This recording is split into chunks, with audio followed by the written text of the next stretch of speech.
Chapter 352. One person isn't here. Remove ads? Yang Yi smiled when he saw Enbiru frown. What? Then treasure gathering room doesn't have these treasures? Isn't the treasure gathering room said to have gathered all the treasures in the world? Could it be that it's only a joke? Enbiru glanced at Yang Yi and said indifferently, Young Master Yang, there's no need to provoke me with words. Besides the blood essence of the 4 divine beasts, my treasure gathering room does have the rest of the materials listed here. Even if it's the blood essence of the 4 divine beasts, my treasure gathering room is still capable of obtaining it. However, I'd like to ask if young Master Yang can afford the price? Yang Yi's heartbeat instantly sped up when he heard this. However, his expression was extremely calm as he said, Madam, name your price. Enbiru raised the teacup in front of her and took a light sip before she said indifferently, 100 million energy stones. What? Yang Yi suddenly stood up, but he seemed to feel that it wasn't right and sat back down again. After that, the corners of his mouth twitched as he laughed dryly. Madam, are you sure you aren't mistaken? What do you think? Enbiru glanced indifferently at Yang Yi. Yang Yi took a deep breath, and then he said, Madam, isn't it a little too expensive? Is it? Enbiru chuckled lightly and said, Young Master Yang, I won't say much about those natural treasures of the heavens and the earth which you require. Even though they're of the 5 elements and are treasures that mutually promote and restrain each other, they aren't a huge deal to my treasure gathering room. However, the blood essence from the 3 divine beasts, the vermilion bird, black tortoise, and white tiger that you asked for aren't treasures that can be obtained with money. After all those clans reside in the demon territory, and the strengths of every single one of them are extremely terrifying. Moreover, they're utterly vengeful and protective of their members. So, obtaining their blood essence is to utterly offend them. The slightest mistake might even cause a war between the demon race and the human race. It's too expensive. Yang Yi shook his head and laughed bitterly. What a joke! 100 million energy stones were something that couldn't be obtained even if he sold himself away. Then my hands are tied, said Enbiru. The atmosphere here became deathly silent. Yang Yi didn't want to give up. After all, the heavenly devil physique was extremely formidable indeed. If he was able to cultivate it successfully, then with the help of the nether ghost flame and his violet profound energy, his physical body would definitely be able to arrive at a terrifying state. In that way, he would have the ability to go against these monstrous geniuses in the ancient battlefield and even the Flower Palace. However, it was truly expensive to a terrifying degree. 100 million energy stones. Even the entire Origin School's wealth was probably not that great. Sponsored content remove ads? Can I buy it on credit? Yang Yi's face couldn't help but flush red as soon as he finished speaking these words. These words were quite shameless, but he couldn't be bothered about that. Enbiru's eyelids twitched, and then she gazed at Yang Yi before she shook her head slightly. She smiled as she said, Young Master Yang, you were even able to speak such words. I'm truly in awe. Yang Yi shrugged. In any case, he decided to disregard his face. He said, Madam, just tell me if it's possible or not. Truthfully speaking, these materials are truly extremely important to me. If you're willing to let me owe those energy stones for now, then I'll never forget this kindness. Enbiru fell silent. After a short while, she suddenly said, According to rumor, young Master Yang has attained the enlightened sword heart. Is that true? Yang Yi hesitated for a moment before he nodded. He knew that he had to display his value, otherwise why would she allow him to owe her that amount of energy stones? Enbiru's grip on her teacup tightened when she saw Yang Yi nod, and then she said, Do you really possess the enlightened sword heart? Of course. Enbiru took a long glance at Yang Yi when she heard this, and then she said, It's not impossible to let you owe it for now. However, young Master Yang must promise me something, and I'll give all of those things to you if you agree. Yang Yi said seriously, What's the condition? Become a chief honorary elder of my clan. Enbiru looked him straight in the eye as she said, To tell young Master Yang the truth, I'm making a long-term investment. Truthfully speaking, your current strength is too low, and it's completely useless to my clan. However, I look favorably upon young Master Yang's future. In other words, if my clan is in danger 100 or even 1,000 years from now, and it's within your ability, then I hope you'll lend my clan a hand.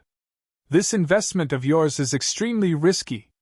Yan Yi looked her straight in the eye as well and said, After all, the future is full of variables.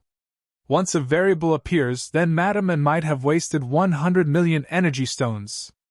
Moreover, even if I'm able to live for a few 100,000 years, but can you be sure that I wouldn't change my mind then? And Byra smiled and said, Investments have always been risky. I'm betting on young Master Yang's future and character. Yang Yi gazed at her for a long time before he said, I admire Madam's courage. Yang Yi, promise that so long as the clan doesn't betray me in the future, then I won't betray the clan. Sponsored content remove ads?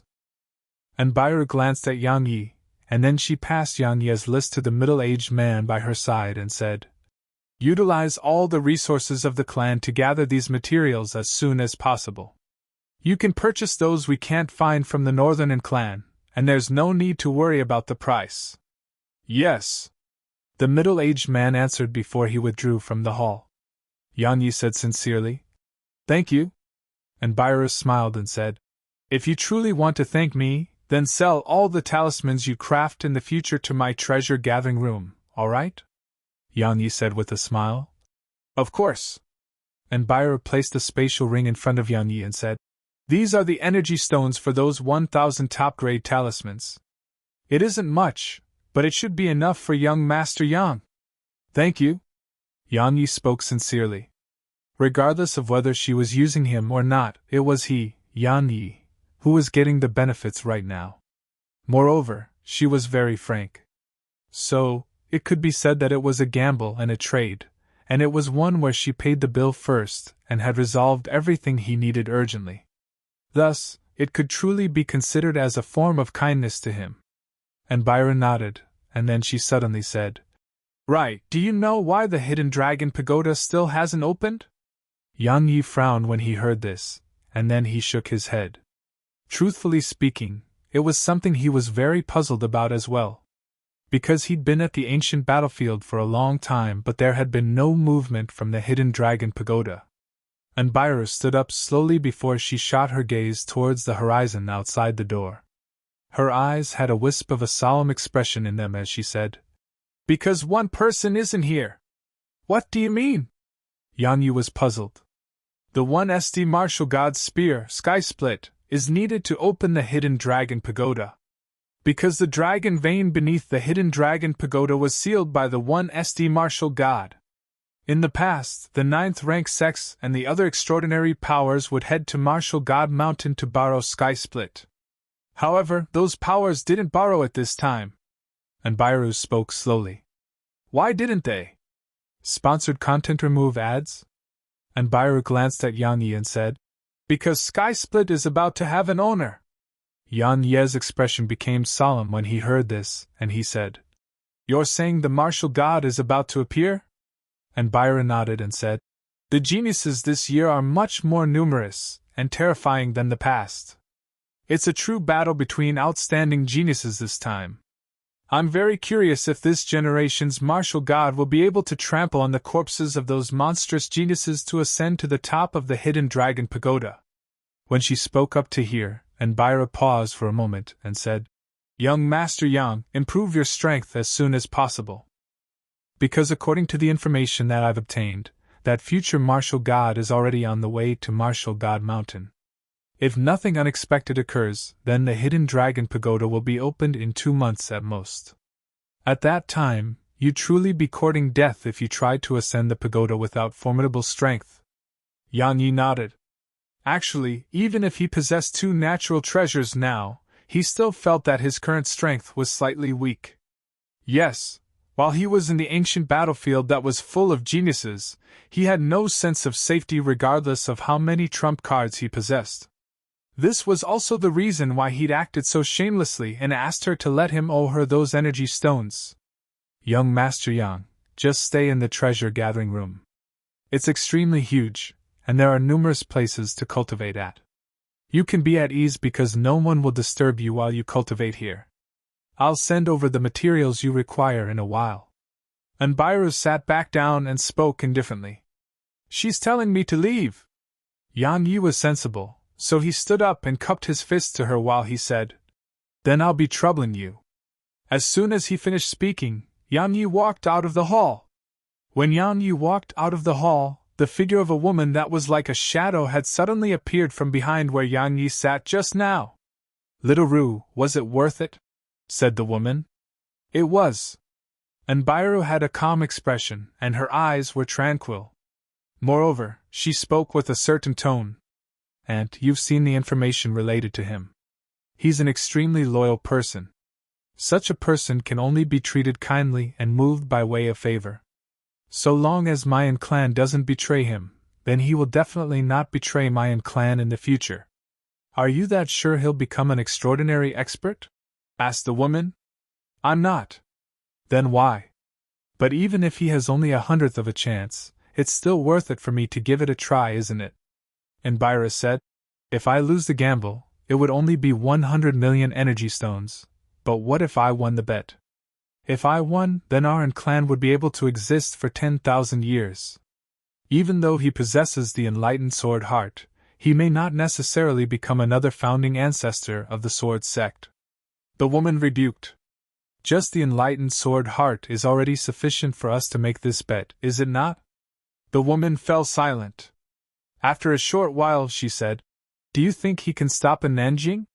He can't. Anbiru said, unless he really possesses the strength that the sword sect's founding ancestor possessed when he came to the ancient battlefield all those years ago. No, even if it was the sword sect's founding ancestor, he might not be able to obstruct her footsteps while being around the same age as her. She'd the most monstrous genius I've ever seen. Then why did you ask that kid? It's always good to have some hope, isn't it? Anbiru said, Life is full of surprises. Perhaps he might be able to give us a pleasant surprise. The woman sighed and didn't speak further. Anbiru suddenly asked, Right, and do you know why so many astounding and monstrous geniuses have appeared in the ancient battlefield this time? An upheaval is coming. At the cultivation grounds of a stone house within the treasure-gathering room, Yan Ye's eyes flickered with the glow of excitement and happiness as he gazed at the natural treasures that were piled up on the ground in front of him. Everything had been gathered, so now he could start cultivating the heavenly devil physique. Note: please download the sponsor's game to support us.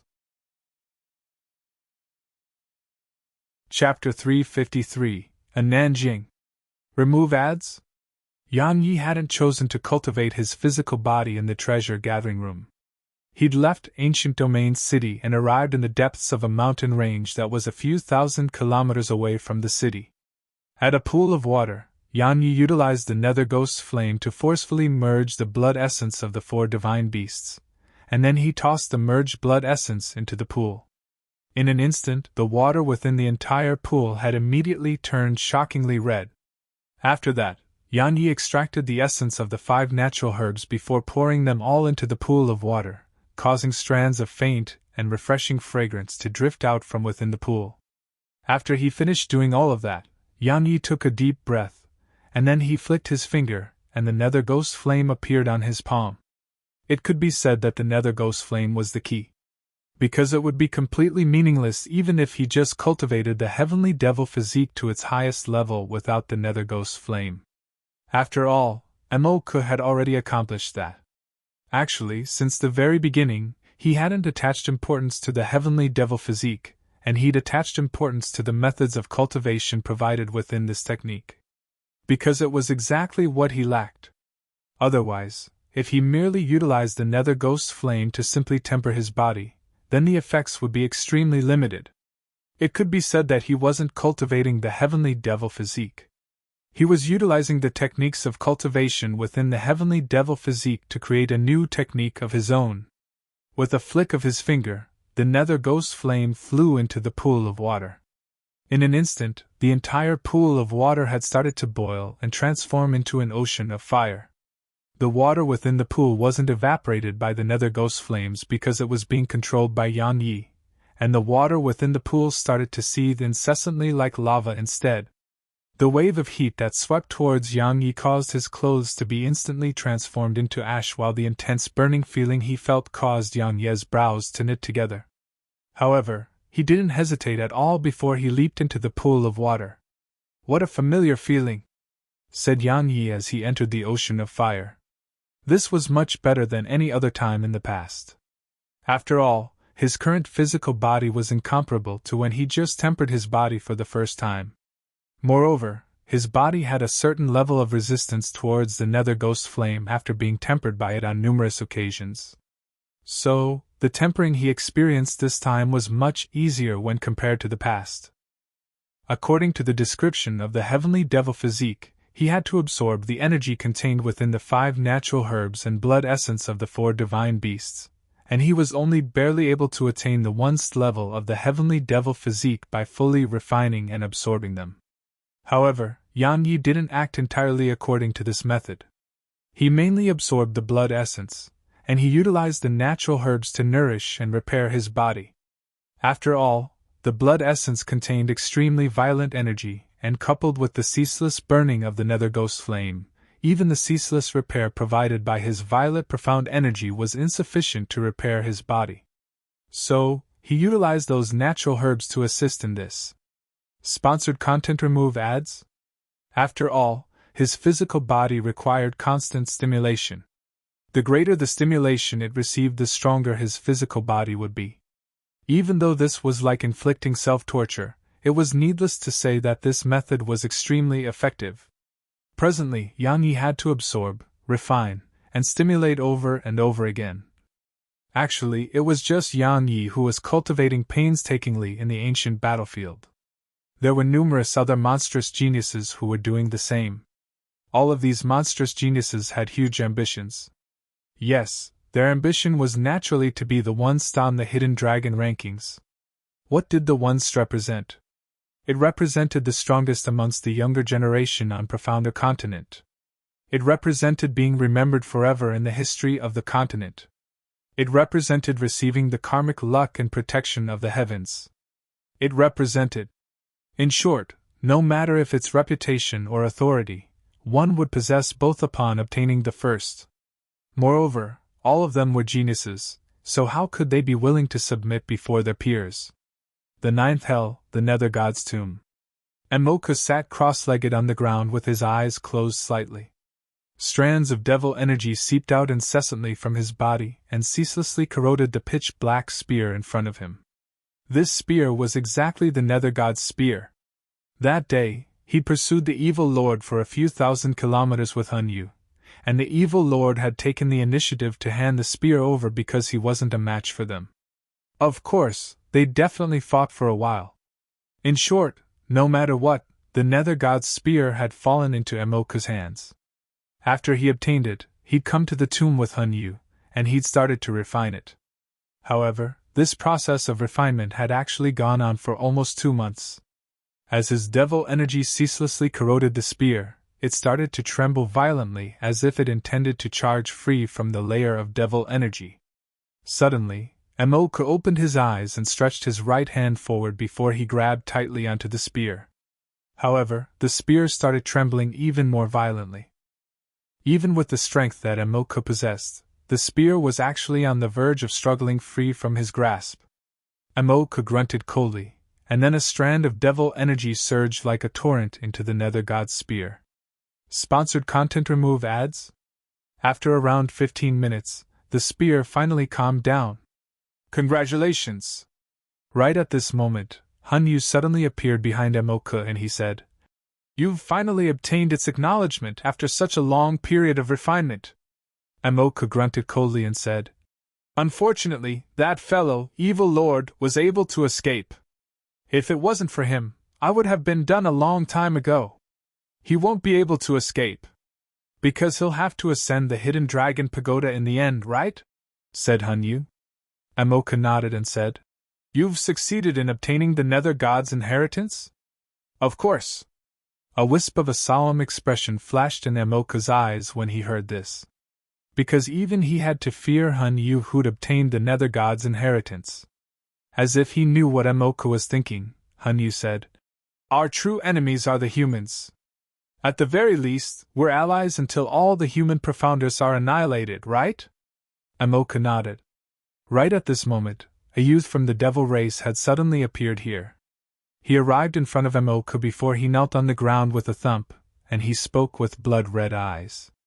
"Big brother, MOU and a total of 106 other brothers who were hunting humans outside Ancient Domain City were annihilated. You must avenge them." "What?" Emoka's eyes instantly opened wide while a strand of terrifying devil energy surged out explosively from within his body, and he said furiously, "Say that one more time!" That youth's heart felt cold beneath the terrifying imposing aura that Emoka emanated, and he couldn't help but take a few steps back and was unable to speak another word. "He's not wrong!" Meanwhile, Hun Yu suddenly said, "It wasn't just 107 members of your devil race, even members of my nether race perished as well. It was that sword cultivator, Yan Yi, who we took to be an ant that day." Emoka took a deep breath while killing intent surged violently in his eyes. He said, "It was him. Good. Good. Very good. You kill 107 brothers of my devil race. Good. Very good. Since you killed 107 brothers of my devil race, I'll slaughter your entire family. No! I'll slaughter all the human profounders in the ancient battlefield." As soon as he finished speaking, Emoka's figure flashed and instantly vanished on the spot with the Nether God's spear in his hand. Sponsored content. Remove ads? Haha! Go on and kill! Kill until blood flows into a river! The taste of souls! Ha ha! Hun Yu vanished on the spot as well. At the same time that Emoka and Hun Yu's groups were heading to Ancient Domain City to look for Yan Yi, a woman had arrived at the foot of a mountain in the ocean towards the south of the Southern Territory. This mountain was 30 kilometers tall, and its sides were completely smooth like a mirror from top to bottom. There wasn't any foothold for one to use. A woman had arrived at the foot of the mountain. She wore grayish-white clothes that stuck tightly to her body, causing her hot and voluptuous figure to be on full display. Her jet-black hair was tied into a ponytail behind her head, and it flowed all the way down to her elbows. She had an oval-shaped face, a sharp chin, slanted eyes, and a sharp and fierce gaze.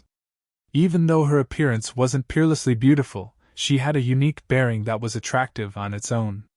She kept her hands behind her back as she raised her head to gaze at the peak of the mountain that extended into the end of her field of vision. Her gaze was indifferent as she said, "This is Martial God Mountain. Haha, the Martial God. I hope you don't disappoint me, and Nanjing. Otherwise, I'll flatten this mountain." As soon as she finished speaking, and Nanjing strode step by step towards the smooth surface of the mountain. When she arrived before the mountain wall, her eyes had narrowed slightly before she suddenly punched the smooth mountain wall with both fists. Bang! A muffled bang resounded, and then two impressions of her fists that were around a few centimeters deep had appeared there. And Nanjing leaped up, and her feet descended into those impressions. After that, she smashed her fists forward once more. Just like that, and Nanjing utilized such a method to gradually climb up the mountain. It was slightly slow, but her gaze was extremely firm, and her face didn't have even a trace of exhaustion or fear. It was like this 30 kilometers tall mountain was just flat ground to her. Below Ancient Domain City, the severed heads of a few hundred human profounders had been arranged into two huge characters. On the other hand, their corpses had been hung on the city walls, causing fresh blood to dye the ground outside the city red.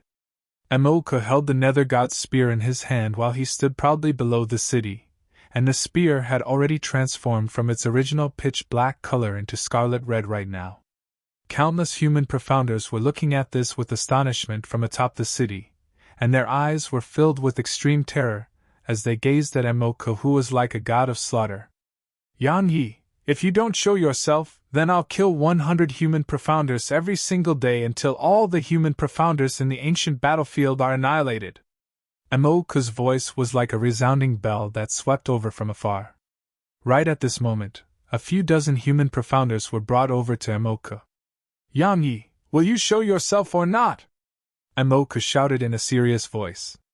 No one answered him, and the area atop the city wall was completely deathly silent. Yang Yi, you bastard! Show yourself!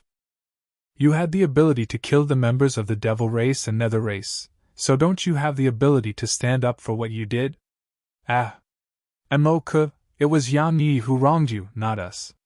It was he who killed the members of your Devil race and not us.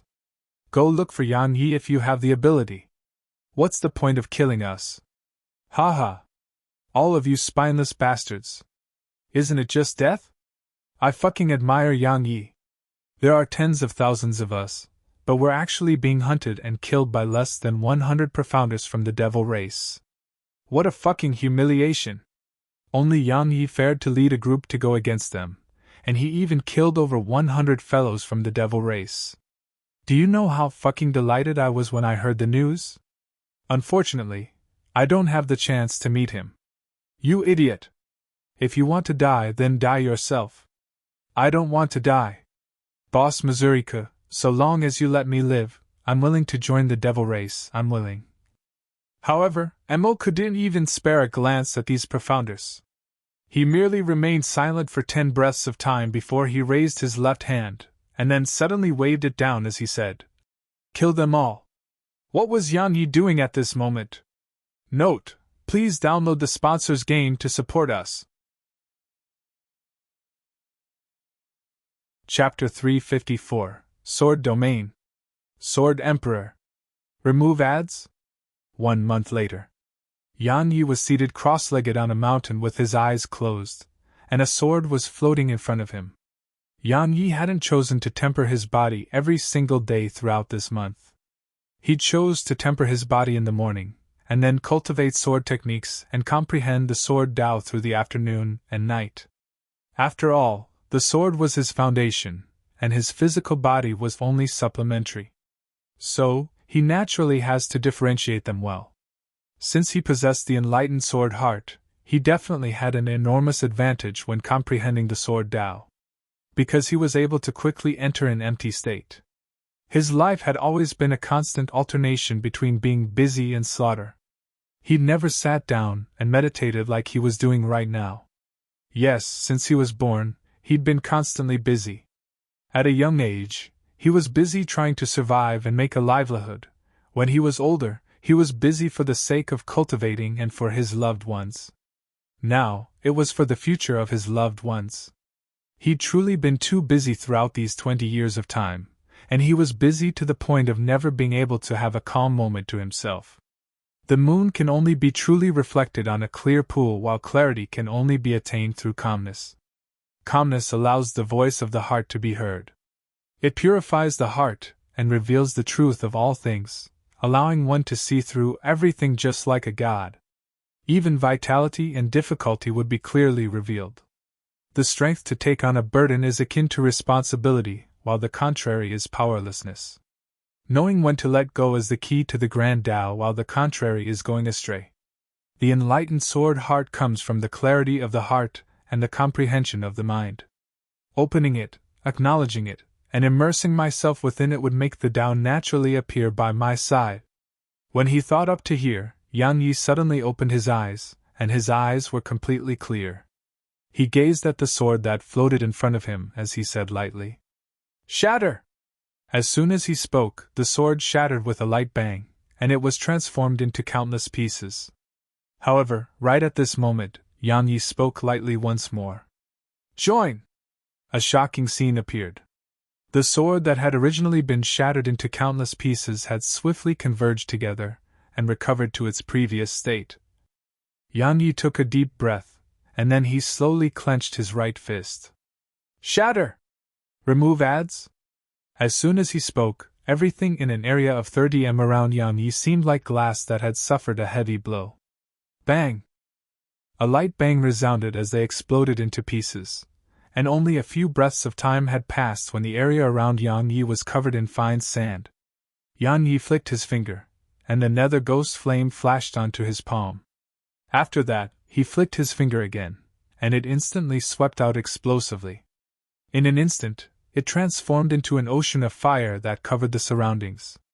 However, Yan Yi was completely unharmed as he stood amidst the ocean of fire. Moreover, the nether ghost flame actually seemed as if it had merged into one with him because Yan Ye's entire body was covered by it. Yan Yi took another deep breath when he saw this, and then he flicked his finger. A strand of violet sword chi shot forward explosively.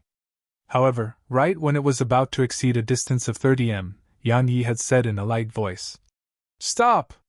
This strand of violet sword chi instantly and shockingly stopped on the spot. Yan Yi couldn't help but clench his hands while he gazed at the strand of sword chi. Because he noticed that this strand of violet sword chi, which was boosted by his 6th level slaughter sword intent, was actually at least 5 times stronger than before. With a flip of his wrist, 200 swords appeared in the surroundings, and then a shocking scene instantly appeared. These 200 swords actually started to dance about violently throughout the surroundings, and then rays of light flickered incessantly with an extremely shocking impetus. "Stop!" Yan Yi shouted lightly, and all 200 swords had instantly stopped on the spot. "Mince!" He shouted lightly once more, and the 200 swords instantly started moving violently in an area of 30 m around him, and countless rays of light enveloped Yan Yi. 1 hour later, Yan Yi sat cross-legged on the ground while in deep thought. He was thinking why he was like an overlord within an area of 30 m. Especially because swords and sword techniques would actually become 5 times stronger in this area of 30 m. Moreover, he seemed to be capable of seeing through everything in that area of 30 m. Everything was completely bare before him, and he could discern its essence with a single glance. In next to no time, Yan Yi thought of a possibility, and he felt that it might be because of the enlightened sword heart. When he utilized the enlightened sword heart in the past, he was able to see through the techniques or weak points of his enemies just like that. But now, the enlightened sword heart wasn't a purely defensive ability anymore. Because while it was in an area of 30 m, the might of the sword techniques he executed while utilizing the enlightened sword heart would be directly improved by 5 times. Unfortunately, he'd been always discovering and exploring the path of the sword by himself. So, even if he comprehended some things, he didn't know what it was, let alone how to utilize it. This was the sad part for him. What could he do? He was all by himself and didn't belong to a sect. Sponsored content. Remove ads? Looks like I have to seek guidance from Elder Mu if I have the time. Yan Yi shook his head and smiled, and he stopped thinking about all of that. However, since he'd comprehended it, then he should name it. After a short moment of deep thought, Yan Yi grinned and said, "Since it can improve sword techniques, then I'll call it the Sword Domain." "Right, Sword Domain. I'll call it that." "Ha ha!" Yan Yi suppressed the excitement in his heart and put the 200 swords away. He merely left a single sword floating in front of him. Yan Yi smiled lightly as he gazed at the sword, and then he flicked his finger, causing the nether ghost flame to attach itself to the sword. In an instant, the sword became a flaming sword. The sword suddenly turned around under Yan Yi's control, and then its tip was pointed straight at him. Right at this moment, Yan Yi suddenly stomped the ground with his right foot, and his figure shot explosively towards the distance. However, the flaming sword instantly shot forward towards him. After that, no matter how Yan Yi fled, the flaming sword continued pursuing him without stopping. Moreover, it was extremely swift as well. If Yan Yi hadn't slapped a Strider talisman on himself and utilized the Gale's shoes, then the flaming sword would have probably pierced a hole through him. He'd been persistently training in the Soulseek sword techniques since the day he started to temper his physical body. Throughout this month, he'd practically fully comprehended this sword technique. Of course, it was mainly because he possessed the enlightened sword heart. After all, it allowed him to see through the essence, advantages, and flaws of this technique. Since he could see through them, wouldn't it be much easier to cultivate? It could be said that Yan Yi had just noticed why the enlightened sword heart was truly terrifying and abnormal. It was even more terrifying than the nether ghost flame. Of course, it wasn't as terrifying as the mysterious tiny vortex. Because his grasp of the sword domain wasn't that skilled yet, he hadn't fully grasped the soul-seek sword technique, and he hadn't tempered his physical body to a satisfying state. Yan Yi had chosen to continue cultivating on this mountain range. However, he didn't know that this decision of his would cause countless people to die outside Ancient Domain City. Of course, he wouldn't care even if he knew. At this moment, almost 2,000 human corpses were hanging on the walls of Ancient Domain City, and fresh blood had dyed the walls red, causing it to be an extremely bloody and terrifying scene. Throughout this month, it was like Yan Yi had vanished into thin air, and he didn't show himself no matter how Emoka cursed and insulted Yan Yi. So, in his rage, Emoka had blocked the entrance of the city, and then he sent experts from the Devil Rage to capture the other human profounders who'd left the city to temper themselves. Once these human profounders were captured, the youths from the Devil Race would bring them to the city before Emoka killed them one by one. Such bloody methods caused the human profounders to be astounded and furious. They were furious because Emoka was like a god of slaughter who killed any human he saw, and he didn't respect them at all. On the other hand, they were astounded because Emoka's strength was formidable to the point it induced despair in them. Especially when he was holding the Nether God's spear. There had definitely been human profounders who were unable to endure this any longer throughout this month, and they'd left the city to challenge Emoka to a one-on-one battle. However, without exception, the outcome had always been that their corpses joined the others that were hanging on the city walls. However, the three outstanding geniuses of the Central Territory seemed to have vanished as well, and they hadn't shown themselves at all. During this period, there were some who had suggested that all of them joined forces to fight the group from the Devil Race. However, the surroundings would definitely fell into silence every single time such a suggestion was made. Sponsored content remove ads? Yes, so long as they stood atop the city wall and didn't go down, then no matter how formidable Emoka was, could he harm them at all? But if they were to leave the city, then they might die. Moreover, what benefit was there from doing such a thing? Vent their anger and get revenge? What a joke! They weren't that stupid. Not to mention that Emoka was looking for Yang Yi, so wouldn't they be dying for Yang Yi if they left the city? Even though people were constantly dying outside the city, did it have anything to do with them? Yes, there was some link between a few of them, but most of those profounders who died weren't related to them at all. Just think about it. Would anyone risk their lives for someone that wasn't related to them at all? Where's Yang Yi? Could it be that he isn't going to stand up and deal with this matter? This matter was caused by him in the end. Some profounders on the city hall had started thinking about Yang Yi, who was the culprit. Stand up and deal with it? Someone else laughed coldly and said, and give his life away? In my opinion, Yang Yi is really smart. He killed the members of the Devil Race, seized their treasures, and made all of us human profounders bear the consequences. What a brilliant plan! Someone else ridiculed. Actually, Yang Yi didn't do anything wrong. After all, they were truly too arrogant, and some human profounders should stand up and oppose them. Moreover, didn't all of you clap and cheer when you heard that Yang Yi and those profounders from the Southern Territory had annihilated that group of profounders from the Devil Race and Nether Race? What? All of you are changing your minds now? We did cheer when he did that. However, since he killed them, then shouldn't he come forward and bear the consequences as well? Could it be that all those brothers who died in vain outside the city deserve death? If you don't have sufficient strength, then who else can you blame if you die after coming to the ancient battlefield? Is Yang Yi your father? Why are you always speaking on his behalf? Do you want a fight? A fight? Bring it on. I've been unable to stand the sight of you for a long time. The profounders on the city walls had started to argue intensely. Time flashed by quickly, and another month passed in the blink of an eye. Martial God Mountain, a foot descended onto the peak of the mountain, and then a second foot descended there as well. At a different place in the ancient battlefield, a man in a violet-colored robe had cut off two names on the thick book of judgment in his hand, Li Qin She, Nangong Meng. Beneath the ground at the ninth hell, a man that was covered within an enormous golden dragon rose slowly from there, and the dragon-shaped seal in his hand revolved swiftly.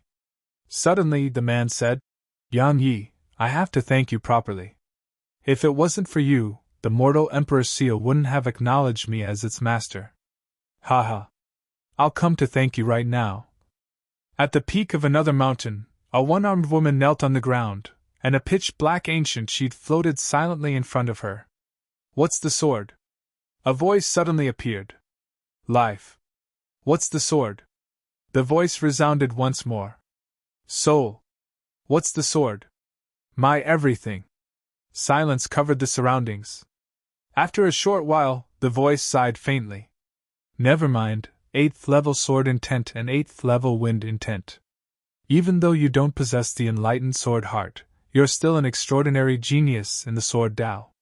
Waiting any longer would just be in vain. As soon as the voice finished resounded, a sword howl that resounded through the heavens and the earth suddenly erupted from the ancient sheath. At this moment, all the peerless experts of the continent gazed towards a single direction. At the bottom of Death Abyss and in front of the cottage, Elder Mu gazed up into the sky for a short while, and then he shook his head slowly and said, The Sword Emperor has appeared, yet it isn't him. What a... It was also at this moment that the swords of all sword cultivators throughout the continent had struggled free of their owners' grasps, and then a sword howl erupted towards the sky from within them. All swords submit before the Sword Emperor. Note: please download the sponsor's game to support us. Chapter 355. Chapter 355 Ninth Hell Swordwings. Yan Yi, who was cultivating sword techniques on the mountain, had suddenly frowned because the sword in his hand actually intended to struggle free from his grasp when that sword howl resounded through the sky. Yan Yi gazed at the sword in his hand as he said in a light voice, Even you intend to submit to that so-called Sword Emperor? He naturally knew what that sword howl from before represented. After all, Elder Mu had told him a great deal about the Sword Emperor in the past. Someone had become the Sword Emperor. Yan Yi didn't feel uncomfortable when facing such a fact. After all, had never thought about becoming the Sword Emperor. The title of Sword Emperor was the highest honor amongst sword cultivators, but who said that the Sword Emperor was the strongest amongst sword cultivators? In the past, the Sword Emperor had always been the strongest, but that was in the past. Yan Yi refused to believe that. In any case, his sword wouldn't submit to anyone. The sword in his hand seemed as if it hadn't heard Yan Yi, and it trembled violently. If Yan Yi hadn't restrained it by force, it would have probably charged into the sky by now.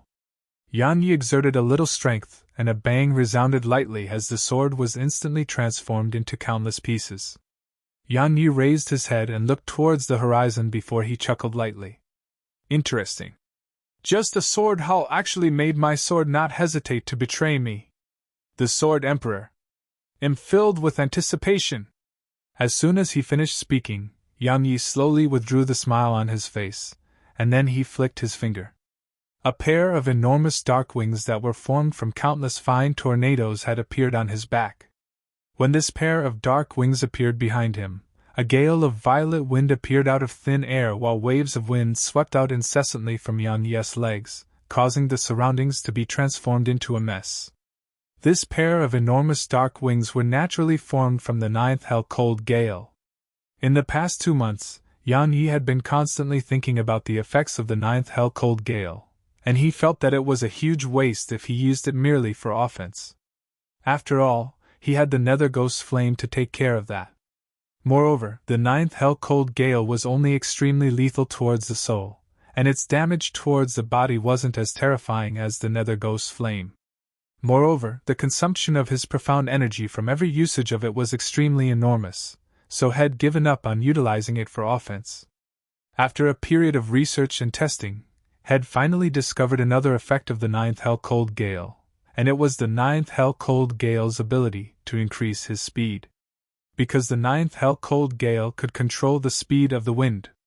After he noticed this, Yan Yi decisively started to research how to utilize the ninth hell cold gale to increase his speed. After all, his movement techniques were extremely weak. If he could utilize the ninth hell cold gale, then his speed wouldn't be a weakness anymore, and it might even be a strength of his. because the ninth hell-cold gale was truly too swift. How fast was it? It was fast to the point Yang Yi could form over 100 afterimages in a breath of time. If he utilized the gale's shoes and a strider talismans, then his speed could increase even more. However, there was a flaw. At least it was one to him for now. That flaw was that it exhausted too much profound energy. Just like the nether ghost flame, utilizing it once would practically dry up all the profound energy within his tiny vortex. So, this made Yang Yi feel extremely depressed. The ninth hell-cold gale had given Yang Yi a pleasant surprise as well, and it was that it could be attached to the Soul-Seek sword technique. With the enhancement provided by it, the speed of the Soul-Seek sword technique. Amongst profounders below the spirit realm, probably only the little fellow's teleportation was capable of avoiding it. In any case, even he couldn't accomplish that. Just like the ghost flame sword formation, Yang Yi had given a name to the wings formed by the ninth hell-cold gale. It was called the ninth hell sword wings. In the last 2 months, his physical body had obtained a huge improvement from his painstaking cultivation. Even though it was inferior to Embark, it was absolutely not much inferior. In terms of sword techniques, the might of the Soul-Seek sword technique, and especially when it was enhanced by the nether ghost flame of ninth hell-cold gale, it was truly extremely terrifying. Moreover, the word Soul-Seek in the technique could be changed, and it should be called the Soul Reap sword technique. Because once it was enhanced by the ninth hell-cold gale, then did it even have to seek and pursue someone with the speed it possessed? Could anyone beneath the spirit realm even accomplish that? Of course, the most important improvement was that Head comprehended the sword domain, a domain of the sword. It had become his greatest trump card because he was a true overlord within the domain. In short, his strength had obtained a huge amount of improvement throughout this period of time. Or to be more precise, it had risen by a level. Right, his cultivation was actually on the verge of breaking through, but Head forcefully suppressed it. Sometimes, it really wasn't advisable to allow one's cultivation to improve too quickly. However, Yang Yi had another regret, and that was he lacked a sword. The hidden sword was really good, but it was slightly incapable of keeping up with his strength. For example, the hidden sword was slightly unable to endure the strain when both the nether ghost flame and ninth hell-cold gale were attached to it. This caused him to feel slightly helpless. There was a very exaggerated saying in the Southern Territory, "If the sword is in the heart, then everything is a sword." These words seemed to make sense. However, in Yang Yi's opinion, it was a pile of trash. If both parties possessed equal strengths, then it was obvious who the victor would be if a heaven-rank sword went up against a blade of grass. He could only put the matter of a better sword aside for now. After all, it wasn't that easy to find a suitable sword. The azure sword he once had wasn't bad, but the sword sect had unfortunately taken it from him. When he thought about the sword sect, a beautiful figure appeared in his mind. She wore white clothes, had a green sword, and was icy cold and silent. Su Qinshi. Yang Yi recalled the promise from that day. After a short while, he shook his head and restrained his thoughts. Everything could only be realized by possessing sufficient strength, so just thinking about it was meaningless. With a command in his heart, he rose up into the sky while standing on his sword, and then he transformed into a ray of light that shot violently towards the horizon. He hadn't chosen to return to Ancient Domain City, and had headed to the ninth hell instead. There were souls that could improve his sword intent and soul there, and he intended to improve his slaughter sword intent to the 7th level before the Hidden Dragon Pagoda was opened. Yes, he didn't possess full confidence in his ability to win in this place where monstrous geniuses gathered, the ancient battlefield. He wanted to get stronger and stronger. Yang Yi was unaware that hell had been raised in Ancient Domain City. The corpses of almost 5,000 human profounders were already hanging on the walls of Ancient Domain City from Emok's bloody slaughter. What about Yang Yi? He still hadn't made an appearance. This made numerous human profounders within the city to feel displeased, and then some of them formed small groups and started to search for Yang Yi within the city. Why were they looking for Yang Yi? It was naturally because they wanted Yang Yi to face Emok.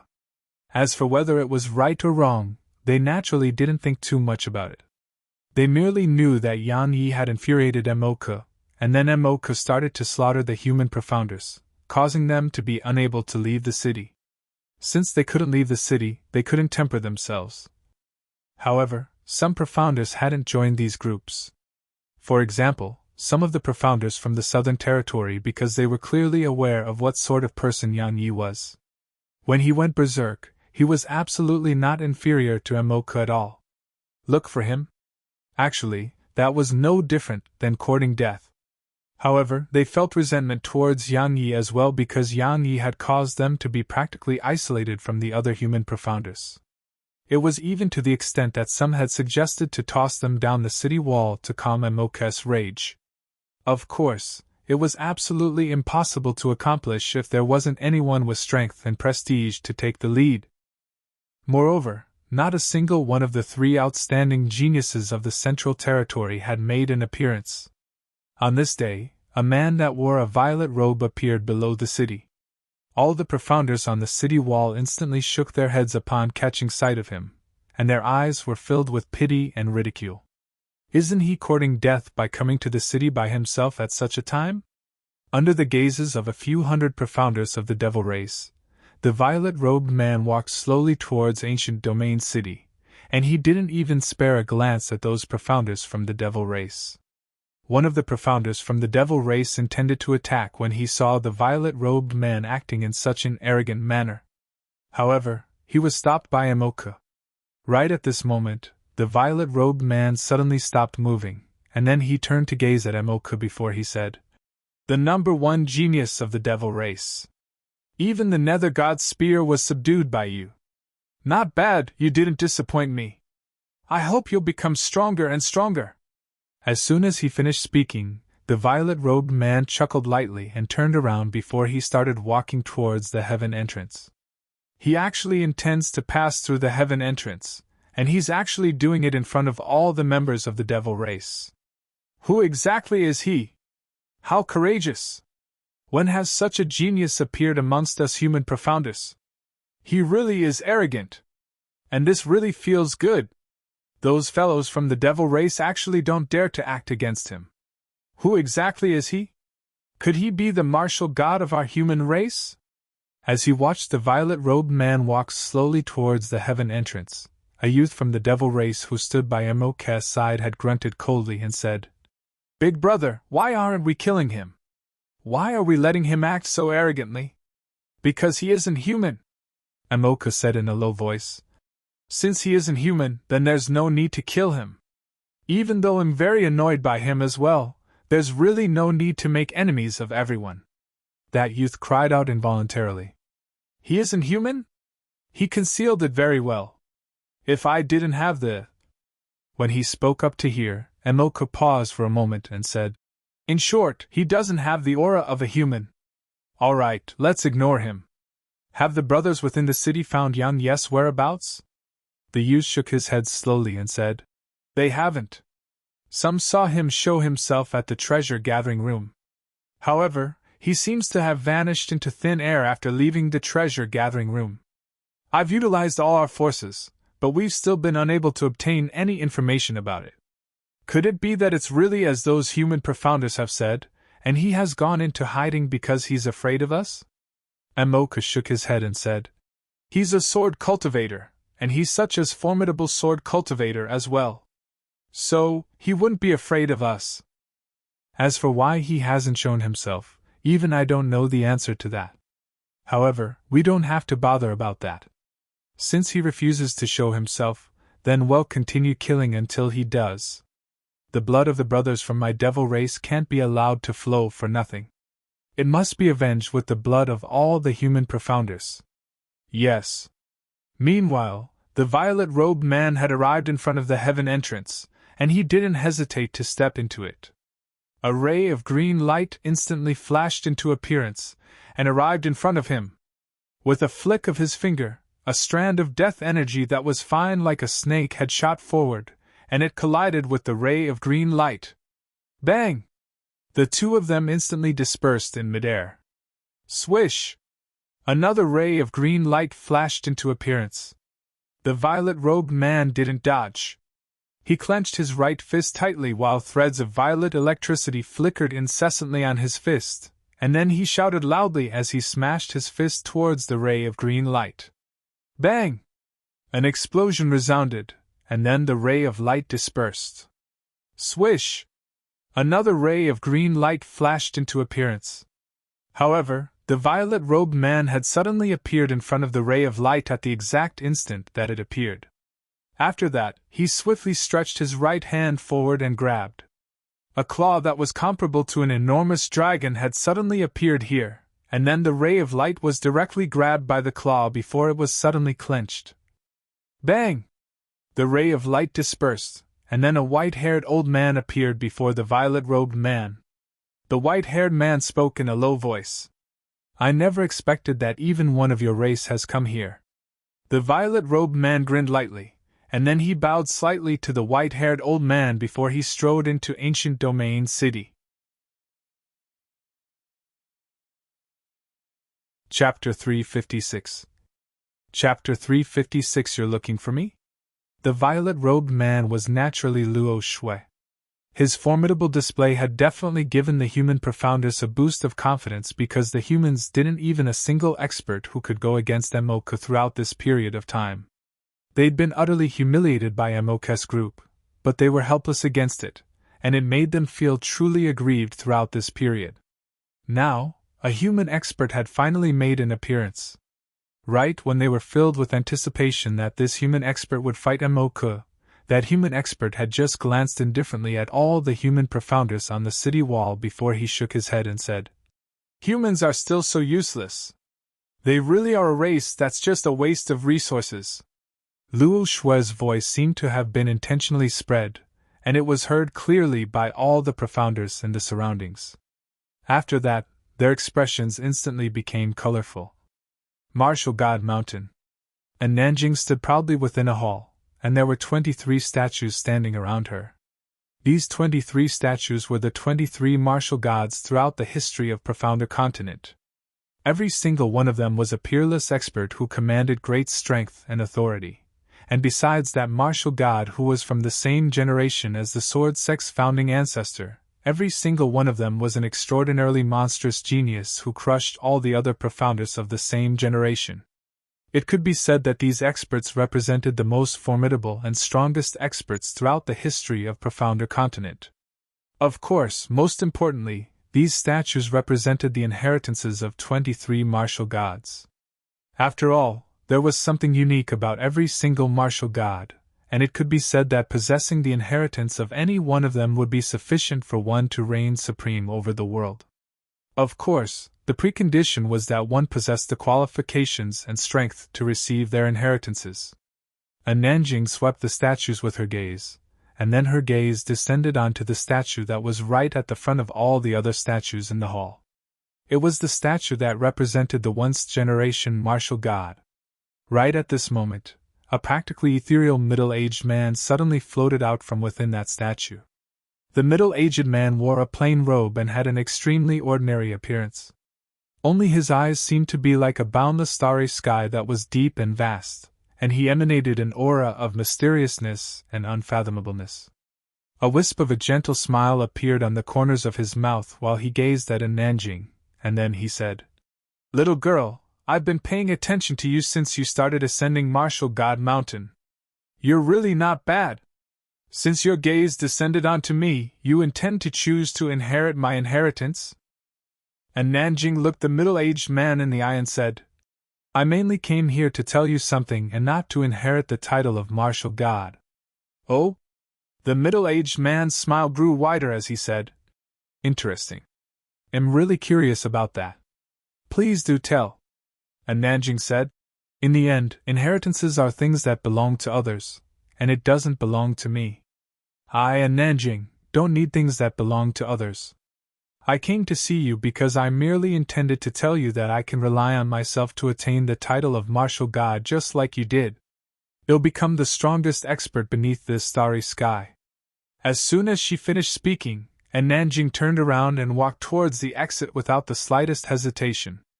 Right when Nanjing was about to walk out of the hall, the middle-aged man suddenly said, "Little girl, is your objective merely to become the strongest beneath this starry sky?" Nanjing stopped when she heard this, and then she swiftly turned around to gaze at the middle-aged man while her eyes emanated a glow of excitement. The middle-aged man smiled and said, "The path of the martial Tao is boundless. Actually, to you and many other geniuses, having an objective is a type of shackle. If such a shackle is put around your thoughts, then your heart will be shackled as well. Do you understand?"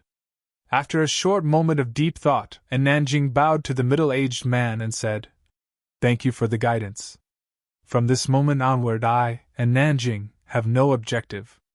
They'll go as far as the path of the martial Tao is, and if there's an end to that path, then I'll make a new path until my life comes to an end."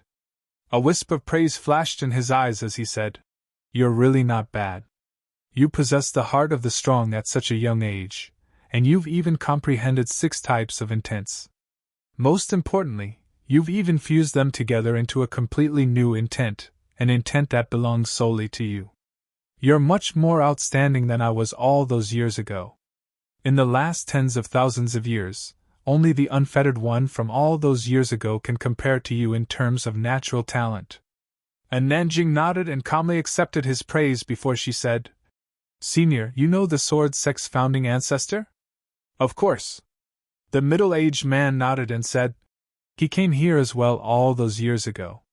At that time, I thought he'd come to inherit my inheritance, but I never expected that he'd actually come to challenge me."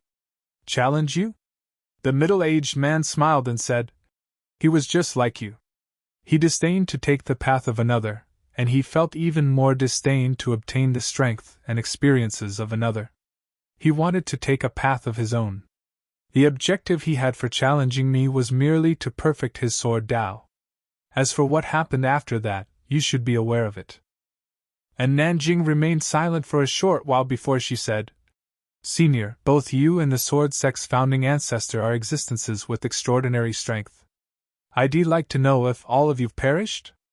The smile on the corners of his mouth gradually disappeared, and then he gazed towards the distance and said, "Can anyone in the world avoid death?" His voice was faint and carried a wisp of helplessness, unwillingness, and resentment. After a short while, his gaze descended onto Nanjing again, and then he said, "There are a total of 23 inheritances here. I perfectly understand that you disdain to possess the strength of another. However, you can utilize the essence of these 23 inheritances to deduce new techniques, and you can utilize their combat experience to perfect your insufficiencies. The so-called inheritances here aren't inheritances where you obtain our strength, and it's to obtain what you need from us. Understand? Senior wants me to inherit the inheritances of all 23 martial gods." And Nanjing was puzzled. After all, there had never been a single martial god throughout the history of Profounder Continent who had obtained the inheritances of all 23 martial gods. The middle-aged man nodded and said, "Because these so-called inheritances of the martial gods will cease to exist after you. How much you're able to inherit will depend on your own fortune."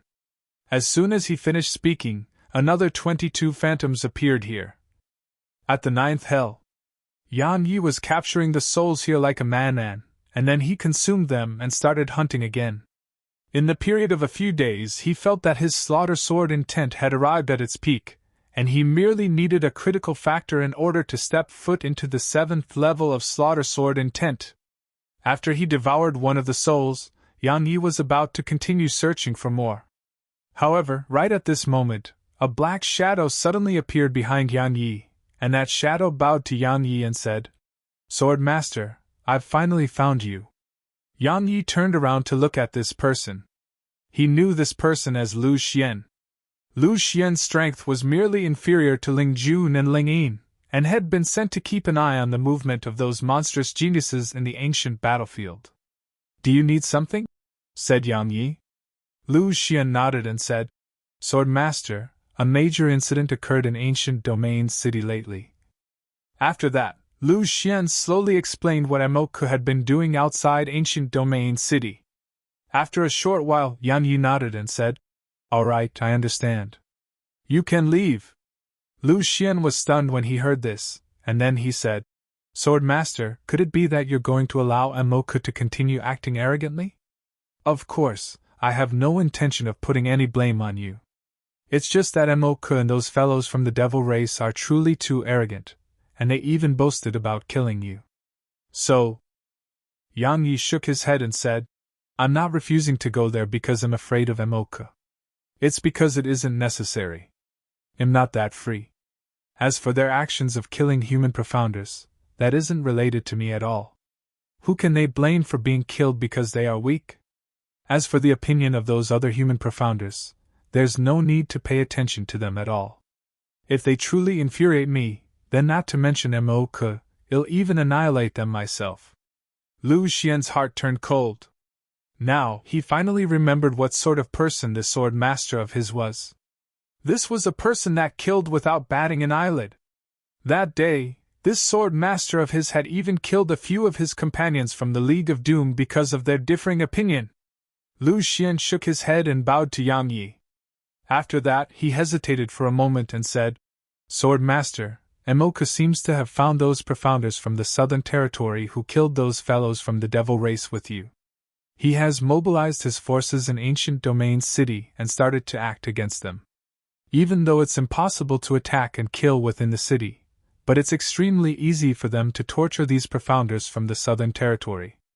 Yang Yi frowned when he heard this, and then he said, Gather everyone and return to Ancient Domain City. He didn't care about the fate of the other human profounders. However, he had to care about the fate of those profounders from the Southern Territory who'd killed those profounders of the devil race and nether race with him on that day. After all, they could be said to be his companions in battle. Moreover, had promised that he would lead them up into the hidden dragon pagoda.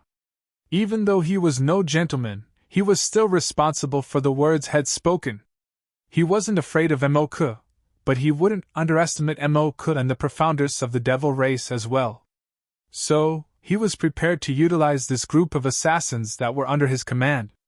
Of course, he wouldn't reveal their existence unless he had no other choice. After all, they could be considered to be a trump card of his as well, and had merely summoned them for safety's sake. Lu Xian instantly revealed an excited expression when he heard Yang Yi had been unable to stand the sight of Emoku and the profounders from the devil race for a long time, and he just hadn't acted because he didn't have Yang Yi's order. Otherwise, he would have started assassinating them a long time ago. Now, he finally had no need to continue exercising forbearance, and he could annihilate these profounders from the devil race. Outside Ancient Domain City, a few dozen profounders from the Southern Territory were restrained before the entrance to the city. They were from that group of profounders who'd killed the profounders from the devil race with Yang Yi on that day. They were originally residing within the city. Unfortunately, Emoku had actually challenged the heaven entrance, and succeeded in order to force them out of the city. Because had instantly obtained a huge amount of special privileges upon overcoming the heaven entrance. One of those special privileges was the ability to kick out profounders who'd entered the city through the mortal entrance and dog entrance. Unfortunately, all of these profounders from the Southern Territory just happened to conform to these standards. This time, Emoku didn't waste his breath at all, and he directly said, Kill! However, right at this moment, a ray of violet light flashed through the horizon, and then a figure descended forcefully onto the entrance of the city. I heard that you are looking for me? Chapter 357. Chapter 357. You don't believe me? Yang Yi gazed indifferently at Emoku while holding his sword in hand, and he had an indifferent expression on his face. The profounders on the city wall erupted into an uproar when they saw Yang Yi. Obviously, they hadn't expected that Yang Yi would actually dare to make an appearance. Moreover, had he even come here on his own? As far as they were concerned, Yang Yi should hide like a tortoise forever. After all, the strength of Emoku and those profounders from the devil race wasn't something that Yang Yi could go against. They hadn't imagined that Yang Yi would choose to show himself. When those captive profounders from the Southern Territory saw Yang Yi, they were truly touched, and their excitement could be seen in their eyes. Obviously, they hadn't imagined that Yan Yi would show himself for their sakes. Emok's eyes narrowed when he saw Yan Yi, and the killing intent within his eyes was seemingly material while strands of devil energy couldn't help but surge out from his body. Right at this moment, 10 black shadows suddenly appeared by the side of those profounders from the devil race that stood by the side of the captive profounders from the southern territory, and then over 10 strands of blood sprayed. Those 10 black shadows were extremely swift. They'd slit the necks of those profounders of the devil race in less than 2 breaths of time. After they rescued those profounders from the southern territory, the figures of those 10 black shadows shook before they vanished simultaneously on the spot. It was like they'd never appeared here. Those profounders from the southern territory weren't stupid. They immediately ran over and stood behind Yan Yi, and then they withdrew their dark treasures while they stared angrily at the profounders from the devil race. Emok was utterly infuriated when he saw his brothers from the devil race being assassinated right before his eyes. He roared furiously before the Nether God's spear emanated a strand of devil energy, as it shot explosively towards Yan Yi. At the same time, his figure followed closely behind it. Yan Yi's eyes narrowed slightly while a wisp of a ruthless expression flashed in his eyes. His wrist moved slightly before his sword left a string of afterimages behind as he swiftly slashed it in a downward motion towards the spear. Bang! As soon as his sword collided with the Nether God's spear, it instantly exploded into countless pieces. Yan Yi frowned. He hadn't expected that the Nether God's spear would actually be so terrifying. Right at this moment, Emok had arrived behind the spear, and then he stretched his hand out to grab a hold of it. After that, he launched a swift and spinning thrust towards Yan Yi's chest. Yan Yi didn't dare act carelessly at all. The tip of his foot spun on the ground as his figure flashed to the side and avoided this attack. After that, he suddenly stomped the back of his foot against the ground, and his figure shot forward explosively. He instantly arrived in front of Emok. He shouted loudly as he blasted his fist towards Emok's chest, and his right fist caused a string of explosions as the air was torn apart along its path. A wisp of disdain flashed through Emok's eyes when he saw Yan Yi approach him and even use his fists. Because Emok felt that Yan Yi was truly overestimating his strength by utilizing his fist against him. Emok clenched his left hand into a fist, and then he didn't hesitate to blast it towards Yan Yi's fist. Bang! A heavy bang resounded as their fists collided. Emok frowned as soon as he came into contact with Yan Yi's fist because Yan Yi's strength was actually formidable to the point of making him feel pain. The formidable strengths they possessed caused their figures to separate. But in the next moment, their figures charged forward explosively again. This time, Emok didn't utilize the Nether God's spear, and he started to use his fists instead. He smashed his fist forward in a simple and direct manner. However, the strength carried by his fist was shocking. Everywhere it passed, even space shook before it. It wasn't flashy or stunning at all, and it was just the purest form of strength. Yan Yi didn't choose to avoid this attack. His violet profound energy surged out, and then a violet glow flashed on his fist.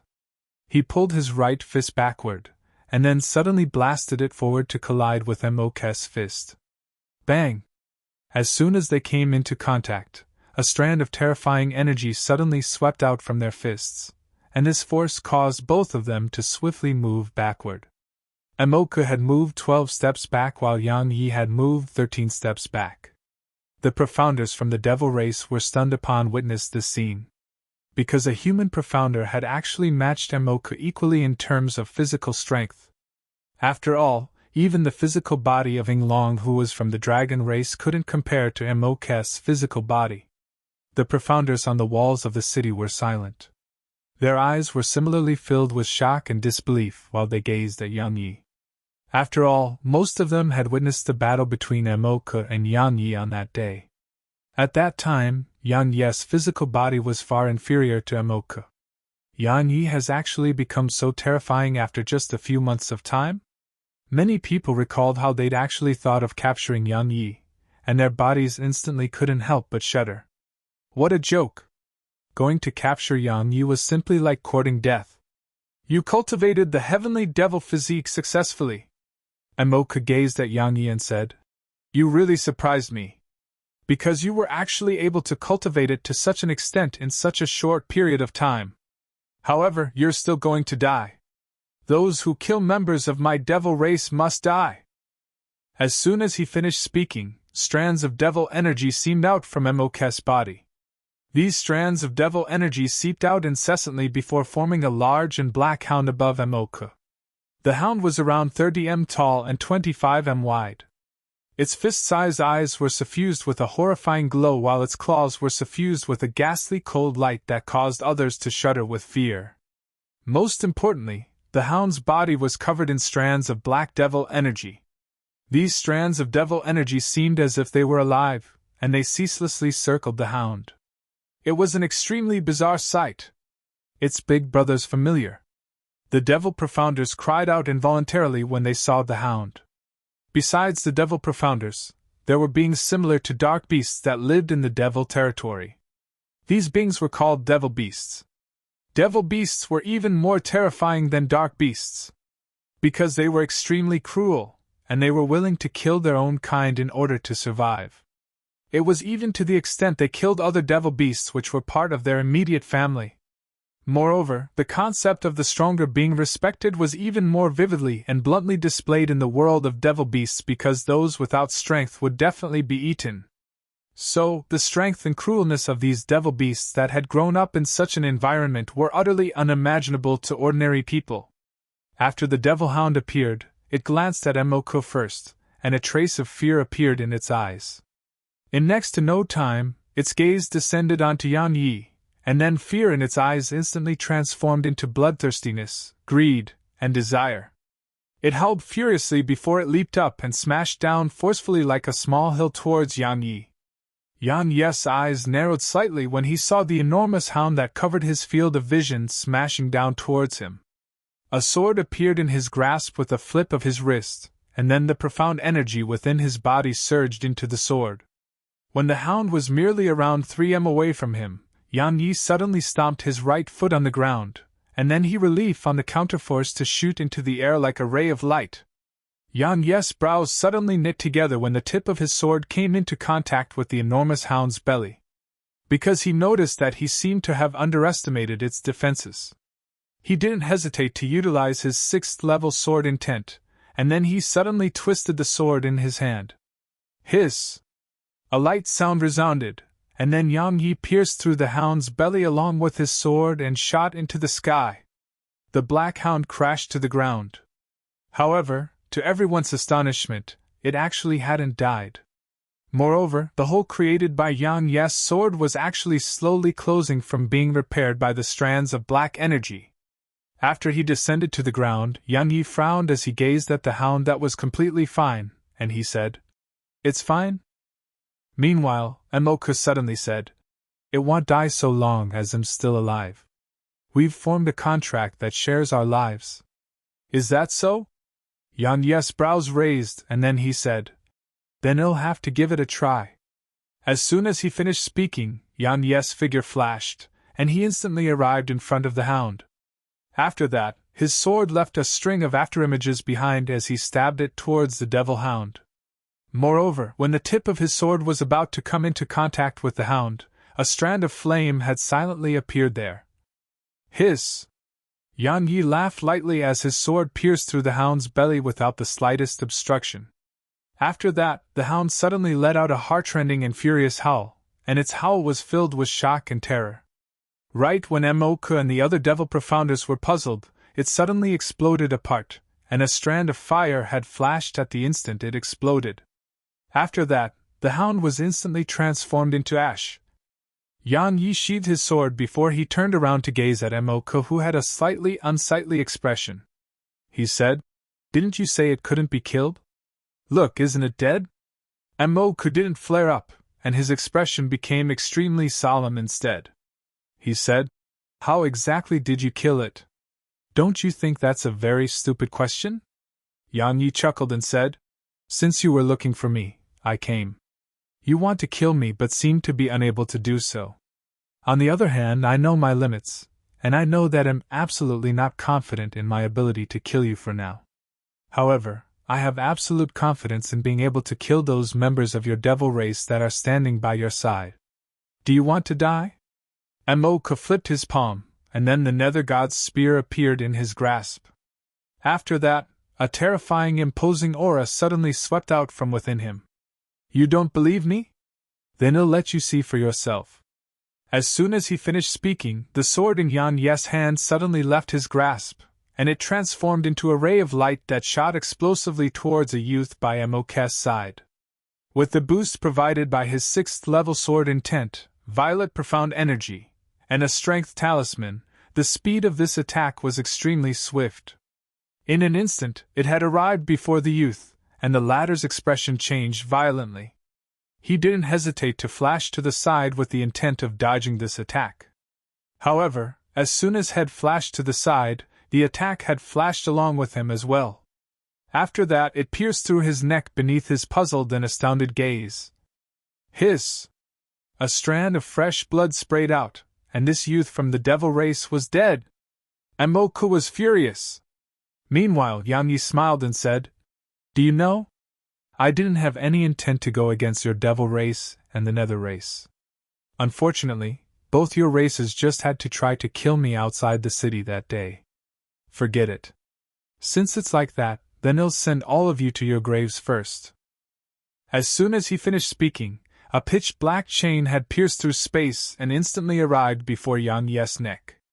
Yan Yes' expression remained calm, and he laughed coldly as he suddenly slashed with his sword.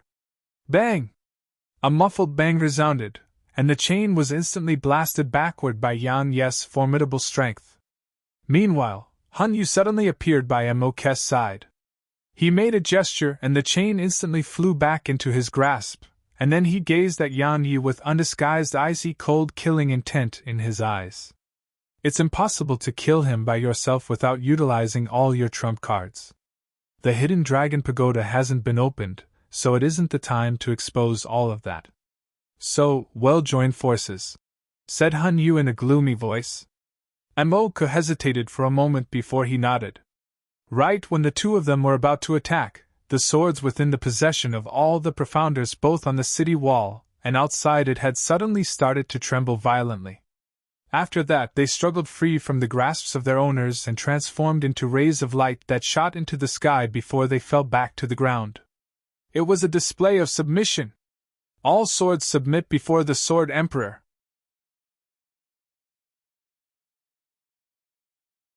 Chapter 358 Come at Me. Under the myriad of gazes of anticipation that were coming from the surroundings, a woman in a green dress had slowly appeared within everyone's fields of vision.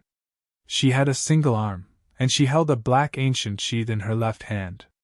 Yang Yes' brows knit together tightly upon seeing her because it was none other than Embark who he's chopped an arm off from on that day.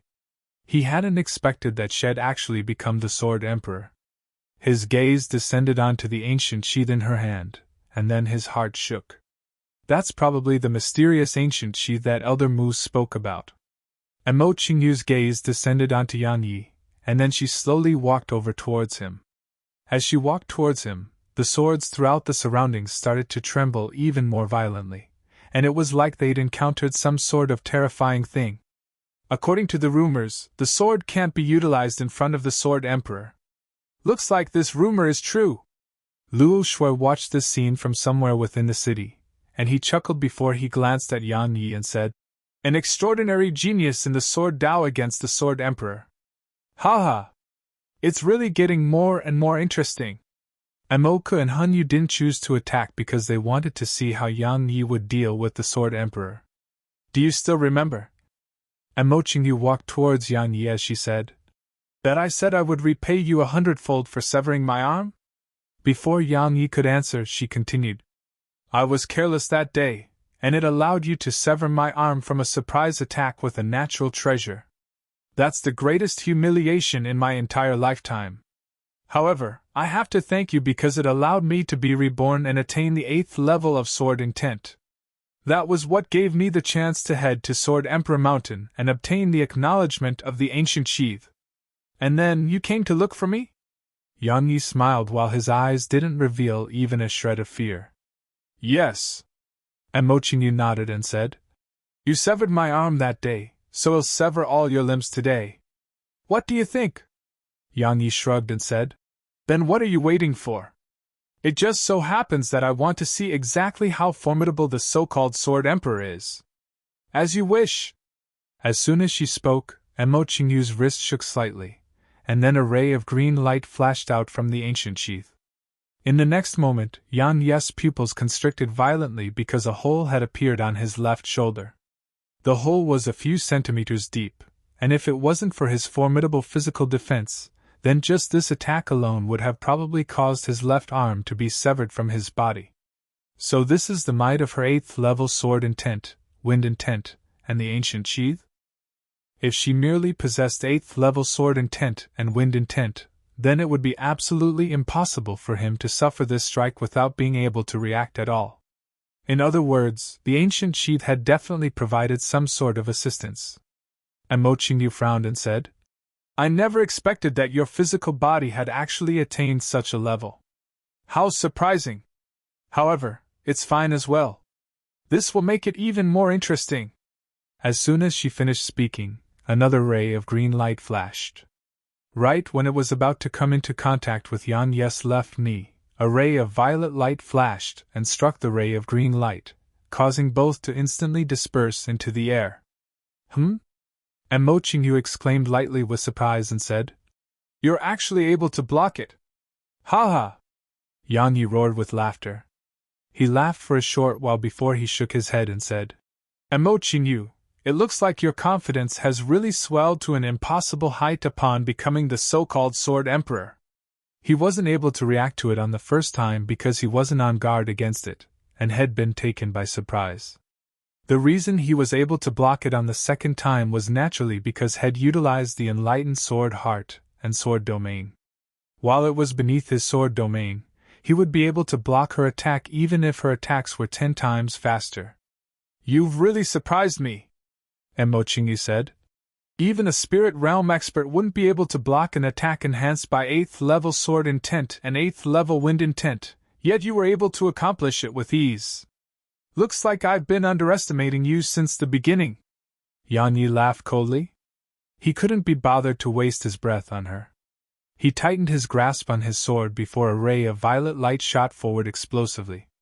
A wisp of ridicule arose on the corners of Mo Qingyu's mouth when she saw Yan Yi attack. She didn't take any action, and she just stood there and allowed Yan Ye's sword chi to arrive in front of her. Right when it around 1 m away from here, the ancient sheath in her grasp had suddenly trembled lightly, and then Yan Ye's sword chi was directly absorbed by it under the astounded and puzzled gazes of everyone in the surroundings.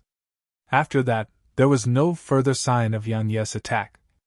A solemn expression appeared in Yan Ye's eyes because the ancient sheath was even more mysterious and shocking than Head imagined. It was actually able to absorb sword chi. Utilizing the sword before the Sword Emperor is truly stupid beyond compare. Meanwhile, Han Yu, who was watching the battle from the side, had suddenly said, Yang Yi, don't you know that the ancient sheath is extremely deterring towards sword cultivators? No matter if it's the sword chi, or even sword techniques, they'll be forcefully suppressed in front of the ancient sheath. All swords submit before the Sword Emperor. Did you think it was a joke? Yang Yi glanced indifferently at Han Yu and said, This is a matter between humans. What does it have to do with someone like you who's neither man nor monster? You're courting death. Han Yu was furious, and he was about to attack. However, Mo Qingyu suddenly said, He's mine. I'll kill anyone who touches him. As soon as she finished speaking, she glanced coldly at Han Yu. Do you think I'm afraid of you? Han Yu laughed coldly and said, Even though Yang Yi isn't really a great person, I have to say that his words from before really make sense. Do you really think you're invincible just because you've become the Sword Emperor? Do you think you're the Sword Sect's founding ancestor from all those years ago? Why don't you give it a try? Mo Qingyu spoke in a cold voice. Han Yu was about to attack when Moka stopped him. Moka shook his head and said, This is a battle between sword cultivators. We don't have to interfere. Even am able to restrain myself, could it be that you can't? Han Yu was still displeased. However, he didn't try to attack again, and he just glanced coldly at Yan Yi and Mo Qingyu. You still intend to fight? They'll let you attack 3 times. Otherwise, you might not have the chance to attack. Mo Qingyu spoke indifferently as she gazed at Yan Yi. Yan Yi nodded, and then he took a deep breath. Needless to say, the ancient shield was truly extremely abnormal. Because anything related to the sword seemed to be unable to do anything to Mo Qingyu. Moreover, he was able to sense that his sword had completely lost its aura when facing the ancient sheath, and it actually had the intent to submit. At the same time that he felt aggrieved by this, Yan Yi felt quite helpless as well. Fortunately, the sword domain seemed to remain unaffected by it. Yan Yi didn't speak further and strode slowly towards Mo Qingyu. When he arrived around 30 m in front of Mo Qingyu, Yan Yi slowly closed his eyes. Right when he was about to utilize the sword domain, a strand of roaring laughter had suddenly resounded from the horizon. Yan Yi frowned and raised his head to look over, and he saw an enormous golden dragon formed from energy was swimming over from the distant horizon. Bang! The golden dragon crashed to the ground and dispersed, and then a man in a golden robe appeared before everyone. It was none other than Mu Jun, whom Yan Yi had fought with on that day. Mu Jun held the golden dragon seal in his hand while he glanced at Mo Qingyu, and then a wisp of a solemn expression flashed through his eyes upon noticing the ancient sheath in her hand. After that, he turned to look at Yan Yi and said, "We hadn't decided on a victor in the battle that day. How about we have a fight today?" Meanwhile, Mo Qingyu said in a low voice, "His life is mine." Mu Jun laughed coldly and said, "But you weren't able to kill him, right? So allow me to take his life instead, all right?" "No." Mo Qingyu refused and said, "I'd said that I would make him pay 100-fold for severing my arm, so how could I go back on my word? Moreover, this is a battle between sword cultivators, so you shouldn't interfere." Mu Jun frowned when he heard this. Right when he was about to say something, Mo Ke had suddenly spoken from the side. "Humans always love to waste their breath. Are all of you going to kill him or not? I'll do it myself if the 2 of you aren't doing it, and you can just watch from the side, alright?" Hee hee. Han Yu laughed gloomily and said, "Why don't you allow me to do it? After all, the soul of a sword cultivator is extremely nourishing. It's rare to come by in 100 years. All of you don't have to fight." Right at this moment, Yan Yi had suddenly spoken. "Oh?" Mu Jun's brows raised and he said, "What?" Yan Yi paid no attention to Mu Jun. He turned around to gaze at the profounders from the southern territory who were standing behind him, and he said, "All of you return to the city." Even though most of them possessed fairly good strengths, they would only be giving their lives away by staying here, and it was completely meaningless. "We refuse to leave." All of them shook their heads and had firm expressions in their hearts. Yan Yi's heart felt warm as he chuckled lightly and said, "You'll only be distractions to me by staying here. Returning to the city is the greatest help you can give me. Understand?" All of them fell silent. Even though they didn't want to leave, they had to admit that they would only burden Yan Yi by staying. But they really didn't want to leave right now. Most of them were loyal. Because Yan Yi had disregarded the threat Mo Ke and the others from the devil race had posed to him in order to rescue them, so how could they not be moved by this? Moreover, the profounders from the southern territory hadn't just offended the members of the devil race, nether race, and demon race. They defended the experts of the other territories as well. If they didn't hold tightly onto someone like Yan Yi for support, then it would still be death that awaited them. "Go back." Yan Yi spoke once more. All of them exchanged glances before they bowed to Yan Yi. One of them said, "Yan Yi, you must survive. We'll be awaiting your safe return within the city. If you die, then we brothers will definitely try our best to kill the profounders of the devil race until all of us perish." As soon as he finished speaking, they stopped hesitating and returned to the city. Mo Ke, Mo Qingyu, and the others watched coldly as this happened, and they didn't stop those profounders from leaving. Indeed, they only had a single objective right now, and it was Yan Yi.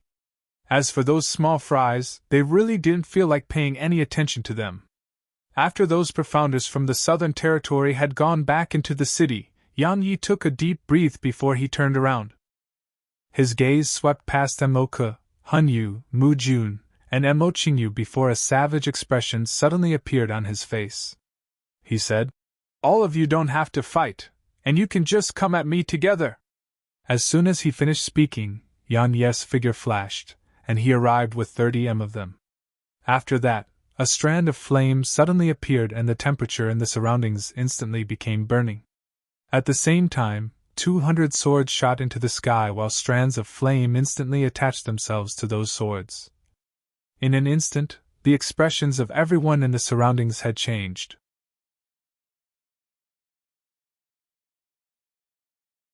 Chapter 359 Battle. The 200 swords that carried strands of nether ghost flame had formed a completely round sword formation in midair. Surging waves of fire and terrifying sword intent swept out incessantly from them. At this moment, the glow of this sword formation simply surpassed the scorching sun in the sky. All members of the devil race, retreat! Members of the nether race, retreat!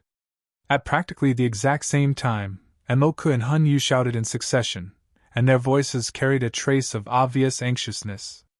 This clearly showed how cautious they were towards Yang Yi's sword formation, and it could even be described as fear. A wisp of solemnness flashed through Emo Qingyu's eyes as she gazed at the sword formation in the sky. If it was merely just a sword formation, then she wouldn't react in such a way even if it was enhanced by 6th level slaughter sword intent. However, it was enhanced by a natural treasure. The effect of her ancient sheath wasn't that effective against a natural treasure. Emo Qingyu took a deep breath before strands of violet gales appeared around her. These gales grew faster and faster while her figure grew fainter and fainter.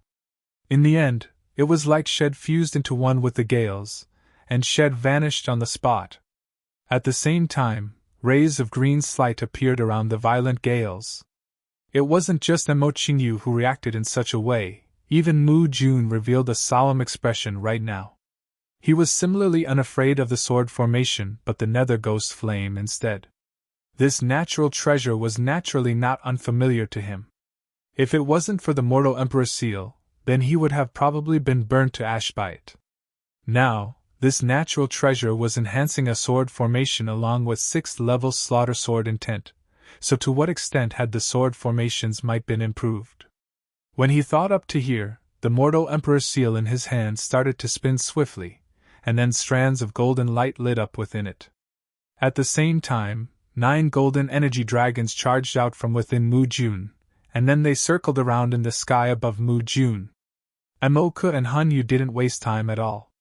After they ordered their companions to retreat, the two of them gazed at the sword formation with a solemn expression as well, and then black energy and devil energy surged out from within them. At this moment, Yan Yi's eyes were crimson red while sharp slaughter sword intent raged around him. He gazed at Emoku, Emo Qingyu, and the others with a savage expression as he said, "All of you want to kill me? Then bring it on!" As soon as he finished speaking, the sword formation in the sky descended rapidly. The expressions of Emoku and the others changed. They stopped hesitating and executed their respective techniques. Bang! The sword formation descended, and then an enormous bang resounded through the surroundings. Countless waves of fire swept swiftly below ancient domain city. Everywhere it passed, the ground was scorched black while numerous enormous rifts were ceaselessly appearing on the ground. The impetus of this aftershock was extremely shocking. As they gazed at Emoku and the others who were drowned beneath the waves of fire and ocean of fire, the crowd on the city walls was deathly silent. All of them were dumbstruck, and their eyes were filled with shock. Was this really caused by a King Realm Profounder? My God! Even a peak Spirit Realm expert would probably be unable to accomplish this. Was Yan Yi actually so terrifying? No matter what, Yan Yi's name was bound to spread throughout the continent after this battle. Luo Shui's eyes narrowed slightly while a solemn expression was within them as well. He said in a low voice, "The Nether Ghost Flame. It's ranked at the 4th position amongst fire element natural treasure.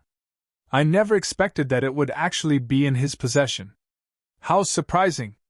Below the city, The wave of fire dispersed, and an enormous and deep pit that was around 300 m in both length and width had appeared within the shocked gazes of everyone. The deep pit was over 100 m deep, and it was an expanse of pitch black within it. Countless specks of flame were still burning within it, and it was like an enormous pit of fire. Where were Embark and the others? They were naturally within the pit, and they could be said to be in an extremely miserable state. Their faces were painted black with ash, and their clothes were tattered. Especially Embark, large patches of her snow-white skin was exposed. Of course, most importantly, none of them were standing right now. At this moment, their expressions could be said to be extremely unsightly. Even though they'd utilized their trump cards to resist this terrifying attack, they'd displayed such a sorry state in front of countless people. Moreover, the greatest humiliation of it all was that it was a single person who'd done this to all of them. Especially Embark.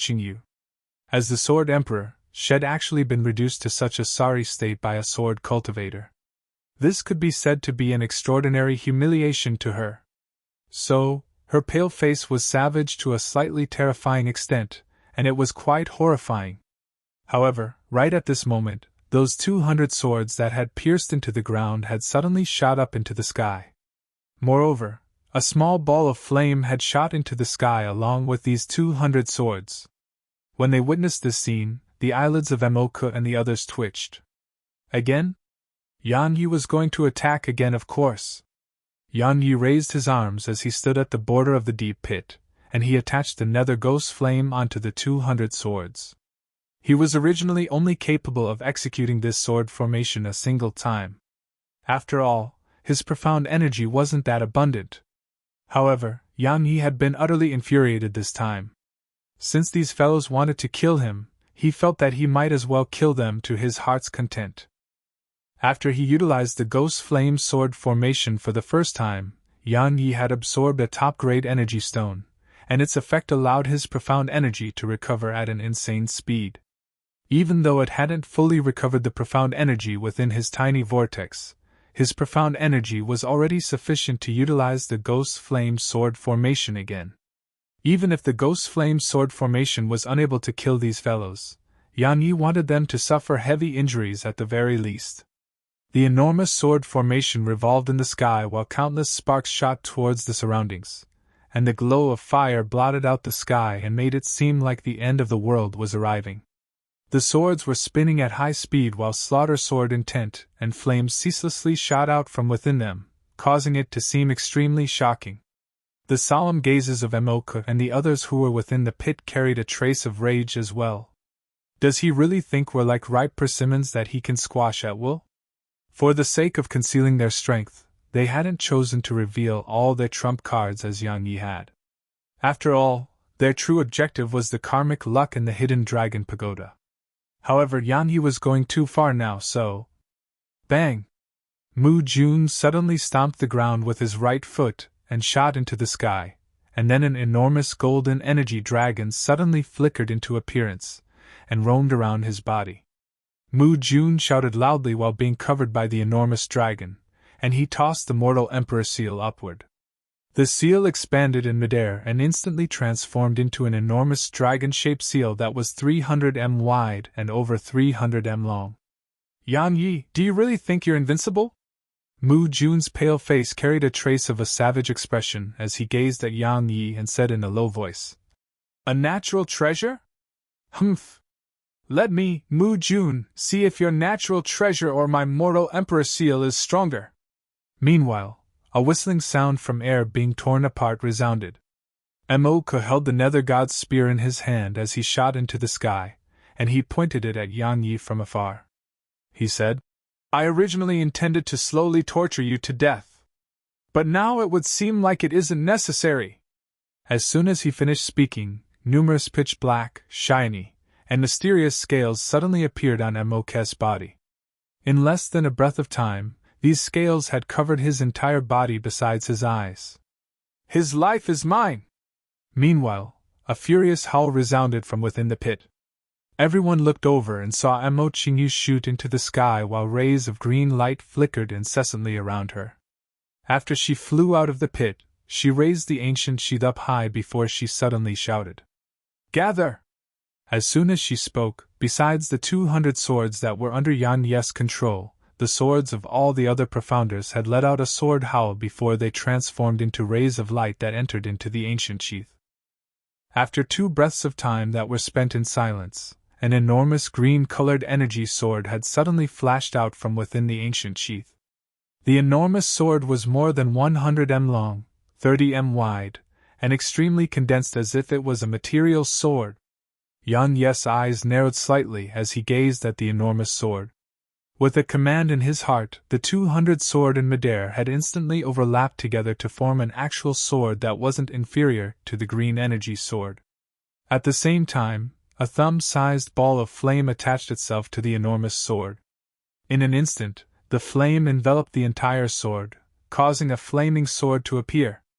"Go!" Yan Yi commanded in a cold voice. The flaming sword suddenly started spinning, causing countless sparks to shoot towards the surroundings, and then it suddenly shot down violently. The green energy sword shot forward explosively as well.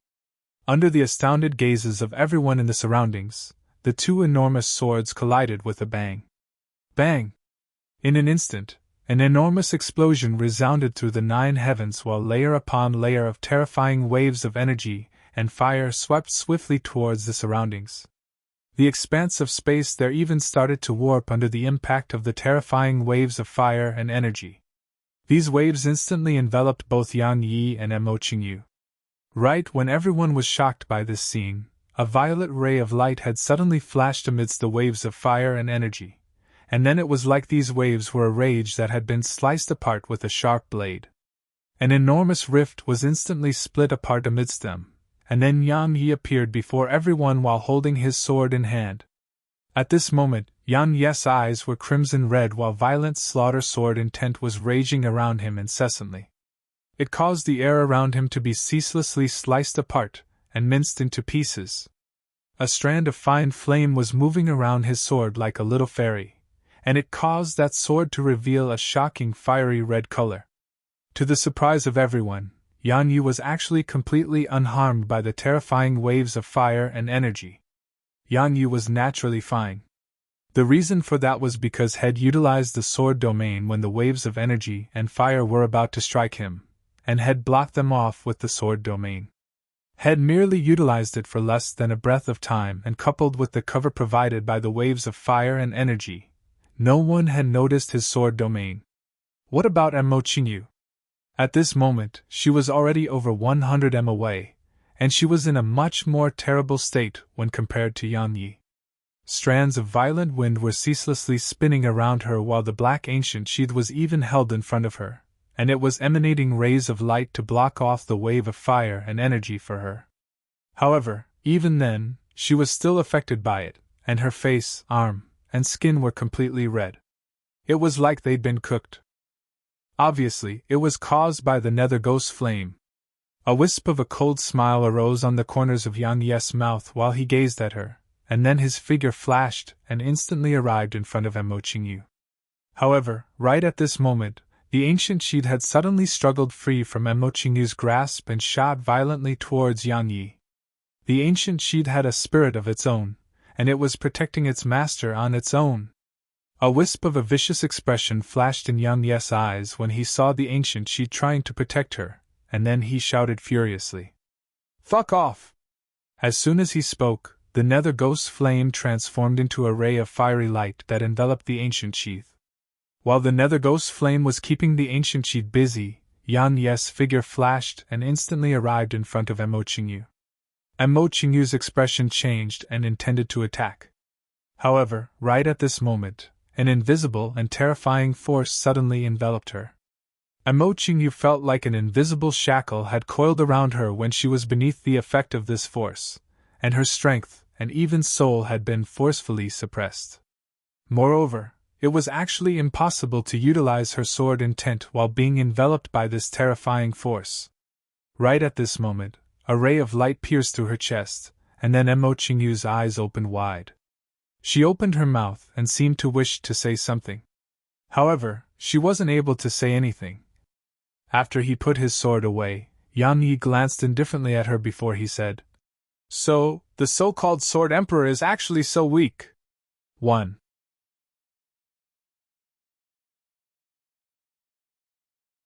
Chapter 360. Move aside. All the spectators in the surroundings were flabbergasted. The Sword Emperor has died just like that. The Sword Emperor that appears every few thousand years has died just like that. She even died at the hands of a sword cultivator? Isn't it said that all swords submit before the Sword Emperor? All of them were puzzled, extremely puzzled by the scene before them. Right at this moment, the ancient chief that was locked in combat with the nether ghost flame had erupted with a strand of dazzling and resplendent light, and then a sword howl resounded through the 9 heavens. The ancient chief transformed into a slightly ethereal woman in a white dress. The woman glanced at Yang Yi with a complicated expression, and then her figure flashed to Mo Qingyu. She sighed lightly as she gazed at the hole on Mo Qingyu's chest, and then her fair hand moved slightly while strands of green energy surged towards the hole. The spectators in the surroundings instantly revealed solemn expressions when they saw this woman in a white dress. It was common knowledge that the ancient chief had a spirit. They had never laid eyes on it in the past, but they had now. None of them dared to look down upon that woman because she was a peerless expert that had accompanied all those who were called the Sword Emperor. Yang Yi frowned when he saw the ancient chief's spirit saving Mo Qingyu, and he gestured with his right hand, causing the nether ghost flame to instantly appear in his palm. Yang Yi was just about to attack. However, the woman stopped and turned around to gaze at Yang Yi. Her eyes carried complicated emotions as she said, "6th level slaughter sword intent, the enlightened sword heart, 2 natural treasures, and you've comprehended the laws of domain. Why did you not come to Sword Emperor Mountain?" The woman seemed to have done it on purpose, and her voice could only be heard by Yang Yi. "I've never thought about becoming the Sword Emperor," said Yang Yi in a flat tone. "Why?" The woman was puzzled. "Because I can still make all swords submit before me even without you," Yang Yi said. "I've already experienced how terrifying you are. Indeed, even I don't dare to utilize the sword in front of you because your suppression towards the sword is too terrifying. However, you're a form of restraint to me, and I can imagine how I would rely on your strength if I did possess you. How can one rely on an external source of strength while cultivating in the sword Tao?" The woman fell silent for a short while before she laughed bitterly and said, "Someone spoke similar words to me 10,000 years ago. You ought to know who it was. Just like you, he disdained to possess my strength. Now I slightly understand why he was able to crush the martial god of his time, and you were able to crush the Sword Emperor of this age. Because both of you possess the purest heart towards the sword Tao." Yang Yi didn't answer her. His profound energy surged instead while he pointed his sword at Mo Qingyu. His intentions were obvious. When she saw Yang Yi act like this, the woman said, "Can you spare her? You're already a legend that has crushed the Sword Emperor. So spare her life, all right?" "No!" Yang Yi refused decisively and said, "Not only would she feel no gratitude towards me, she will even feel stronger hatred towards me, right? Moreover, it's exactly because of her that someone I love is unconscious and unable to wake up until now. So, she must die. If you stop me, then you can die together."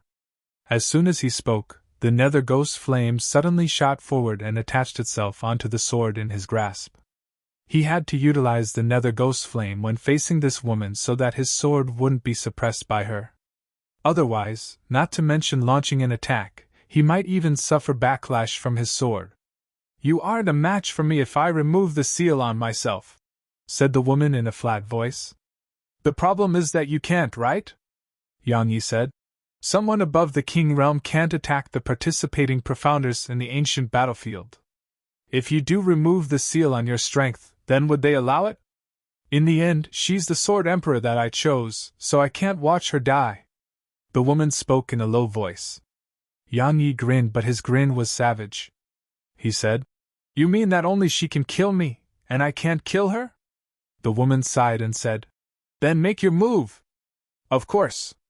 As soon as he finished speaking, the sword in his hand left his grasp, and it emanated a fiery glow as it flashed like a bolt of lightning towards Mo Qingyu. Yan Yi hadn't held back at all, and had utilized the soul-seek sword technique that was enhanced by the nether ghost flame as soon as had attacked. The woman sighed lightly when she saw Yan Yi attack, and then her figure started to become ethereal and faintly transformed into the shape of a sword. However, right at this moment, the soul-seek sword technique had suddenly turned around and shot violently towards the woman. It turned out that Yan Yi's true objective was the spirit of the ancient sheath. As the spectators in the surroundings watched this scene, the corners of their mouths twitched. Isn't this fellow a little too audacious? That's the spirit of the ancient sheath. He actually dares to launch a lethal strike against it. Yan Yi didn't care about all of that. Had merely taken her to be his enemy. Since she was his enemy, then she deserved to be killed. As for whether he could kill her or not, he would only know after he tried. The flaming sword was extremely swift, and it instantly arrived in front of the woman. However, she showed no intention to dodge it, and she just stretched out two pure white fingers to clamp the sword and successfully held it between her fingers. Yan Yi wasn't surprised and said lightly, "Explode!" As soon as he spoke, the nether ghost flame suddenly exploded apart, and then a terrifying wave of fire instantly enveloped the woman. Right when Yan Yi had heaved a sigh of relief, a strand of light suddenly shot into the sky from within the wave of fire. Yan Yi's brows knit together tightly when he witnessed this scene because he knew that he was unable to kill her. The woman didn't stay here. She took Mo Qingyu along as she transformed into a ray of light and vanished into the horizon. Yan Yi's eyes carried icy cold killing intent as he watched Mo Qingyu being taken away by the woman. Looks like fairness really doesn't exist in this world. Earlier, the woman had clearly utilized a strength that exceeded the king realm, but no one had come to stop her. Ha! It looks like those so-called great figures in ancient domain city don't dare to offend this mysterious ancient sheath as well. Besides that, Yan Yi felt even more disdain towards the so-called Sword Emperor. Because the Sword Emperor merely relied on the might of the ancient sheath. For example, Mo Qingyu would have died just now if she didn't have the ancient sheath. He didn't know if the Sword Emperors of the past were the same. But in any case, he truly felt disdain from the bottom of his heart towards the title of Sword Emperor. She can't even accept defeat, yet she calls herself the Sword Emperor? They'll definitely kill Mo Qingyu next time.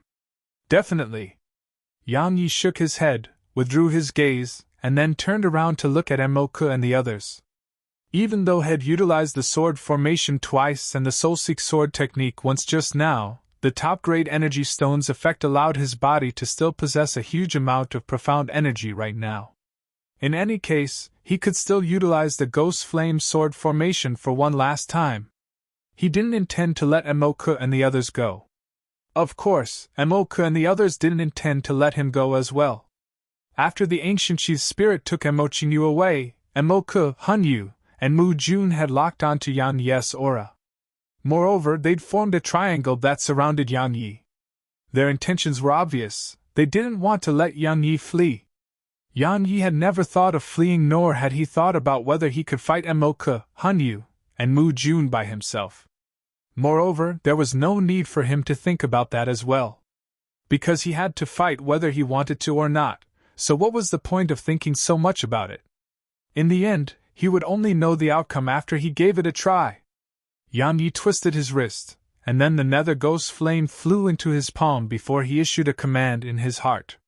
The 200 swords transformed into 200 rays of light that circled around him, and the nether ghost flame shot out with a flick of his finger, causing those 200 swords to instantly transform into flaming swords. At the same time, his slaughter sword intent surged out violently and enhanced those swords as well. Yan Yi glanced at Mo Ke and the others while residing at the center of the sword formation, and then he roared with laughter and said, "Didn't the three of you want to kill me? I, Yan Yi, am standing right here, so what are you waiting for?"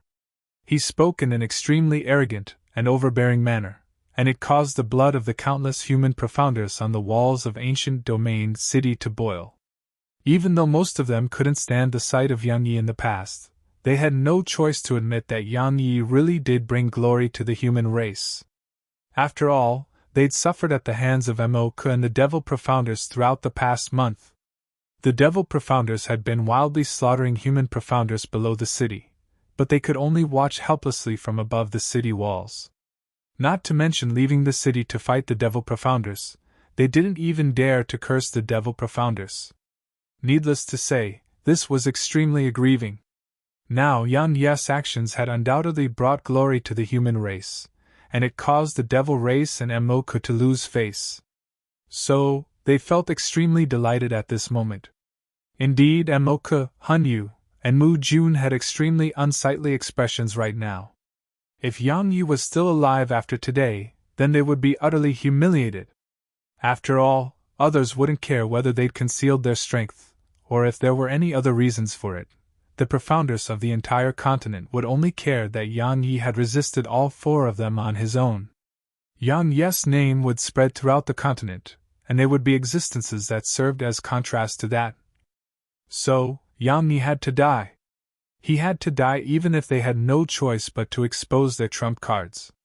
Even though they were from different races, the three of them were of the same mind at this moment. Right when the three of them were about to attack, a woman that held a golden spear in her hand appeared below Ancient Domain City. The woman walked step by step towards the city at a rather slow speed, but she drew the attention of everyone. Who's that woman?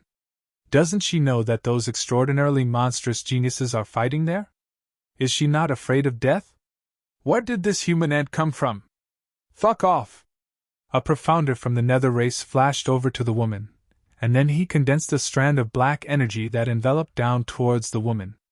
However, right at this moment, the woman suddenly vanished on the spot before she appeared over 30 m away, whereas, the figure of that Profounder had stiffened on the spot. The crowd on the city walls was puzzled, whereas Embark and the others revealed extremely solemn expressions. Because they knew what had just happened. Earlier, the woman had attacked at the same moment that the Profounder from the Nether race had launched an attack against her. However, she was too swift, and it was swift to the point that it was like teleportation. Moreover, her attack was truly too terrifying. Why was it said to be terrifying? Because Shed utilized her gaze to kill that Profounder from the Nether race. Yes, Shed instantly annihilated a King Realm Profounder with just a glance. Yan Ye's expression had become solemn as well. This woman gave him an extremely dangerous feeling. She was very dangerous, and that feeling of danger that she gave off was much stronger than Embark and the others. The woman walked over to Embark, Yan Yi, and the others. She gazed at the four of them with an indifferent gaze before she said, "Move aside!"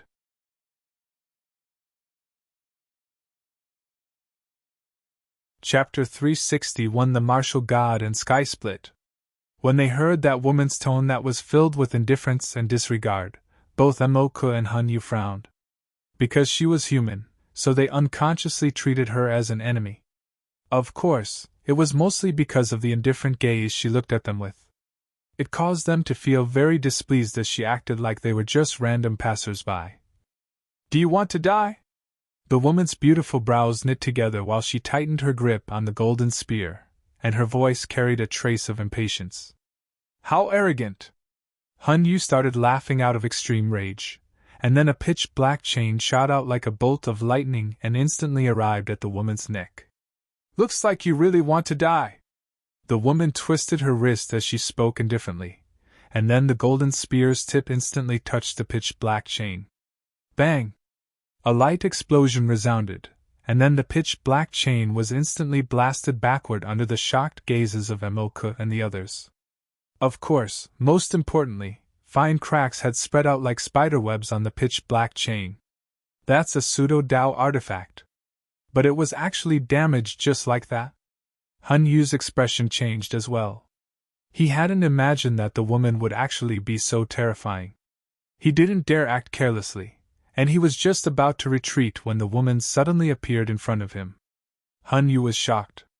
He was about to attack when the tip of the golden spear had already arrived at his neck. Hanyu's figure flashed while astonishment filled with mind, but it was still a bit too late. The golden spear shot through his right arm. With a light flick of the spear, An arm flew into the air while leaving behind a trail of black energy. Hun Yu's countenance instantly turned ghastly pale while his eyes were filled with extreme shock. Of course, there was even more horrifying killing intent in his eyes. The countless spectators in the surroundings were dumbstruck upon witnessing this scene. The woman didn't stop at all.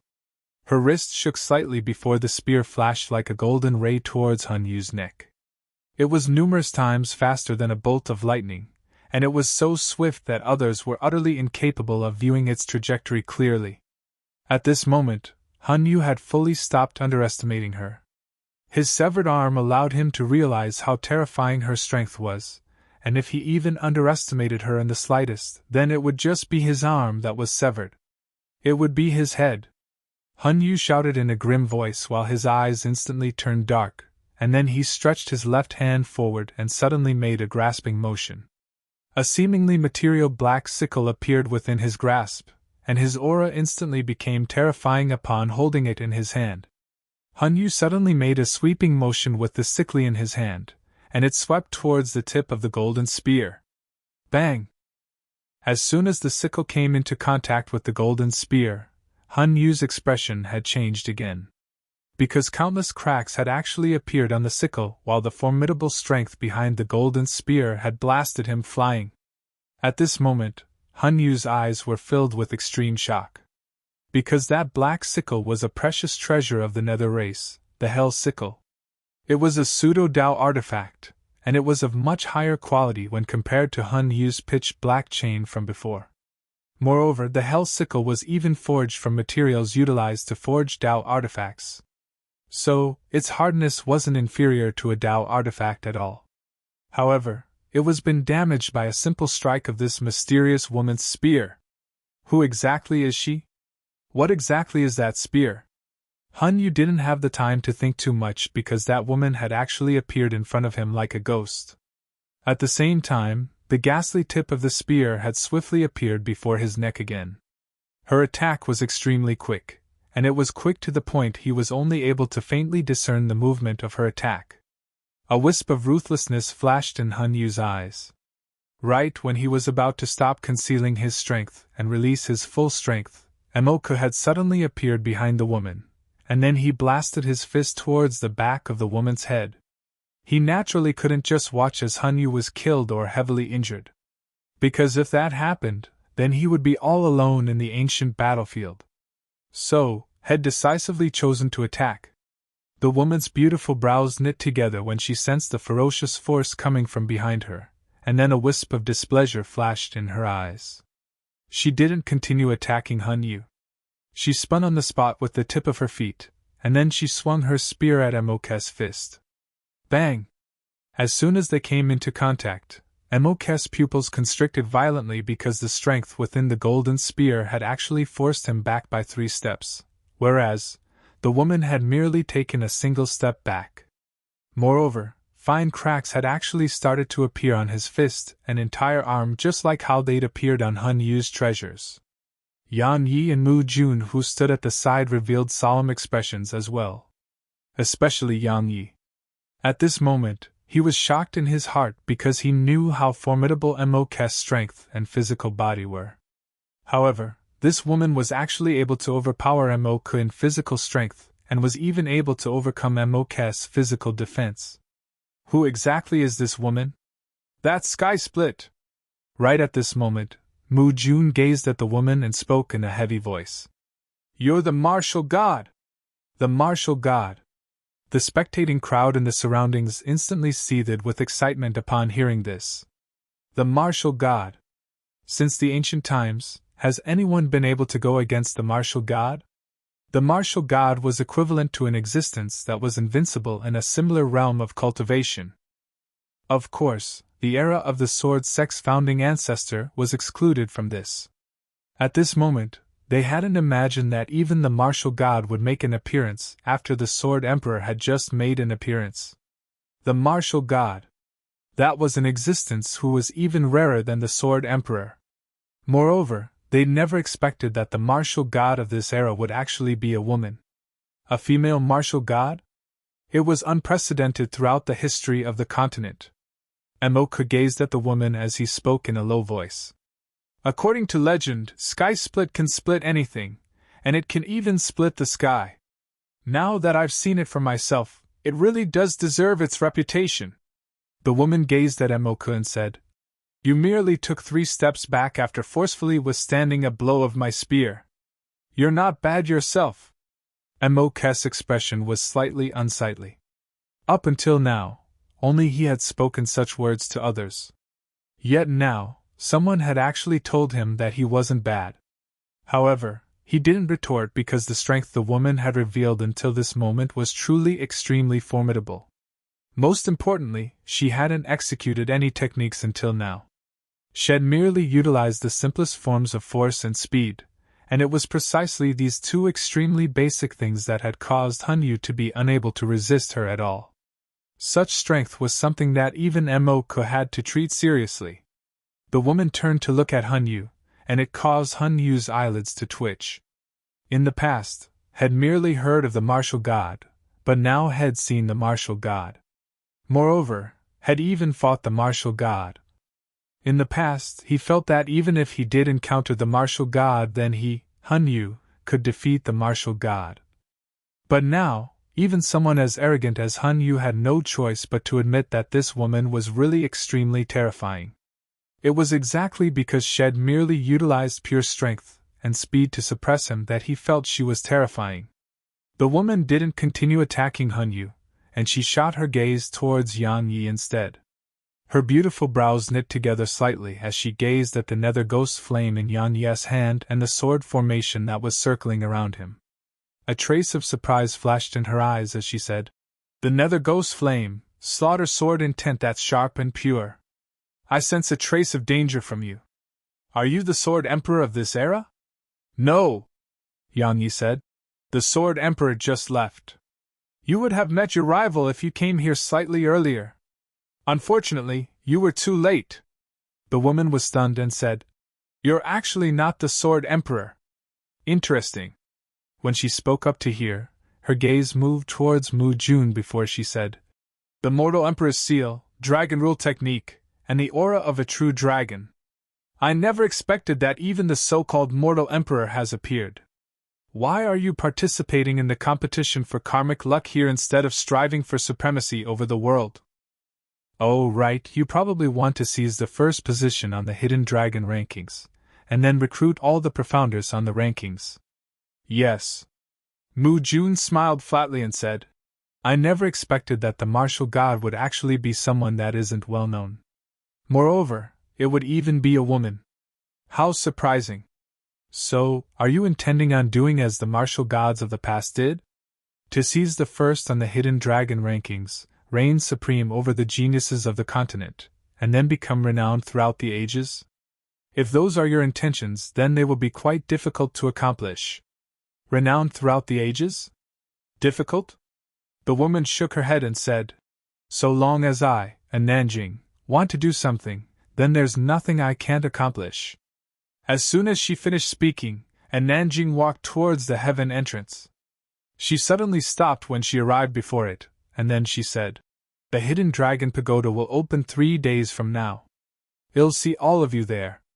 As soon as she finished speaking, and Nanjing glanced at a corner on the city wall, and then she withdrew her gaze and walked into the heaven entrance. At that corner of the city wall, Luo Shui was stunned, and then he shook his head and smiled. As expected of the martial god. What acute senses! How interesting! How truly interesting! Ha! When a Nanjing walked into the heaven entrance, a ray of green light had flashed into appearance, and instantly arrived in front of her. However, she didn't seem to move at all, yet the green ray of light exploded into pieces. The second ray of light flashed into appearance in succession. A shocking scene appeared. A Nanjing didn't dodge at all and allowed it to strike her body. However, nothing happened after that. The green ray of light had just vanished. Everyone was shocked. The third ray of light flashed into appearance, and it was still the same. A Nanjing stood on the spot as before and allowed it to strike her, and then she continued walking into the heaven entrance as if those rays of light had never appeared. This time, Even Moke, Han Yu, and Mu Jun revealed solemn expressions because they were clearly aware of the strength possessed by the Heaven Entrance's attacks. It could be said that it wasn't inferior to the strongest attack of a peak spirit realm expert. However, and Nanjing had withstood them just like that. Her strength was too shocking and terrifying. That was what the three of them thought at this moment. After she walked through the Heaven Entrance, Moke, Han Yu, and Mu Jun fell into silence. What did the appearance of the martial god represent? They were extremely clearly aware that it represented the martial god would reign supreme over all profounders in the same era. The three of them were extremely unfortunate because they were amongst those who the martial god would reign supreme over. As for Yang Yi, he didn't think too much about it. So long as the martial god didn't offend him, then it didn't matter who she crushed. He only had a single objective. It was to obtain karmic luck and rescue Xiao Yushi, and then work hard on improving his strength to rescue his mother. It was just that simple. As for being peerless amongst his peers, being renowned through the ages, or shocking the world, he felt that it was best to leave it to someone else. Yan Yi glanced indifferently at the three of them before he issued a command in his heart, and then he transformed into a ray of light on his sword and instantly vanished from their fields of vision. He felt that it was completely meaningless to continue fighting them. Moke and the others seemed to understand that as well, so they didn't pursue Yang Yi. They'd witnessed Yang Yi's strength earlier, and they knew that they may not necessarily be able to catch up to him if he wanted to flee. After all, the sword control technique wasn't undeserving of its reputation at all. Of course, it didn't represent that they decided to spare Yang Yi. Yang Yi would still ascend the Hidden Dragon Pagoda in the end, right?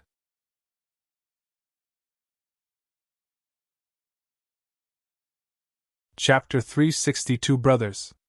In a dense forest, Yan Yi stood in front of a tree while 10 black shadows stood quietly behind him without moving.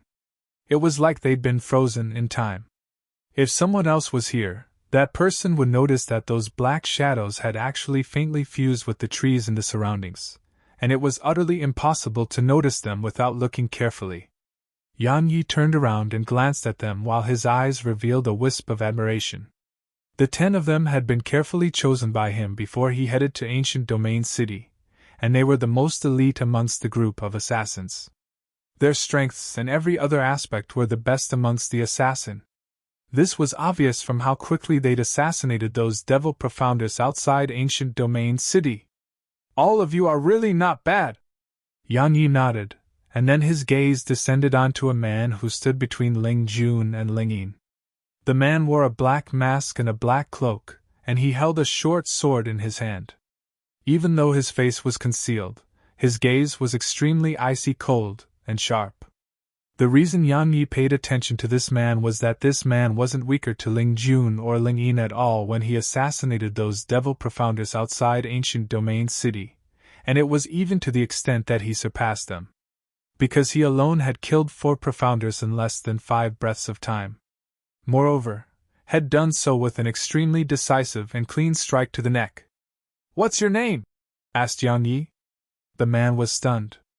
Obviously, he hadn't expected that Yang Yi would pay attention to him. After he recovered from his shock, he hurriedly bowed to Yang Yi, and then he said, "Sword Master, Zhang Lu." Yang Yi grinned and said, "I saw you fight just now, and your strength is really good. It's even to the extent that I felt a sense of danger." Zhang Lu smiled bitterly as he shook his head, and he said, "Sword Master, your strength is extraordinary. You fought 4 peerless geniuses by yourself, and you even made the Sword Emperor retreat in defeat while being a sword cultivator yourself. How could I possibly be a threat to you? Little Lu is right." Meanwhile, a black figure walked over and bowed to Yang Yi, and then he said, "Sword Master, Yi Yun. I'm the youngest amongst all of us brothers. Of course, I'm the smartest as well." Yang Yi smiled and said, "I don't know if you're the smartest, but these words you spoke allowed me to know that you're absolutely the most shameless." The others couldn't help but smile when they heard this, and some even started laughing. The young man called Yi Yun rolled his eyes, and he felt rather helpless. Meanwhile, Yan Yi pondered deeply for a moment before he raised his hands in front of him, and then his profound energy circulated slightly. 10 black strings instantly flew out from within him and entered the bodies of these 10 people. The 10 of them were stunned by this. After they recovered from their shock, excitement surged onto their faces while their eyes were filled with bewilderment. Because Yan Yi had returned the strand of their soul which he used to control them. In other words, they weren't under Yan Yi's control anymore. Sword Master, why? Zhang Lu spoke in a slightly agitated tone. Yan Yi smiled and said, There's no reason. I just like it, so I did it. Now all of you can choose to stay by my side or leave. Of course, I hope that you'll choose to stay by my side because I need all of you. There was a reason why Yan Yi had done this. When he was encircled by those 4 fellows outside Ancient Domain City, had asked the Profounders from the Southern Territory to leave, and had even secretly issued an order for the 10 of them to leave. However, they hadn't left, and they were even prepared to attack.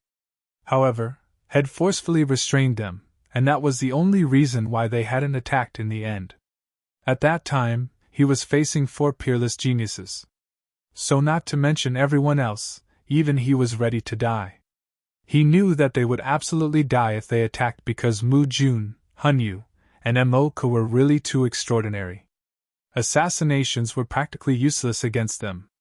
Moreover, Yan Yi was very clearly aware that the 10 of them knew they would definitely die if they attacked. In short, Yan Yi was slightly moved at that moment. Yes, even he, Yan Yi, had others who were willing to live and die with him. Had committed these feelings to memory, and he didn't want anything to taint these feelings. So, had returned their souls to them. All of them remained silent. After a short while, Yi Yun chuckled lightly and said seriously, Sword Master. Actually, in our hearts, we brothers were following you mainly because a strand of our souls was in your possession, and we wanted to obtain even more cultivation resources through you. However, when I saw you fight those 4 geniuses outside Ancient Domain City for the sake of the Profounders from the Southern Territory, I told myself that you are someone worth following. Moreover, I believe that I'll only be able to take revenge by staying by your side. I agree with Lil Yi. At this moment, Zhang Lu said, Amongst all the Profounders of the human race, I, Zhang Lu, only admire you, Sword Master. You have a slightly selfish character, but that's only to outsiders, and you're very loyal to your own. I knew I didn't misjudge you when I saw how you fought for those Profounders from the Southern Territory, and what you just did. Little Yi is right. We only have a chance at revenge by following you, Sword Master. So, I choose to stay by your side. Ling Jun spoke as well. I choose to stay by your side. I choose to stay by your side. All 10 of them chose to continue staying by Yan Yi's side. Yan Yi took a deep breath and said, All of you carry a debt of blood on your shoulders, and so do I, Yan Yi. Moreover, our enemies are extremely strong. However, I'm confident that we'll annihilate all our enemies one day. We'll annihilate all our enemies one day. The others bowed to Yan Yi and spoke in unison. As he gazed at them, traces of emotion flashed through Yan Yi's eyes. I've started to have friends and brothers as well? I'm going to have more people to protect? Even though had gained even more responsibility, Yan Yi didn't feel even a trace of aversion towards it. Conversely, he had a slightly strange feeling instead. Yan Yi shook his head, and then he flipped his palm. A scroll appeared in his hand as he said, This is an earth rank movement technique called the clone illusion technique. It isn't of much use to me anymore, but it should be quite useful to all of you. Especially when it's combined with your bizarre movement technique. It would absolutely be a terrifying combination. So cultivate it together. Yes. They didn't refuse. There's something else. Yan Yi continued. All of you've revealed yourselves. So, I presume that Moka and Hun Yu's companions will definitely not let all of you go, and they'll definitely start investigating all of you. All of you'll be in extreme danger if Moka starts targeting you. There's no need to worry about that. At this moment, Yi Yun suddenly said, The martial god said that she would open the hidden dragon pagoda in 3 days. In other words, Embark must do his best during this period to prepare for the Hidden Dragon Pagoda and the battles to ascend the Hidden Dragon rankings. If it was at any other time, then he would definitely not let us go for killing those devil profounders. However, he'll definitely place all his attention on the Hidden Dragon Pagoda now. So, at the very most, he would dispatch the elites of the devil race to kill us. But all of you aren't afraid of the elites of the devil race, right? Yang Yi smiled and said, "Those elites just happen to be the best prey for all of you to train with, right?" Sword Master is wise. Yi Yun smiled and said, "The 10 of us are at the peak of the King Realm, and we need prey to train with in order to improve further. Those profounders from the devil race and nether race just happen to fit this requirement. So, you don't have to worry about us, brothers. If you're really worried, then get a few sets of equipment for us. Truthfully speaking, everything we brothers are wearing and the weapons we use are truly quite shabby." "Those last 2 sentences were your true objective, right?" said Yang Yi. Yi Yun grinned when he heard this, and he said, "Sword Master is wise. Stop trying to flatter me." Yang Yi smiled as he scolded, and then he said seriously, "Remember not to die at the hands of the profounders from the devil race and nether race. They'll get the equipment for all of you, so work hard on improving your strengths. I have the feeling that the continent won't be peaceful at all in the future. If we don't have strength, then even surviving would probably be a problem for us, let alone taking revenge." Even Yi Yun restrained his smile when he heard this, and he said seriously, "Sword Master, we'll work hard to improve our strengths and follow closely behind you. We won't allow you to leave us far behind. Otherwise, how could we brothers have the face to continue staying by your side if we're a burden to you? So don't worry. We'll do all we can to improve our strengths just for that." Zhang Lu nodded and said, "Sword Master, even though Little Yi seems to have a slightly glib tongue, but he spoke the exact same words that we wished to speak. We know you're a true monstrous genius, and you'll definitely soar into the sky in the future and leave us far behind. However, you don't have to worry. We'll work hard and do our best to stay close behind you." Yang Yi nodded and said, "That's for the best. Right, for the sake of motivating all of you to improve your strengths, I've decided that I'll reward the person that doesn't suffer any injury and kills the most profounders from the nether race and devil race. The reward will be 5,000 energy stones, 10 top-grade talismans of various types." Suddenly, Yang Yi's voice stopped abruptly because the 10 of them had vanished on the spot. Yang Yi stood on the spot and stared blankly ahead, and then he shook his head and smiled. "What a bunch of good-for-nothing fellows. I only spoke about 5,000 energy stones and 10 top-grade talismans of various types. Was there any need for all of you to act like that? How shameful." Yang Yi was like a well-fed man who didn't know the suffering of the starving. The 5,000 energy stones weren't anything much, but those top-grade talismans were extraordinary. They were top-grade talismans, and it was even 10 of various types. That was absolutely a huge amount of wealth. So, how could they not be tempted by it? Of course, the most important reason was that they wanted to compete with each other. In the past, they didn't have an excuse and reason, so it was very likely for a competition between them to harm their relationship. However, it wasn't the same now because they had a very good reason and excuse. After a short while, Yang Yi smiled. However, his smile suddenly froze as he stretched out his hand to lightly stroke the hair in front of his chest. In an instant, a clump of his hair fell from his head onto his palm.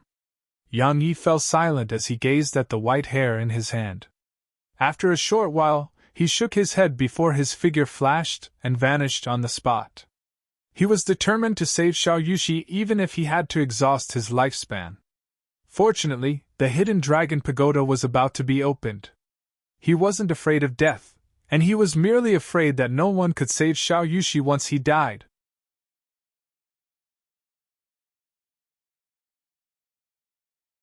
Chapter 363 Waiting for You. Yang Yi had fought 4 geniuses on his own, and he even defeated the Sword Emperor of this era. This news instantly swept through the entire continent like a tornado. Of course, the most shocking part of this news was that Yang Yi had defeated the Sword Emperor of this era, while being a sword cultivator himself. A sword cultivator defeating the Sword Emperor had never occurred in the entire continent. In the past, the Sword Emperor was the highest title for sword cultivators, and it represented the strongest amongst sword cultivators. Yet now, a sword cultivator had defeated the Sword Emperor. So, what did this mean? Countless sword cultivators were puzzled. The Sword Emperor could be said to be a sacred title in their hearts. Every single sword cultivator took pride in becoming the Sword Emperor. In other words, the Sword Emperor was the representative of all sword cultivators in the world. Yet now, the supreme and most sacred Sword Emperor in their hearts had actually been defeated. Moreover, it was even accomplished by a sword cultivator. They didn't know if they should feel sorrowful or excited. The sorrow was because the Sword Emperor had actually been defeated, whereas the excitement was because the Sword Emperor could actually be defeated. No matter what, at this very moment, all the profounders of the younger generation in Profounder Continent knew of a person's name, and that name was Yan Yi. The Sword Sect. Cool Breeze Gorge. On an enormous rock within Cool Breeze Gorge was a woman in a white dress who stood there silently. The woman had picturesque features, a peerlessly beautiful appearance that was like a bloomed lotus, and long hair that hung loosely behind her shoulders. She stood silently on the enormous rock while the light breeze before her caused the strand of beautiful hair by her ears to flutter lightly. Her gaze was fixed towards the north but wasn't focused, and she seemed to be looking for something yet seemed to be thinking about something as well. Just like that, the woman stood on the enormous rock for almost 4 hours, and she finally withdrew her gaze when the wisp of red on the horizon had gradually dimmed down. Suddenly, her beautiful brows knit together while her fair hands stretched out towards her stomach that had clearly bulged up. She rubbed her stomach lightly while her icy cold face revealed a rare wisp of gentleness. After a short while, the woman shot her gaze towards the north again, and then her cherry lips parted lightly as she muttered in a low voice. We're waiting for you. Flower Palace. At the bottom of Passionless Cliff. He fought 4 great geniuses by himself, and even defeated the Sword Emperor who had obtained the mysterious ancient Shi's acknowledgement. At the same time, he possesses a mysterious natural treasure. A woman in front of Feng Yu gazed at a scroll and read its contents slowly. At this moment, Feng Yu's complexion was much better because for some unknown reason, Ling Yu had been constantly torturing her every day had been assigned to a different place in the sect. On the other hand, the new enforcement elder that was sent her had given her a shock. Because not only did this enforcement elder avoid torturing her, the enforcement elder would heal her injuries every single day. Moreover, the enforcement elder would frequently tell her about Yan Yi. This caused her to feel extremely bewildered and puzzled. However, it didn't matter because it was enough for her if she could hear about Yan Yi. A gratified expression gradually appeared on Feng Yu's face because her son wasn't ordinary in the end. But he'll probably be unable to wait until the day I can see him. After they obtained the news of Yan Yi's victory over the Sword Emperor, the 6 great powers of the Southern Territory had acted similarly and maintained silent. Because it could be said that Yan Yi wasn't someone they could crush at will anymore. Why? Because so long as Yan Yi strives for a good position on the Hidden Dragon rankings, then with the natural talent and strength he possessed, those 3 9th-rank sects of the Central Territory would definitely open their doors to him. So long as Yan Yi joined them, then they would be helpless against him. However, it didn't really matter as well. Because no matter how monstrous and outstanding Yan Yi was, he was merely a King Realm Profounder in the end. Not to mention the King Realm, so what if he was a Monarch Realm Profounder? How could just one person topple their sects? That was a joke. However, the higher-ups of the 6 great powers still had complicated feelings towards all of this. Because they hadn't expected that Yan Yi's genius would actually be so monstrous, and he would actually be able to defeat the Sword Emperor who possessed 8th-level sword intent. Especially the Sword Sect, the entire Sword Sect was instantly enveloped in a slightly strange atmosphere upon finding out about this. They didn't know if they should feel furious or happy. The furiousness came from the Sword Sect's decision to actually give up on Yan Yi and give up on a sword cultivator who could defeat the Sword Emperor. Conversely, The happiness came from the fact that a sword cultivator who was once a member of their sect and had cultivated amongst them had defeated the Sword Emperor. No matter what, once the news of Yan Yi's victory over the Sword Emperor had spread to the Sword Sect, the place Yan Yi once stayed had been emptied because no one dared to stay there. Besides that, the matter of how Yang Yi had once been a labor disciple who snuck off to cultivate in Clear Breeze Gorge had gradually spread throughout the Sword Sect. I never expected that he would actually be able to defeat the Sword Emperor as well. My God! Is he still the same labor disciple that worked with me all those years ago? Is that Yan Yi who defeated the Sword Emperor really the same Yan Yi who I know? Merely a short period of time has passed. However, he has seized the first position on the Ascension rankings, and now he has even defeated the Sword Emperor. Besides the founding ancestor, there isn't a single person in the Sword Sect's history who can compare to such accomplishments. But why did the sect expel him? In the future, he'll definitely be able to lead our Sword Sect to glory. I was actually from the same sect as the Sword Cultivator who defeated the Sword Emperor. Even though it was in the past, but it still happened. Haha. Alas! If the sect didn't expel him, then could anyone in the younger generation of the Southern Territory compete with our Sword Sect? Alas! What a pity! Something worth mentioning was that the matter related to how Yang Yi had been expelled from the Sword Sect started spreading swiftly through the entire Southern Territory. After that, all the profounders and powers in the Southern Territory took pleasure in the Sword Sect's misfortunate. Of course, most importantly, the Sword Sect and all its higher-ups were given a nickname, Ignorant Fools. It was exactly because of this incident that some clans started asking the disciples of their clans to return from the Sword Sect. Because as far as they were concerned, even if the disciples of their clans possessed natural talent, it would probably be buried in the Sword Sect. It could be said that the negative effect that Yan Yi's victory over the Sword Emperor caused to the Sword Sect was enormous. On the other hand, the higher-ups of the Sword Sect continued maintaining their silence, and didn't do anything to save the situation. They just allowed the disciples of the Sword Sect to leave and allowed those harmful rumors to spread. It was like they hadn't heard them at all, and it caused all the other great powers to feel extremely puzzled and bewildered. The headquarters of the Talisman Masters Association. At this moment, all the higher-ups of the Talisman Masters Association were seated in a hall in silence. After a short while, Bai Shan, who sat at the seat of the host, sighed lightly and said, "With that kid's pride, he will absolutely not return." "Fine, even if he doesn't return to the Talisman Masters Association, we won't become enemies because of Lin Shan and his younger sister's presence. But it's just a pity. What a pity!" The other old men shook their heads upon hearing this, and there was undisguised regret in their eyes. It was a lie if they said they didn't feel regret, but it was all too late now. Two young girls were seated on the stone steps outside the hall. "Bauer, did you hear? My big brother defeated the Sword Emperor. Humph. He'll definitely be able to rescue my mother and reunite us all once he returns. Che! Is that really so great? I can do that as well. I guarantee that a single super talisman will definitely blast her flying. It probably can't. I heard that the Sword Emperor is extremely formidable." "Really? If she's formidable, then he'll use 2 super talismans. That should definitely be sufficient to blast her flying.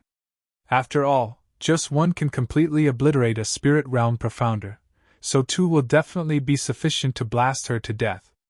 If 2 aren't enough, then he'll use 3 or 4. Humph. In any case, I have a bunch of them."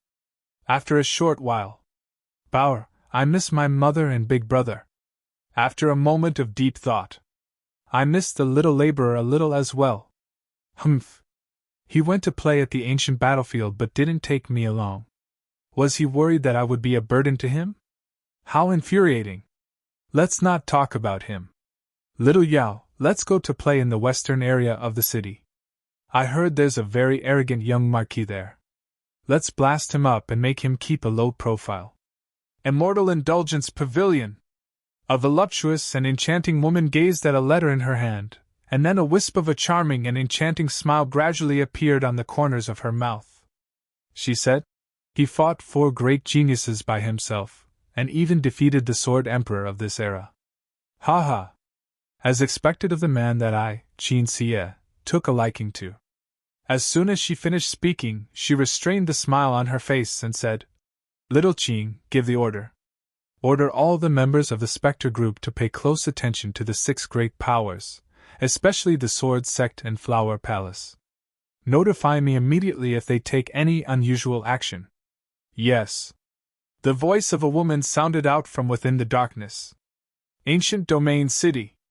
Treasure Gathering Room. Elvira's gaze was solemn as she gazed at the enormous corpse of an azure dragon that was laid out in front of her.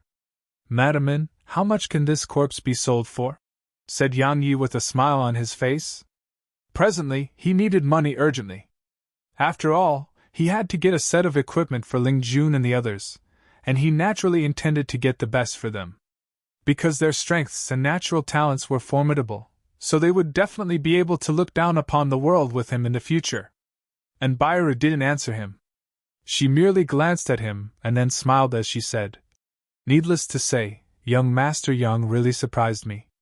The Sword Emperor of this era hadn't even had the chance to show off before she was defeated by you.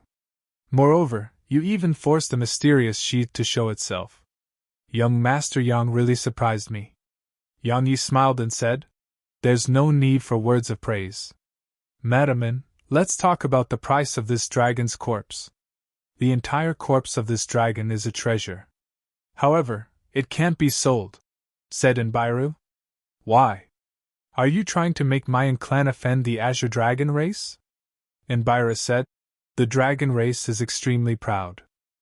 If they find out that a member of their race was sold or auctioned off by humans, then they will definitely not stop until they annihilate us all.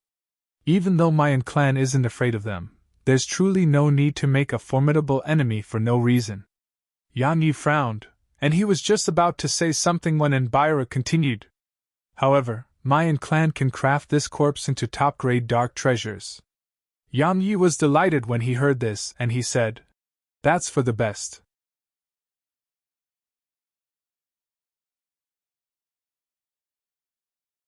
Chapter 364 Equipment Set.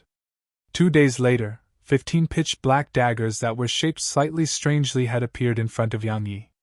These are the daggers that were made from Ing Long's teeth according to your request, Enbiru said. Ing Long's teeth are extremely sharp by themselves, and coupled with some special materials that I added for you, these daggers can easily slice through low-grade Earth rank armor, and if the user's strength isn't bad, then even low-grade Heaven rank armors can be sliced apart.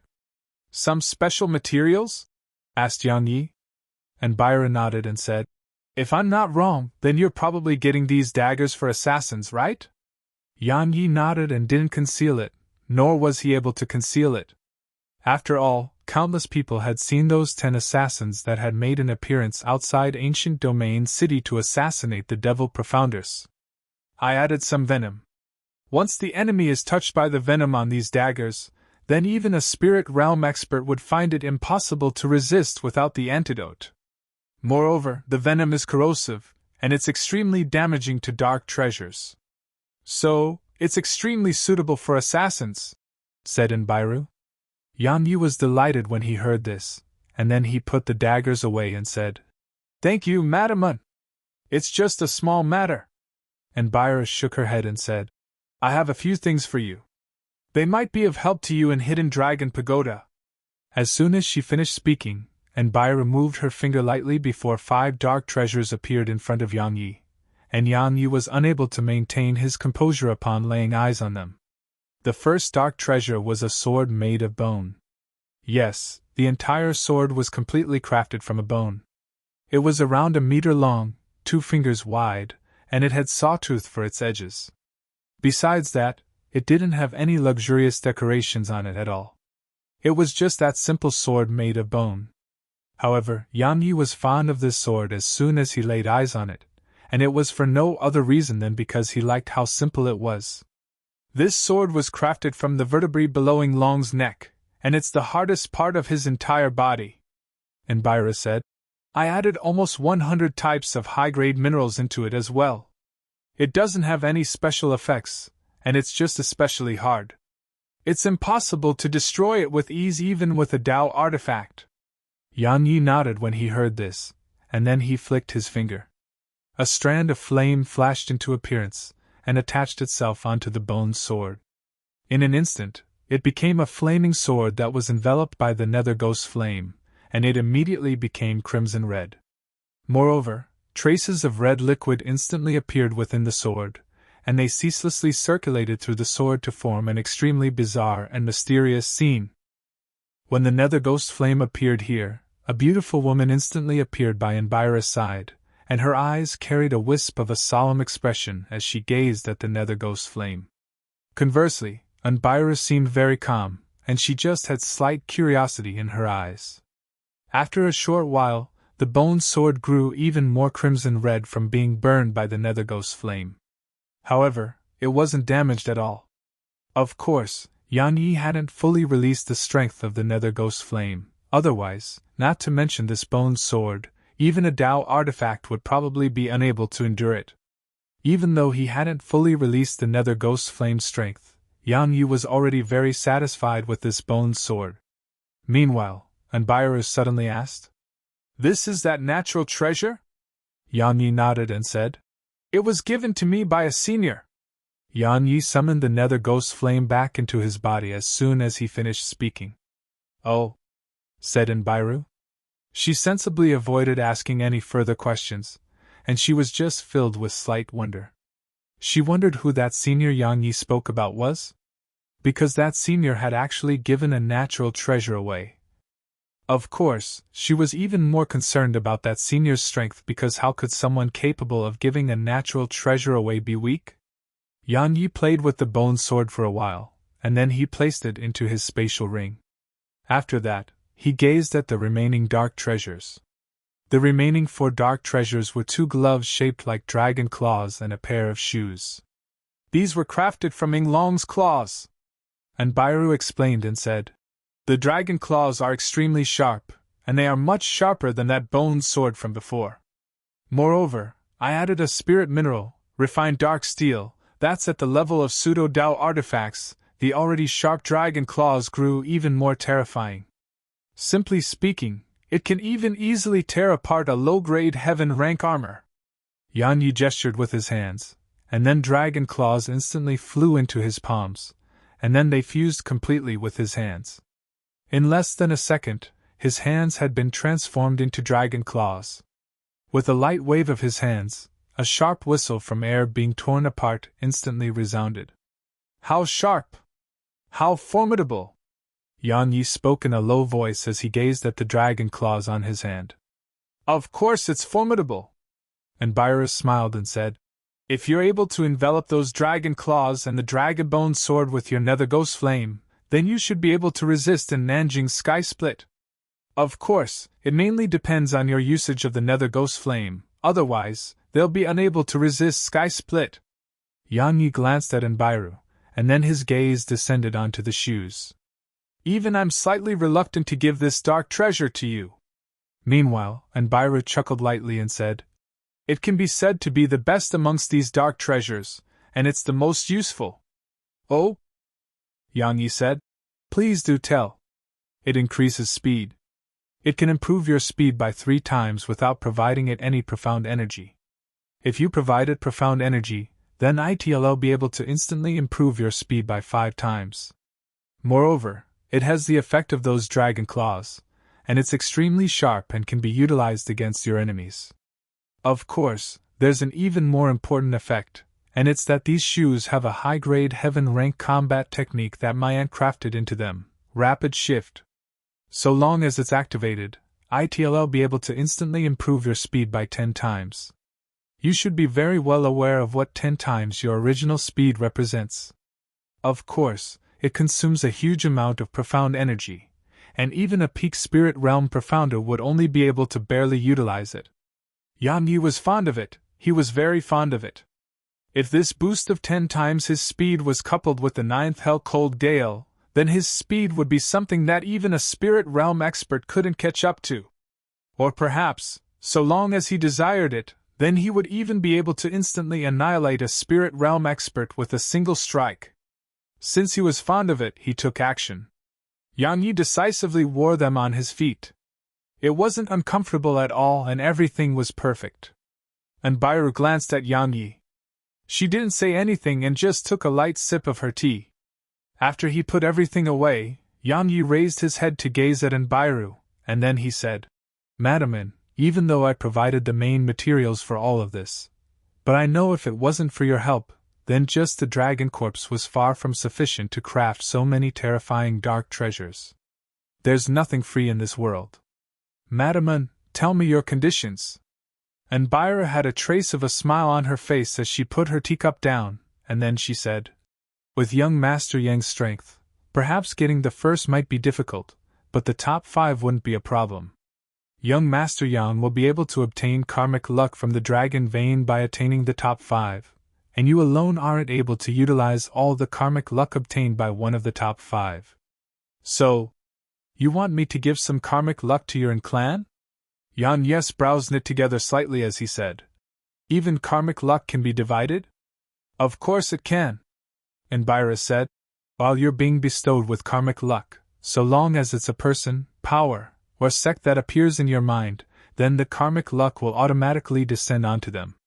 Yang Yi fell silent. After a short while he said, "To tell Madam the truth, I'm mainly striving for the karmic luck in order to rescue someone. While these dark treasures were very tempting and he didn't want to give them up, but if it would affect Xiao Yushi, then not to mention giving up these dark treasures, he would even be willing to give up the nether ghost flame if he had to." And Bairu fell silent. However, she didn't give up and said, "How about this? First satisfy the needs of the person you want to rescue, and then give some to my clan, alright?" Yang Yi pondered deeply for a moment before he said, "That's not a problem." And Bairu cracked a smile. "I think." Meanwhile, Yang Yi suddenly said, "The clan has probably dispatched people to participate in the hidden dragon rankings as well, right? Or perhaps, Madaman has made similar exchanges with numerous other extraordinary geniuses, right?" "Yes." And Bairu didn't conceal it and said, "It isn't just me. Some of the extraordinary powers and hidden clans have done the same as well. We would rather make a mistake than allow an opportunity slip by because a little bit of wealth is nothing to us. However, karmic luck is related to the future of our clans. Truthfully speaking, there are almost 100 other profoundists besides young Master Yang who are participating in the hidden dragon rankings on my clan's behalf. Of course, young Master Yang is the one I feel is the most promising amongst all of them." Yang Yi smiled and said, "I'm honored." When he spoke up to hear, he suddenly paused for a moment and said, "Madam, you once asked me to stop someone from obtaining the first position on the hidden dragon rankings. I'd like to know who that person is. After all, the hidden dragon pagoda will be open tomorrow. It would be too late if I don't ask now." And Bairu glanced indifferently at Yang Yi and said, "Young Master Yang knows the answer, so why ask? You only have to try your best, and it's fine even if you can't obstruct her footsteps. I won't blame young Master Yang for that. After all, she's too monstrous. Unless the Sword Sect's founding ancestor is reborn, otherwise, no one can stop her footsteps." Yang Yi smiled and said, "Looks like Madam has already prepared a plan. I presume you didn't even hold much hope that I would be able to stop her. Young Master Yang, you're being too modest." And Bairu spoke flatly. "I believe that even she doesn't dare underestimate you. After all, you possess the enlightened sword heart and a natural treasure." Yang Yi shook his head and said, "Let's not talk about all of that. In short, thank you for your help. I'll remember this kindness. The hidden dragon pagoda will be opening tomorrow, so I'm heading back to prepare in advance. Farewell." As soon as he finished speaking, Yang Yi bowed slightly to her before he turned around and left. After Yang Yi left, the beautiful woman behind Bairu suddenly said, "He remains unmoved before favors, acts decisively and ruthlessly, and possesses a natural talent that's extremely monstrous. Moreover, he's an extremely loyal person as well. He's really not bad. Little girl, consider him." And Bairu was stunned when she heard this, and she fell into a daze as she gazed out through the door.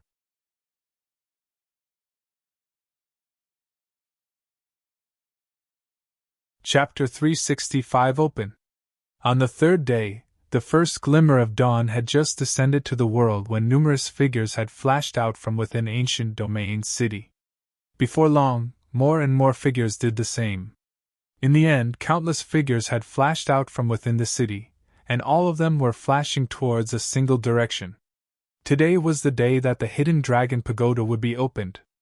At an area over 3,000 kilometers away to the southeast of ancient domain city was numerous large mountains that formed a circle, while a sunken valley resided at the center of them.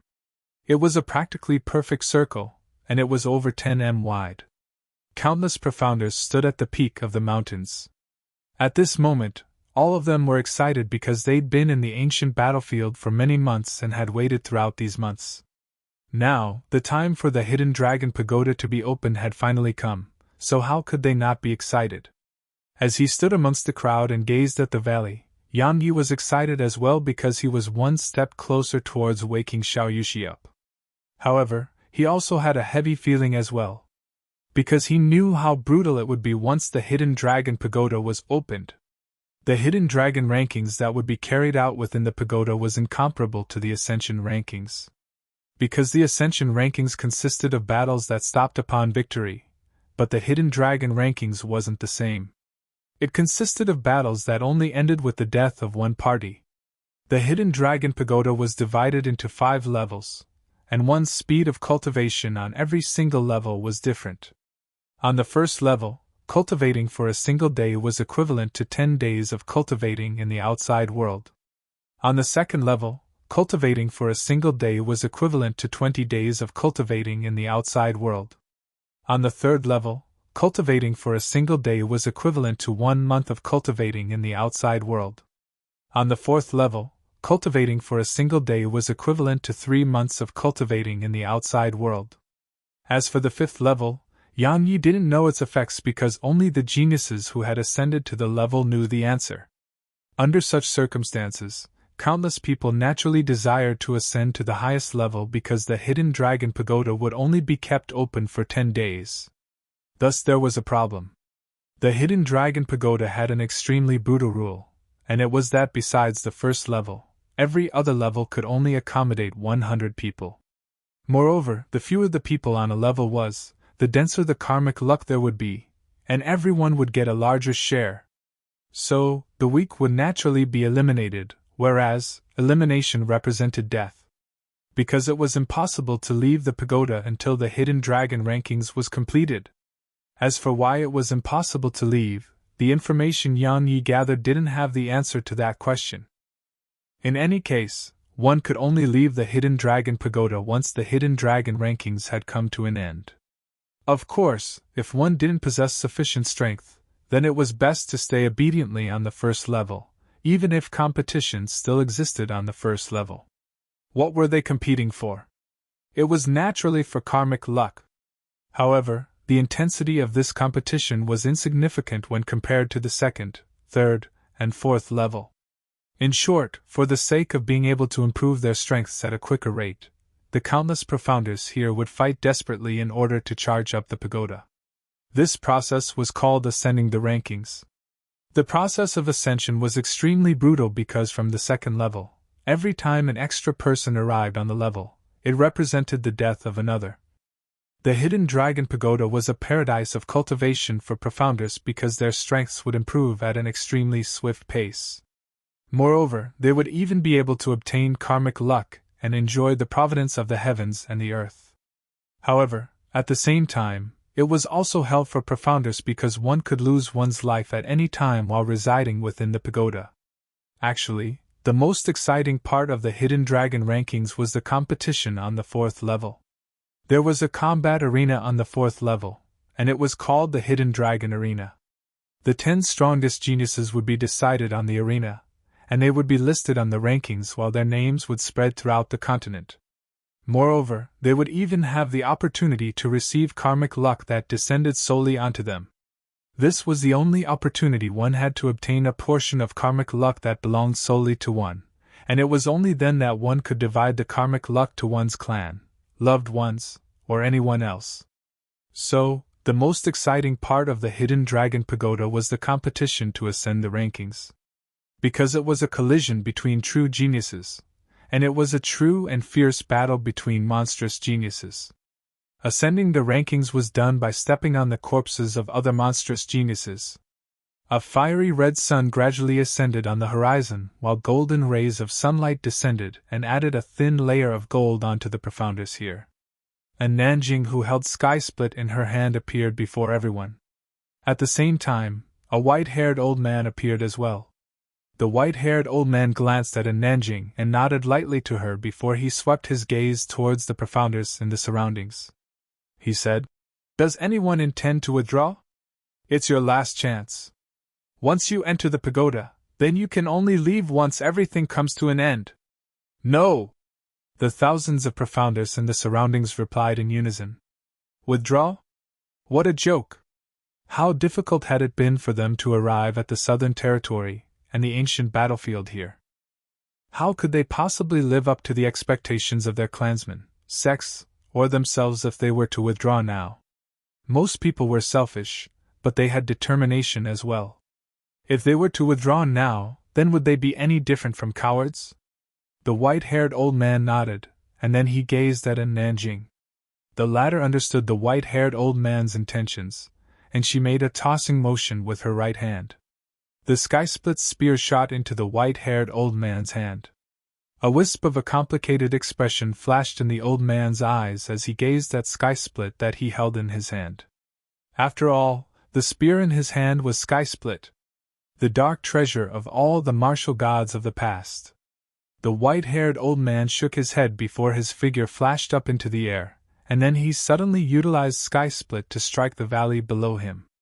The old man shouted, "Split!" The space at the tip of the spear trembled violently before a strand of white ripples swept towards the surroundings. After that, the ground of the valley below them had started to split slowly beneath their shocked gazes, and then an enormous black dot started to gradually emerge from underground. The black dot grew larger and larger. In next to no time, everyone saw the shape of it clearly. It was the top of a pagoda, and the countless profounders in the surroundings seethed with excitement upon witnessing this scene. Because it was the Hidden Dragon Pagoda. In next to no time, the entire pagoda appeared within everyone's fields of vision. The Hidden Dragon Pagoda was 3 kilometers tall and over 2 kilometers wide. The entire pagoda was dark, dignified, simple, and ancient. That was what Yang Yi felt about the pagoda. Bang! Right at this moment, an enormous white-colored dragon that was over 10 kilometers long suddenly shot into the sky from beneath the ground, and it circled in the sky before it coiled around the pagoda. The expression on the old man's face changed when he witnessed this scene, and his eyes revealed undisguised shock. Because the white dragon was the dragon vein beneath the Hidden Dragon Pagoda, and it had only shown itself on one other occasion throughout history. It was that day 10,000 years ago, when the Sword Sect's founding ancestor had come to the Hidden Dragon Pagoda. At that time, the Sword Sect's founding ancestor had drawn the attention of the White Dragon, so it had shown itself. But who exactly made the White Dragon show itself 10,000 years later? The white-haired old man swept his gaze past all the profounders in the surroundings, and his gaze stopped for a moment on Emoka, Yan Yi, and Nanjing, and Luo Shui. After that, his gaze locked onto Nanjing. But in next to no time, his gaze fell onto Luo Shui. A short while later, he shook his head and sighed lightly. Everyone in the surrounding gazed at the white dragon with shock. They naturally didn't recognize it, and they were merely shocked by it because it was truly too huge. Right at this moment, the tiny vortex within Yang Yi's body had suddenly circulated for a moment. At the moment, the enormous white dragon's eyes suddenly shot over towards Yang Yi. Its eyes had a trace of yearning, a trace of bewilderment, a trace of fear, and even more excitement. Yes, its enormous eyes were filled with excitement. But in next to no time, the excitement in its eyes transformed into rage. Roar! The enormous white dragon flashed over the sky above Yang Yi and the others, and then its white dragon breath suddenly surged down towards Yang Yi and the others. The profounders around there were horrified. What's wrong with this white dragon? It's actually attacking us. Yang Yi's eyelids twitched as well. He was able to sense that the white dragon was extremely furious right now, but he couldn't figure out why the white dragon would suddenly go berserk. Yang Yi didn't have the time to ponder on it, and he was just about to retreat. However, right at this moment, the white-haired old man suddenly appeared above them, and then he swiftly slapped his right palm forward. A white energy palm flashed into existence, and collided with the dragon's breath. Bang! As soon as they came into contact with each other, both of them emanated terrifying energy. Moreover, an explosion that rumbled thunderously resounded by the ears of everyone. After a short while, both man and dragon could be seen to be in confrontation in midair. Ghastly killing intent flashed in the white dragon's eyes as it gazed at the white-haired old man. However, it didn't launch another attack. It merely glanced coldly at the spot which Yang Yi stood at just now, and then its figure swayed and transformed into a white ray of light that shot into the ground. The white-haired old man frowned slightly while a wisp of bewilderment flashed through his eyes. This white dragon didn't launch an attack when it showed itself for the sword sex founding ancestor all those years ago. Why did it? After a short while, the old man shook his head, and then he waved his right hand, causing Skysplit to fly into Nanjing's grasp. After that, he said, "Let the hidden dragon rankings begin! Ha ha! Profounders of the devil race, heed my command. Kill all humans within the hidden dragon pagoda without any mercy. Profounders of the nether race, heed my command. Show no mercy to the humans." The white-haired old man had just finished speaking when the group of profounders from the devil race and nether race had flown down under Amoka and Hun Yu's lead, and they surged into the hidden dragon pagoda as soon as they descended to the ground. The expressions of the human profounders instantly turned unsightly when they witnessed this scene. Both the devil race and nether race had a leader, but their human race didn't. If they didn't have a leader, then they wouldn't be able to unite against their enemies regardless of how many profounders were amongst them. So, the only fate that awaited them when they faced the nether race and devil race was to be slaughtered. In next to no time, the human profounders here shot their gazes towards Nanjing. However, the latter didn't even spare a glance at them before her figure flashed. In the next moment, Shed arrived at the valley and walked into the pagoda. Before long, the human profounders in the surroundings had shot their gazes over to Mu Jun instead. The latter pondered deeply for a moment before his figure flashed as well, and he leaped down to the valley and walked into the pagoda. In his opinion, these profounders were burdens to him for now. Because if he led them in the pagoda, then he would have to face the devil race and nether race. The countless human profounders in the surroundings had even more unsightly expressions on their faces. Meanwhile, those profounders from the southern territory who had killed the devil profounders and nether profounders with Yang Yi in the past had walked over to stand behind Yang Yi. Yang Yi nodded to them before he said, "Come, let's kill our way up the pagoda! Let's kill our way up the pagoda!" All of them shouted in unison, and their voices shot into the sky.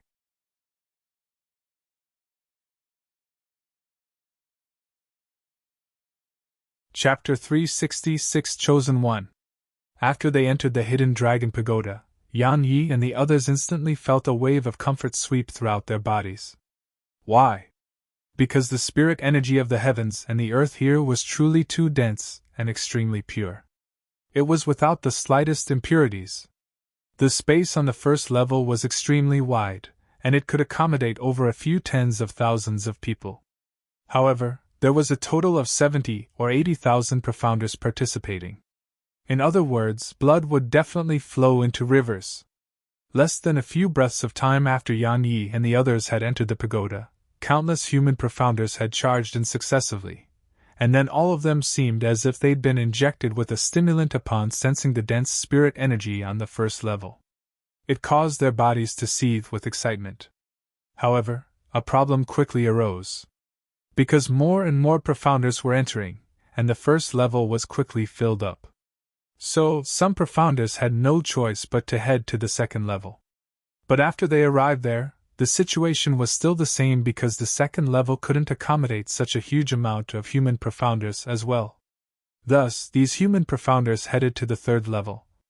Just as before, the space on the third level was quickly insufficient, and then numerous human profounders surged towards the fourth level. Bang! The human profounder that just stepped foot onto the fourth level didn't even have the chance to cheer with joy when countless rays of energy shot towards them. All of them were caught off guard, and they instantly lost their lives beneath the rays of energy. One of the devil profounders stood at the entrance of the fourth level and gazed coldly at the human profounders below him.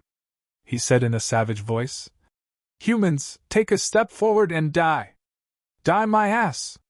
There were some amongst the humans that had guts, and they were instantly infuriated when they saw the devil profounder act so oppressively towards them. They charged forward, and the profounders behind them weren't so fearful anymore when they saw others charging, so they charged forward as well. However, bang! Countless rays of energy surged down like tidewater from the fourth level, and some of the charging profounders were immediately blasted into nothingness. 15 minutes later, almost 1,000 human corpses were piled up at the entrance to the fourth level, while blood covered the ground. No human profounders dared to charge up again because those that did dare were already dead. If it was a wider area, then the few hundred profounders of the devil race there would definitely be crushed by the thousands of human profounders. However, the problem was that they were within the hidden dragon pagoda. Only 5 people at most could pass through the entrance to the fourth level at any given time. In other words, the advantage in numbers that the human profounders possessed had ceased to exist. The profounders of the devil race and nether race had utilized domineering and bloody methods to tell the humans that they'd taken control of the fourth level. More and more profounders arrived at the third level, and it quickly came to the point where there was no place for more to stand. However, a problem arose. The profounders on the first level were ceaselessly climbing up towards the second level, while the profounders on the second level were climbing incessantly towards the third level. But the profounders on the third level didn't dare to climb up to the fourth level, because climbing up there was equivalent to death. However, the profounders behind them were ceaselessly squeezing their way upward. It wasn't a huge problem at the beginning, but it wasn't long before conflict arose. "Motherfucker! Why are all of you just standing there without moving forward? Climb up the pagoda! Can't you see that there's no place behind you?" "Exactly! Isn't there a fourth level and fifth level as well? Climb up! Climb up my ass!" Curses resounded throughout the pagoda, and it wasn't long before even curses couldn't resolve the problem. So, the human profounders started to attack each other because there would be more space when others died. Bang! Bang! Countless profounders entered into battle on the third level, and then the profounders on the second level started to kill each other as well. In the end, even the profounders on the first level had started to fight. The brutal side of the hidden dragon rankings was exposed. On the first level, Yan Yi and the profounders from the southern territory were standing at a corner. Yan Yi hadn't chosen to foolishly ascend the pagoda as these human profounders had. If he was all alone, then he would naturally kill his way up there. However, he had over 100 profounders from the southern territory standing behind him right now. Even though the slaughter on the first level had begun, no profounder dared to attack Yan Yi and the profounders from the southern territory who stood with Yan Yi. What a joke! They already felt utterly fortunate that Yan Yi's group didn't attack them. After all, countless people had witnessed how terrifying Yan Yi was. However, this was also a wise move by Yan Yi. If he had charged up the pagoda just now, then his group would have definitely been affected. After all, once these human profounders were overcome by slaughter, they would completely disregard the identity of the person who they attacked. Most importantly, the devil profounders and nether profounders had made the first move, and they'd seized the advantageous position. So, they would definitely have to pay a huge price if they were to charge up right now. Thus, they had to wait for an opportunity before they could charge into the fourth level in one go. The human profounders standing behind Yan Yi had heavy expressions on their faces as they watched the slaughter in the surroundings. They felt fortunate in their hearts that they'd chosen to follow Yan Yi, otherwise, they might be one of those corpses on the ground. After all, their strengths were much weaker when compared to the profounders of the other territories. Yan Yi shook his head lightly while he watched profounders fall incessantly in the surroundings. The desire to reap benefits made countless human profounders act worse than actual beasts. Was this a deep-rooted flaw of humans? Right at this moment, a blood-red peak suddenly flew out from within Yan Yi, and then it circled through the air.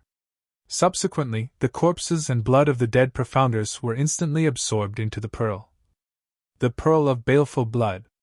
Yan Yi was stunned when he saw this pearl. In the past, because of the enormous backlash and consumption of energy from utilizing it, and coupled with his apprehension towards the ghost sect, Yan Yi had never utilized it, and just left it within the tiny vortex. Moreover, it was even to the extent that had almost forgotten about its existence.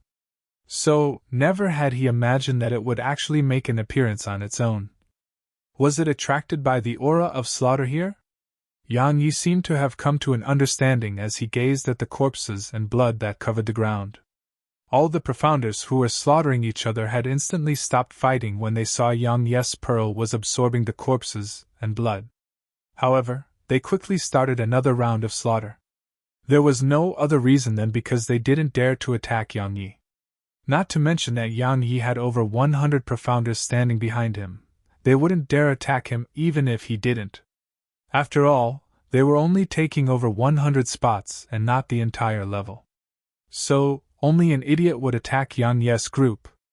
Outside Hidden Dragon Pagoda, Luo Shui had his hands behind his back as he stood before the entrance to the pagoda. At this moment, there wasn't a single profounder in the surroundings besides him. Right at this moment, a dark cloud suddenly surged into appearance in the horizon, and it moved extremely swiftly. In next to no time, it arrived above Hidden Dragon Pagoda. A wisp of a smile arose on the corners of Luo Shui's mouth as he gazed at the dark cloud, and he said, "They're finally here?" The dark cloud dispersed to reveal a few hundred figures that had their faces covered. They descended behind Luo Shui before they knelt down on one knee in unison, and then they said simultaneously, "Chosen One!" Luo Shui nodded lightly and said, "Come, let's go meet the monstrous geniuses of Profounder Continent." "Yes." After Luo Shui led a few hundred others into the first level of the Hidden Dragon Pagoda, all the human profounders here stopped fighting. Luo Shui didn't spare a glance at them, and his gaze just descended onto Yan Yi. He gazed at Yan Yi before he grinned and said, "We meet again." Yan Yi glanced at the masked figures behind Luo Shui, and then he smiled and said, "Let's fight?" Luo Shui shook his head and said, "I'm very sorry, but you aren't my target right now. Even though your strength is really not bad, it still isn't enough. You don't mind my straightforwardness, right?" "I do." Yan Yi smiled and said, "I'll return these exact same words to you. Don't worry, it won't take too long. After all, we'll fight sooner or later, right?" "Indeed." Luo Shui nodded and said, "I hope you don't disappoint me. After all, only you are capable amongst the profounders of the Southern Territory." Yan Yi suddenly said, "I'm really curious about your identity." "There's no need for that because you'll find out very soon." As soon as he finished speaking these words, Luo Shui led the group behind him towards the second level. After that, everywhere he passed, bolts of electricity shot out violently from within him, and then countless human profounders were instantly transformed into ash on the spot. When Luo Shui's group arrived in the second level, over 500 new corpses had been created in their wake. Right at this moment, another figure stepped foot into Hidden Dragon Pagoda. Yan Yi's eyes instantly narrowed upon noticing this person, and then killing intent surged explosively within his eyes. Because it was none other than Mo Qingyu who had been saved that day by the spirit of the ancient sheath.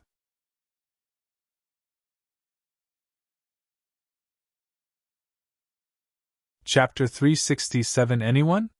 However, Yan Yi was slightly bewildered because Mo Qingyu's arm was healed, and her bearing was extremely different when compared to before. He was unable to put a finger on it, and it was just a feeling. However, all of that wasn't important. The important part was that Shed made an appearance here and that she had to die today. Mo Qingyu's gaze had descended onto Yan Yi as well.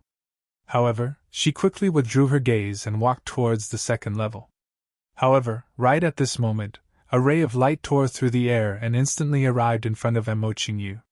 Her beautiful brows knit together slightly before a wave of clear wind appeared out of thin air. In the next moment, Shed appeared at the entrance to the second level of the Hidden Dragon Pagoda.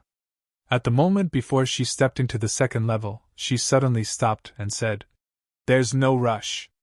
One of us will die in the end, but it isn't now." As soon as she finished speaking, Mo Qingyu's figure vanished from the spot. "Not now!" A wisp of a cold smile arose on the corners of Yang Yi's mouth. He just happened to insist on it. Yang Yi put the pearl of baleful blood away, and then he led the Profounders from the southern territory towards the second level. Many Profounders in the surroundings instantly heaved a sigh of relief when they saw Yang Yi walking towards the second level. Because after they'd experienced how brutal the situation in the pagoda was, they merely wanted to stay here silently and cultivate, even if it was the first level. However, with Yang Yi here on the first level, he was a constant threat to them. After all, not a single one of them could go against him. So, it couldn't be any better that Yang Yi had left now. When he arrived at the second level, the pearl of baleful blood within him had flown out once more because the second level could truly be said to be covered in corpses. A dense expanse of corpses covered the ground while the thick smell of blood suffused the air. It caused the Profounders behind Yang Yi to be unable to help but frown. Swish! Right at this moment, a whistle resounded through the air as a Profounder who'd gone mad with slaughter had appeared in front of Yang Yi, and then he forcefully slashed his sword down towards Yang Yi's head. Hiss! A violet ray of light flashed, and then this Profounder's head instantly flew into the air. But in next to no time, another Profounder had pounced towards Yang Yi. The Profounders in the surroundings had gone mad with the intent to slaughter. Because if they didn't kill, then they would be killed here. There were no allies here, and they were surrounded by enemies.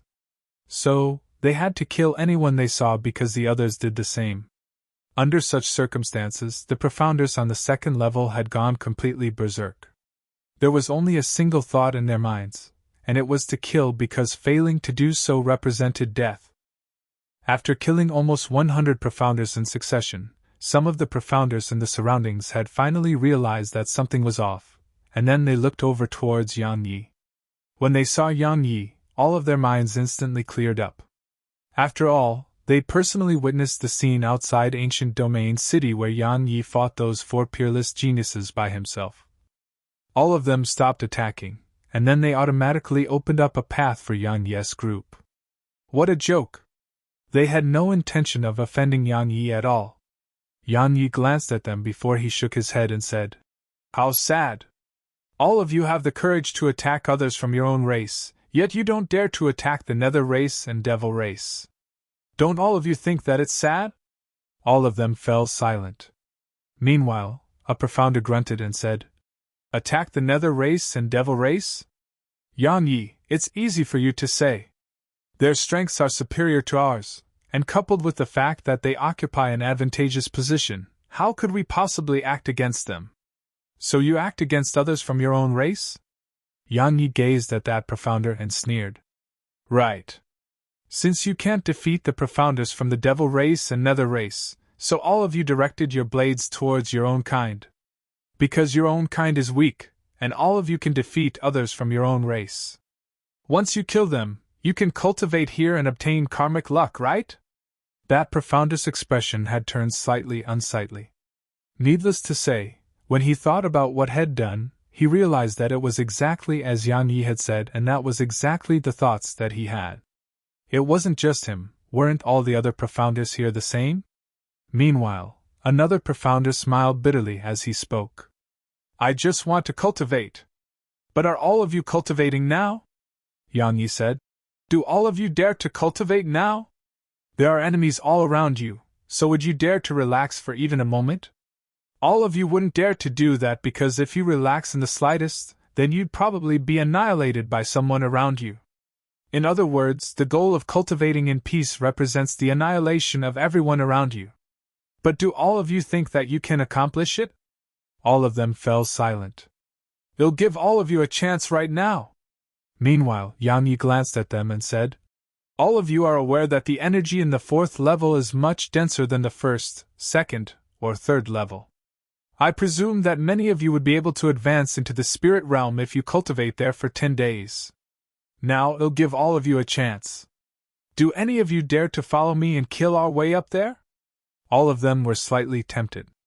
Right at this moment, Yang Yi continued, "On what basis do the devil race and nether race occupy the fourth level? Why should we, humans, kill each other? Why? I'll only ask all of you a single thing. Do you dare to kill your way up the fourth level?" Actually, this was the true reason why Yang Yi hadn't ascended to the fourth level yet. Because after a period of slaughter, all those who were still alive were practically elites amongst elites, and only by leading a group of elites would he be able to go against the devil race, nether race, and demon race. Otherwise, if he just brought a bunch of trash with him, then they would only be a burden to him. Since the beginning, Yang Yi was very clearly aware of one thing, and it was that these 100 profounders behind him weren't sufficient to go against the profounders of those three races. Only by gathering the elites of the human race would he had a chance. All of them couldn't leave the hidden dragon pagoda, and coupled with the fact that there was irreconcilable enmity between the human race and those other three races, so the human race had to be united. Otherwise, only death would await the human race.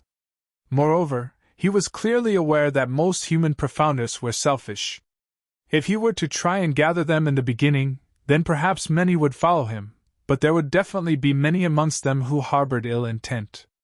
Once the battle erupted between their group and the allied forces of the three races, those fellows would definitely be a burden to his group, and it was even possible for those fellows to turn against him. So, he had to allow these human profounders to kill each other for a while. Because only in this way would he be able to make them realize the situation they were in, and only in this way could he eliminate the weaklings. Sure enough, more and more of them revealed contemplative expressions when they heard Yang Yi. All of them were outstanding geniuses, and none of them were idiots. So, they were naturally able to discern how severe the situation was.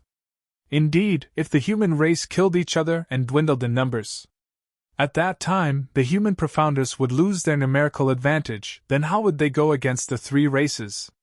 At that time, not to mention cultivating and seizing karmic luck, even surviving would be a problem for them. Right at this moment, a profounder had stood forward. "I'll follow you." After that, a second profounder stood forward. "I'll go with you as well." In next to no time, numerous others had stood forward in succession. 15 minutes later, over 1,000 people had joined Yang Yi's group. In other words, less than 10% of those residing on the second level had stepped forward and joined Yang Yi. However, this was already sufficient for Yang Yi. As for the remaining 9,000, Yang Yi knew what their intentions were. It was none other than to take advantage of the situation and reap the benefits with ease once his group and the group formed from the three races were heavily injured in battle. However, how could Yang Yi allow them to succeed? Yang Yi glanced at them before he led the group of over 1,000 up to the third level. Just like the first level and the second level, the third level was covered in corpses as well, and fresh blood dyed the entire limestone floor red. The battles on the third level were even more intense than the second level, and some profounders had pounced towards them as soon as Yang Yi led the group into the third level. Obviously, they wanted to stop other profounders from ascending here. Yang Yi didn't attack, and the profounders behind him dealt with those profounders that assaulted his group. All of them realized that something was off, and they stopped attacking and gazed towards Yang Yi. Their expressions instantly turned extremely solemn when they saw that it was Yang Yi, and their eyes even carried deep fear. "Continue killing! It's fine, we're just having a look." Yang Yi smiled as he spoke these words. The corners of their mouths twitched. "Continue killing? Boss, would we dare to continue when you're here? Are you not going to kill any more?" Yang Yi said. "Then let's have a chat. I'll get straight to the point. Is anyone willing to follow me and kill our way into the fourth level? If there are, then come over here."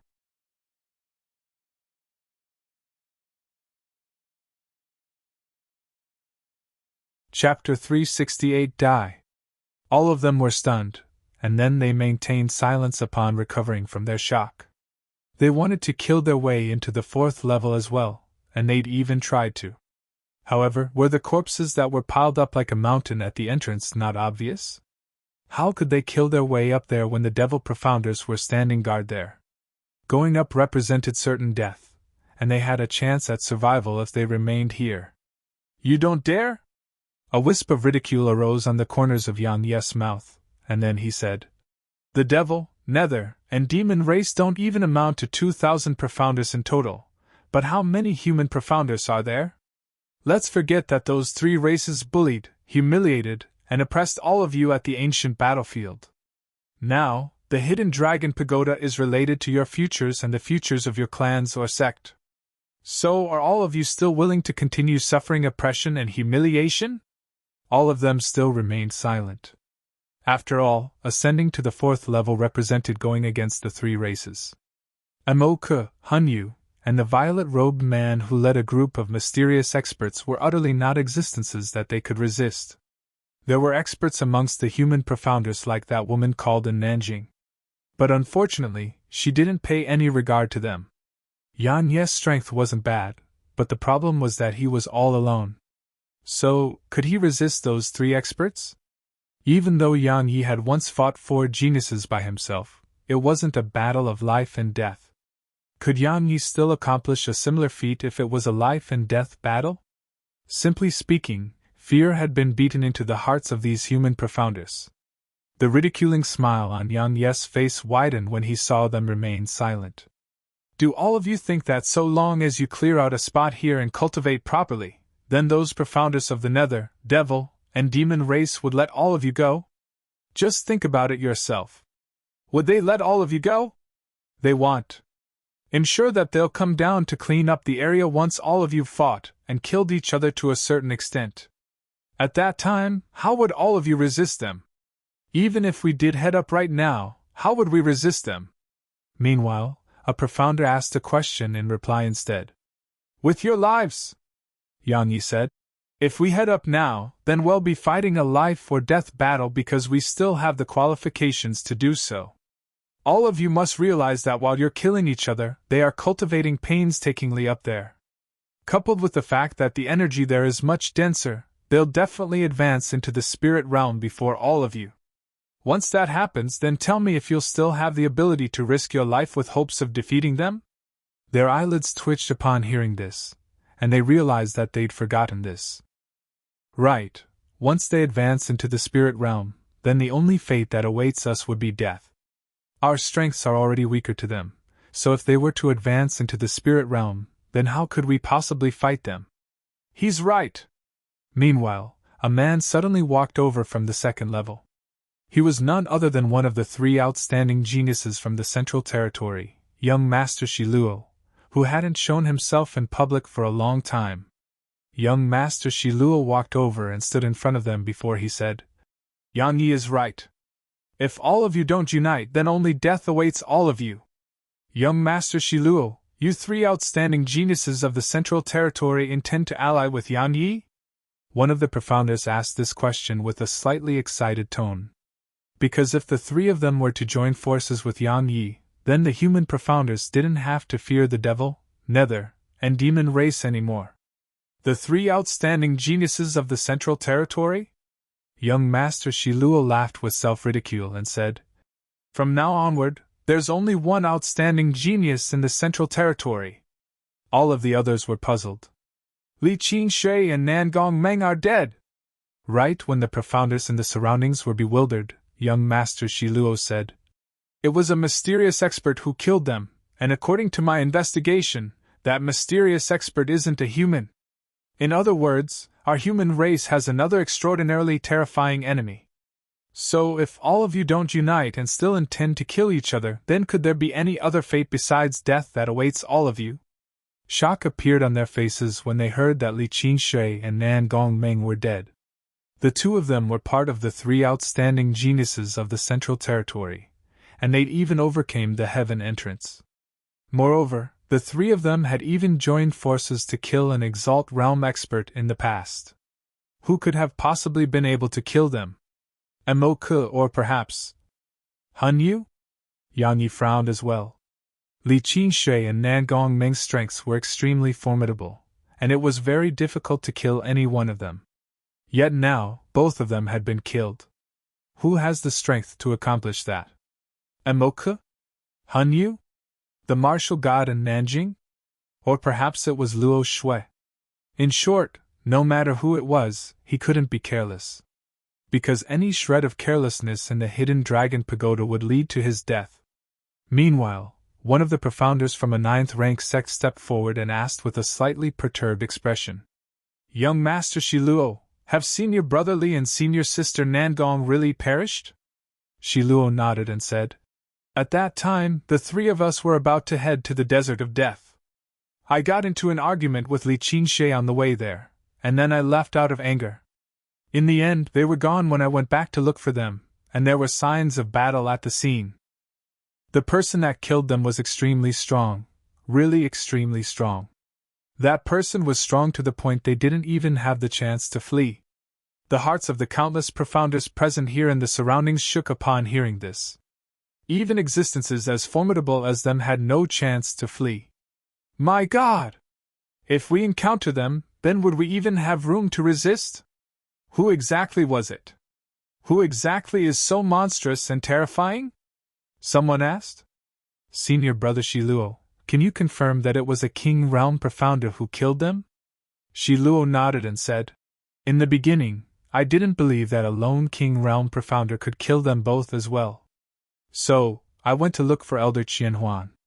However, he told me that no Spirit Realm expert had made an appearance in the ancient battlefield, and it was really a King Realm Profounder who killed them. As for who that person was, he didn't tell me the answer. He merely told me not to go looking for that person and not to take avenge Meng Meng. Haha. But is that even possible? Meng Meng is dead in both body and soul. How ruthless of that person. How could I, Shiluo, dare say that I loved Nangong Meng if I don't avenge her? Everyone in the surroundings fell silent once more. Because they noticed that their current situation was becoming worse and worse.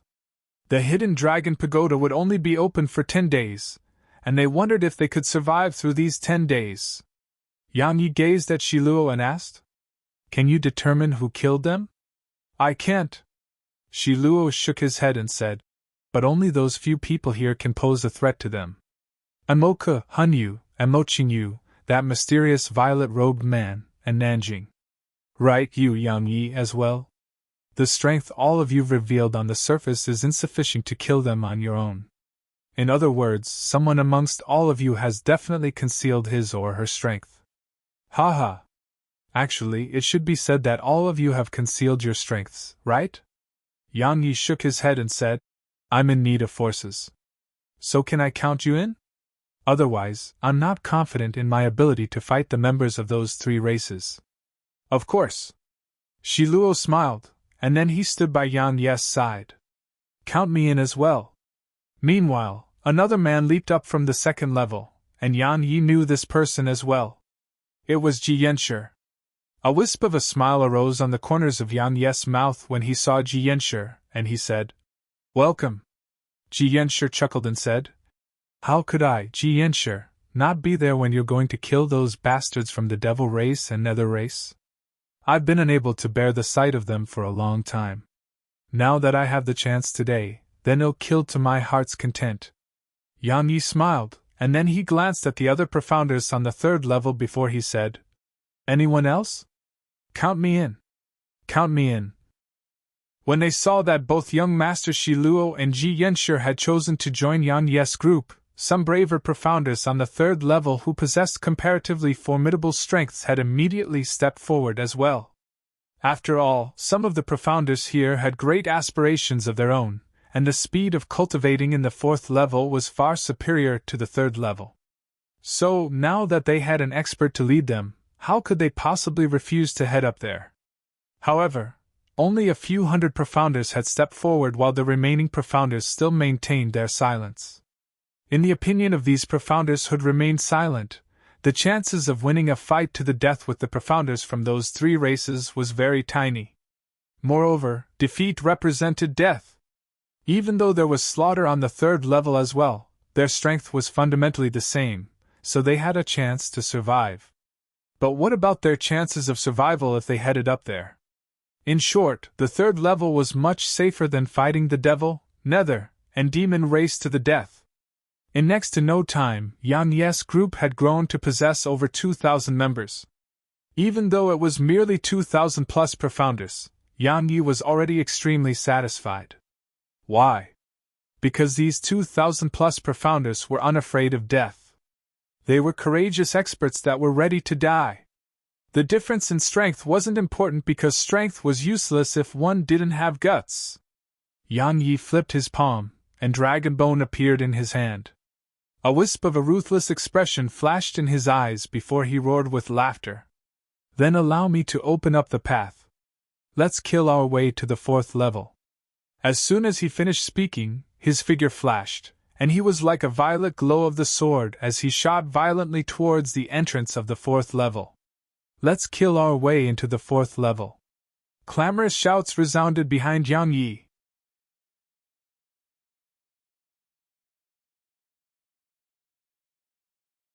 Chapter 369 War. As soon as Yang Yi stepped foot onto the fourth level, countless rays of energy had surged over towards him. Yang Yi grunted coldly as he slashed swiftly with Dragonbone. An arc of sword chi shot out violently from the tip of Dragonbone, and all the rays of energy in its path were instantly crushed into nothingness. Moreover, the sword chi didn't slow down at all as it shot violently towards the devil profounders who were at the entrance of the fourth level. All of them instantly revealed astounded expressions because Yang Ye's sword chi was too sharp and fierce. It was utterly not something they could resist. Fortunately, their big brother, Embark, had appeared in front of them. Embark grunted coldly as he watched it flash towards him, and then he suddenly stabbed with the Nether God's spear. Bang! A light bang resounded as Yang Ye's sword chi was instantly dispersed. It'll stop him! All of you kill those human profounders who are coming up!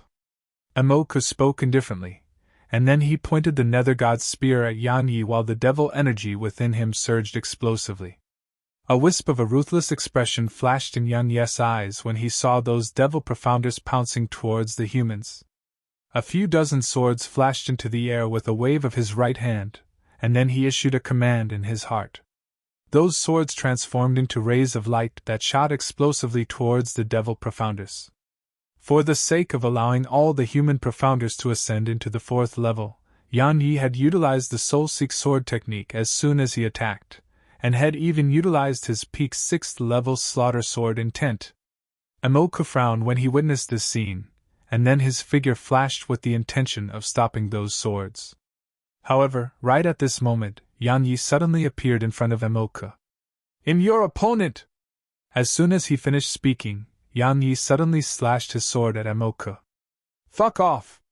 Embark shouted furiously as he executed a horizontal flick with the spear. Bang!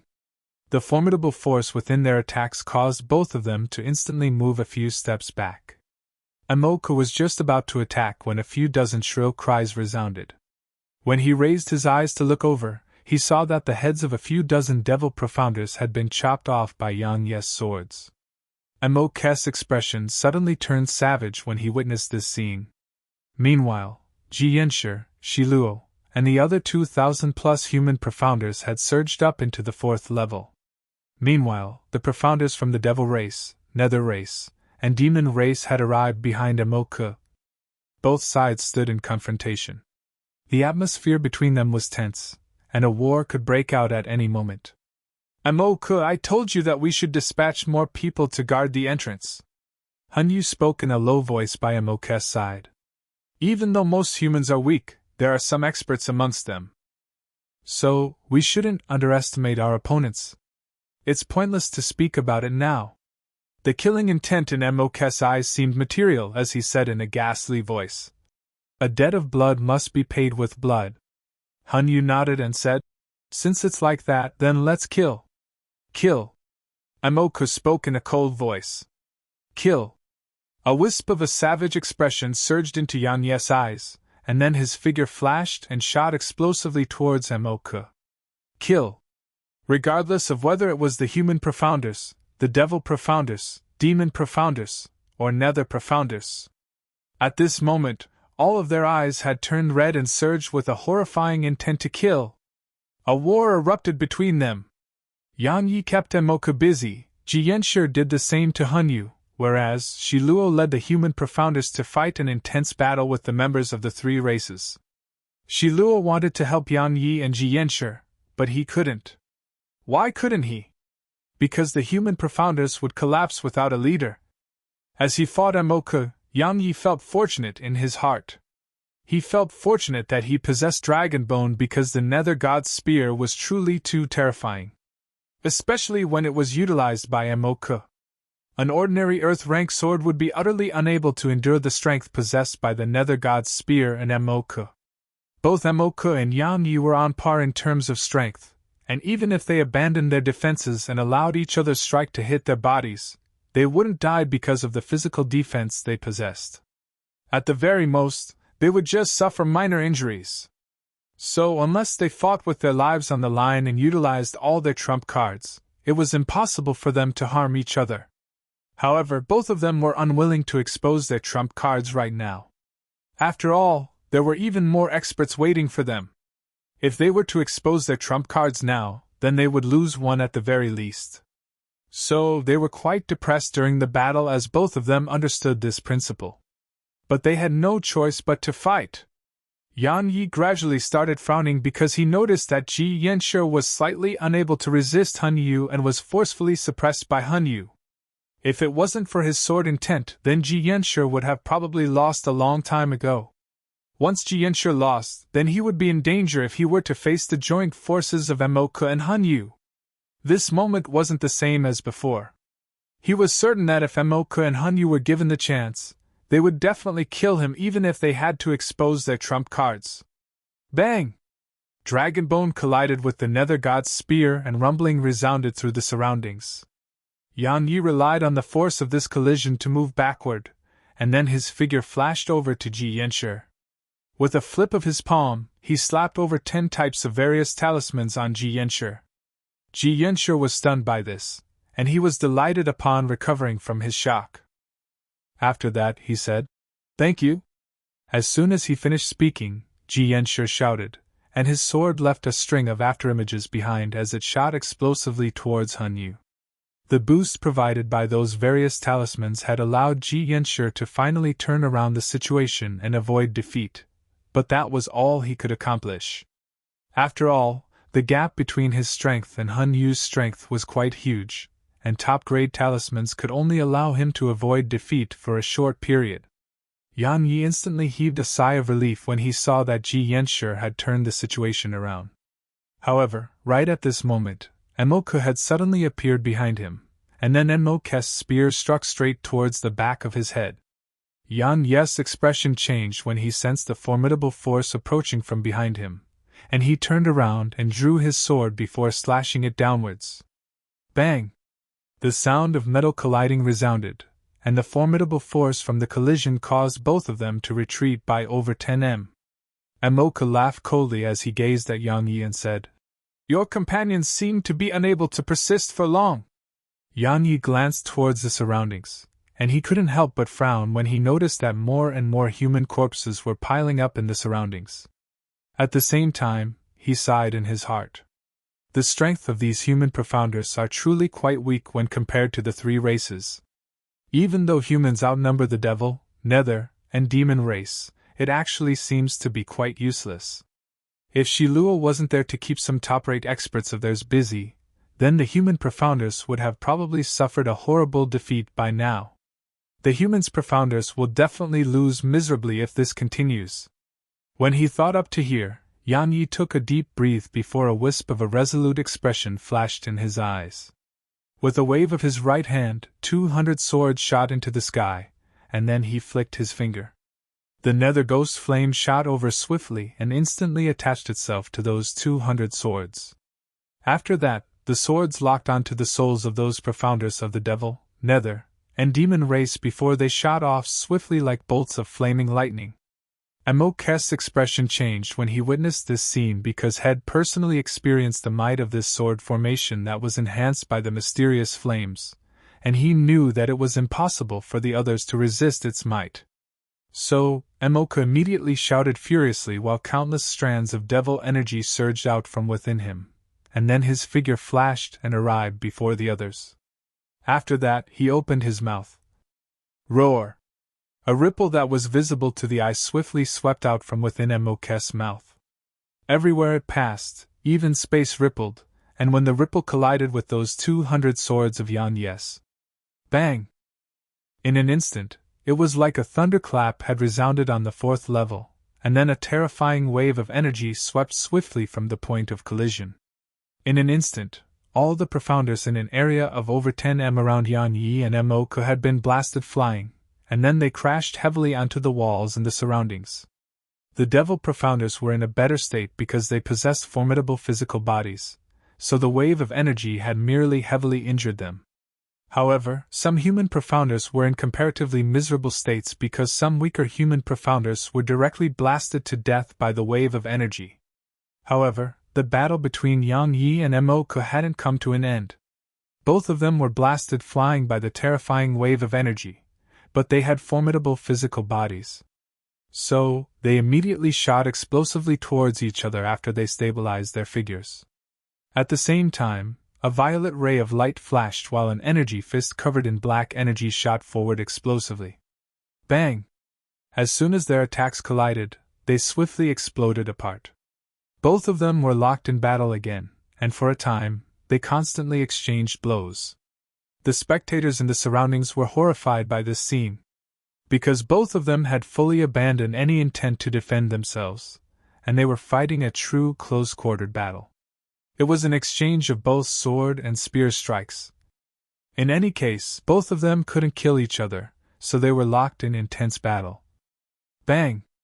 A muffled bang resounded as Yan-Yi and Emok split apart again. In the next moment, they shot forward explosively once more. However, right at this moment, and Nanjing suddenly appeared between them. Yan-Yi and Emok frowned upon noticing her sudden appearance here. However, they didn't stop. Conversely, they even sped up. And Nanjing frowned, and then the spear in her hand moved slightly.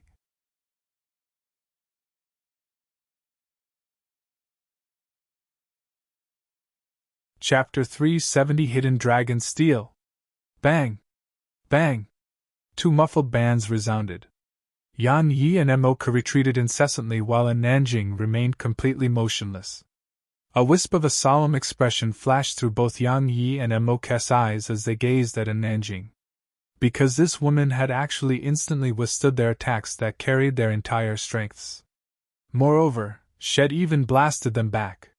Not to mention her speed of attacking, even the force behind attacks were too terrifying. And Nanjing glanced at Yan-Yi and Emok before she said flatly, "You're too noisy!"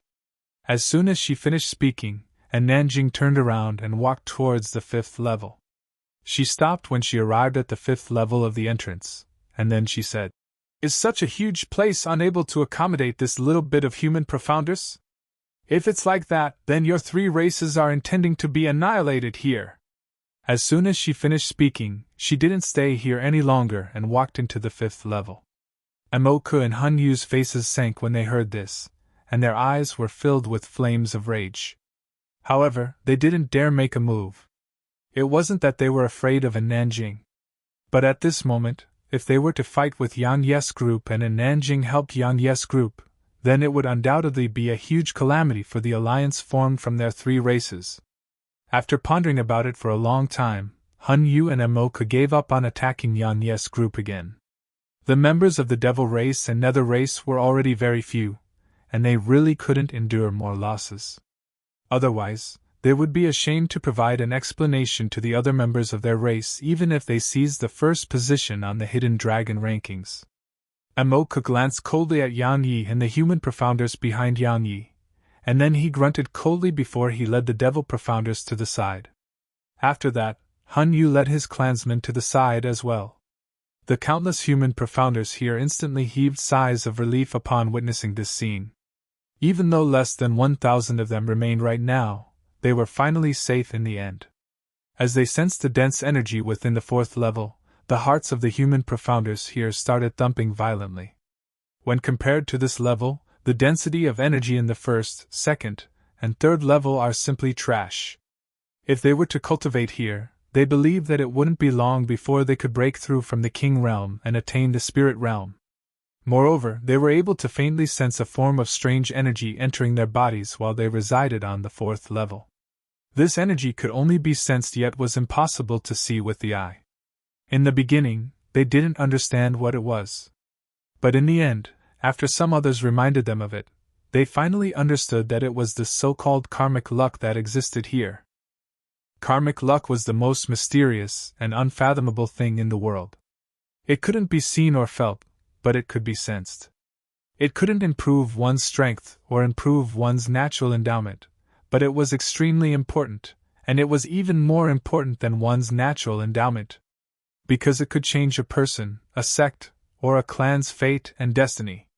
It was an opportunity that was difficult to come by, so they didn't waste time. All of them found a spot and started to cultivate. However, they didn't split apart too far. After all, the profounders from the nether race, devil race, and demon race were still here. So, who knew when they might launch another attack? So, all of the human profounders felt that it was comparatively safer if they converged together. Yan Yi put the nether ghost flame and swords away before he sized up the surroundings. He noticed that the fourth level was actually very spacious. There wasn't anything within the entire level, so the entire space here was completely unobstructed and within one's field of vision. Yan Yi noticed Luo Shui and those masked figures at a corner of the rightmost area. At this moment, all of them were cultivating silently there, and it was like they hadn't noticed the war between the three races and the human race. Yan Yi's gaze stayed on Luo Shui for a moment before it moved away, and then he gazed at Mo Qingyu. At this moment, Mo Qingyu was seated cross-legged at a corner while an ancient sheet floated in front of her. Killing intent flashed in Yan Yi's eyes as he gazed at her, but he didn't attack. His gaze moved again and descended onto the center of the fourth level. There was an enormous circular platform there. The platform was extremely wide, and a stone stele that was over 10 m tall stood at its side. A wisp of surprise flashed through Yang Yi's eyes when he saw the stone stele. He walked over and noticed rows of words that were inscribed with forceful strokes on the stone stele. "That's the hidden dragon stele!" Right at this moment, Shiluo appeared by Yang Yi's side and said, "It records the names of the extraordinary geniuses from the entire continent. Look at the third row, that's the name of the sword sect's founding ancestor." Yang Yi looked over when he heard this. Sure enough, he saw the unfettered one written on the third row. The sword sect's founding ancestor is only ranked at the third position? Yan Yi muttered lightly before his gaze moved up and descended onto the first row, Qing Luanfeng. "That's the name of the first martial god," Shiluo said in a low voice. "There are very few legends about him on the continent. After all, it was too long ago. It's only known that the ancient battlefield is the location where he killed the nether god who was at the Saint Realm. As for anything else, there were very, very few records." "The first martial god?" Yan Yi muttered lightly and said, "Is he or the sword sect's founding ancestor stronger?" Shiluo rolled his eyes when he heard this question, and then he said, "How would I know? Unless they fight each other, otherwise how would anyone know which one of them was stronger?" Yan Yi shook his head and chuckled, and then he looked at the second row. Yan Yi was stunned when he saw the words written on the second row because it wasn't a name at all, and it was just a few words. "When have I feared the world?" Yan Yi looked at Shiluo with a questioning gaze as he hoped to gain an answer. Shiluo shook his head and said, "Don't look at me, even I don't know who that fellow is. According to the records of my sect, an extraordinary expert appeared on Profounder Continent over 20,000 years ago. That expert was extremely mysterious, and no one knew his name. Everyone was only aware that he had a phrase he liked to repeat, 'When have I feared the world?' He was able to ascend the hidden dragon stele because of that?" asked Yang Yi with an astounded tone. "Of course not," Shiluo said. "Had once done something extremely insane. had set up a combat ring in the Central Territory and challenged the experts of the entire continent. At that time, it was a period when the continent was the most prosperous. There were countless sects and experts throughout the continent. So, his arrogance naturally caused countless sects and experts to be displeased, and then the extraordinary experts from the various sects and hidden clans stepped forward. However, all of them returned after suffering miserable defeats. However, he wasn't satisfied. Shi Luo continued. He traveled throughout the continent, and paid a visit to all the experts on the continent who were living in seclusion, and then he defeated them one by one until no one on the entire continent was a match for him. In the end, he went to Martial God Mountain. When he left the mountain, he said, "You were born too early. What a shame." From that day onward, he never showed himself on Profounder Continent again, and only legends of him were left behind in the continent. When have I feared the world? Yan Yi muttered lightly, and then he smiled and said, "What an arrogant tone. If he were to be born during the same time as the Sword Sect's founding ancestor and the first martial god, then I presume it would be extremely interesting. The convergence of three peak experts. Just thinking about it is exciting. Haha. If that really happens, then the continent would probably be blasted apart by them. Just like how those two experts ranked at the 4th and 5th position had. All those years ago, it was they who had blasted the continent into pieces for the sake of obtaining the title of number 1. So if the three of them met each other, then I think that our continent wouldn't even be able to support such a battle," said Shi Luo with a smile on his face. Yang Yi smiled, and then he said, "Right, how are the experts here ranked?" "Right, I mean how does one leave their name on it? Place your hand on it, and you'll know." Shi Luo stretched out his hand and placed it on the stone stele. It instantly emanated a strand of fine light, but the light quickly dispersed as if it hadn't appeared at all. Shi Luo puckered his lips with a helpless expression on his face, and then he withdrew his hand and said, "The stone stele is a measurement stone as well. It measures one's potential, strength, fortune, natural talent, and natural endowment. In short, it measures everything a person possesses. If you're heaven-defying enough, then you'll be able to activate it and write your name on it. However, don't hold too much hope because only the Sword Sect's founding ancestor was able to awaken it in the last 10,000 years. Right, I heard that you'll be able to obtain enormous benefits if you awaken it. But I don't know what benefits they are. Although it will definitely not be random trash. Because the Sword Sect's founding ancestor said it was not bad when he awakened it." "Benefits?" Yan Yi's eyes lit up, and then he smiled and said, "Since there are benefits, then allow me to give it a try as well." As soon as he finished speaking, he stretched his hand forward towards the stone stele. "You're tuning in to the Phoenix Knights YouTube channel. Don't forget to subscribe and join us on this journey to catch the most captivating stories.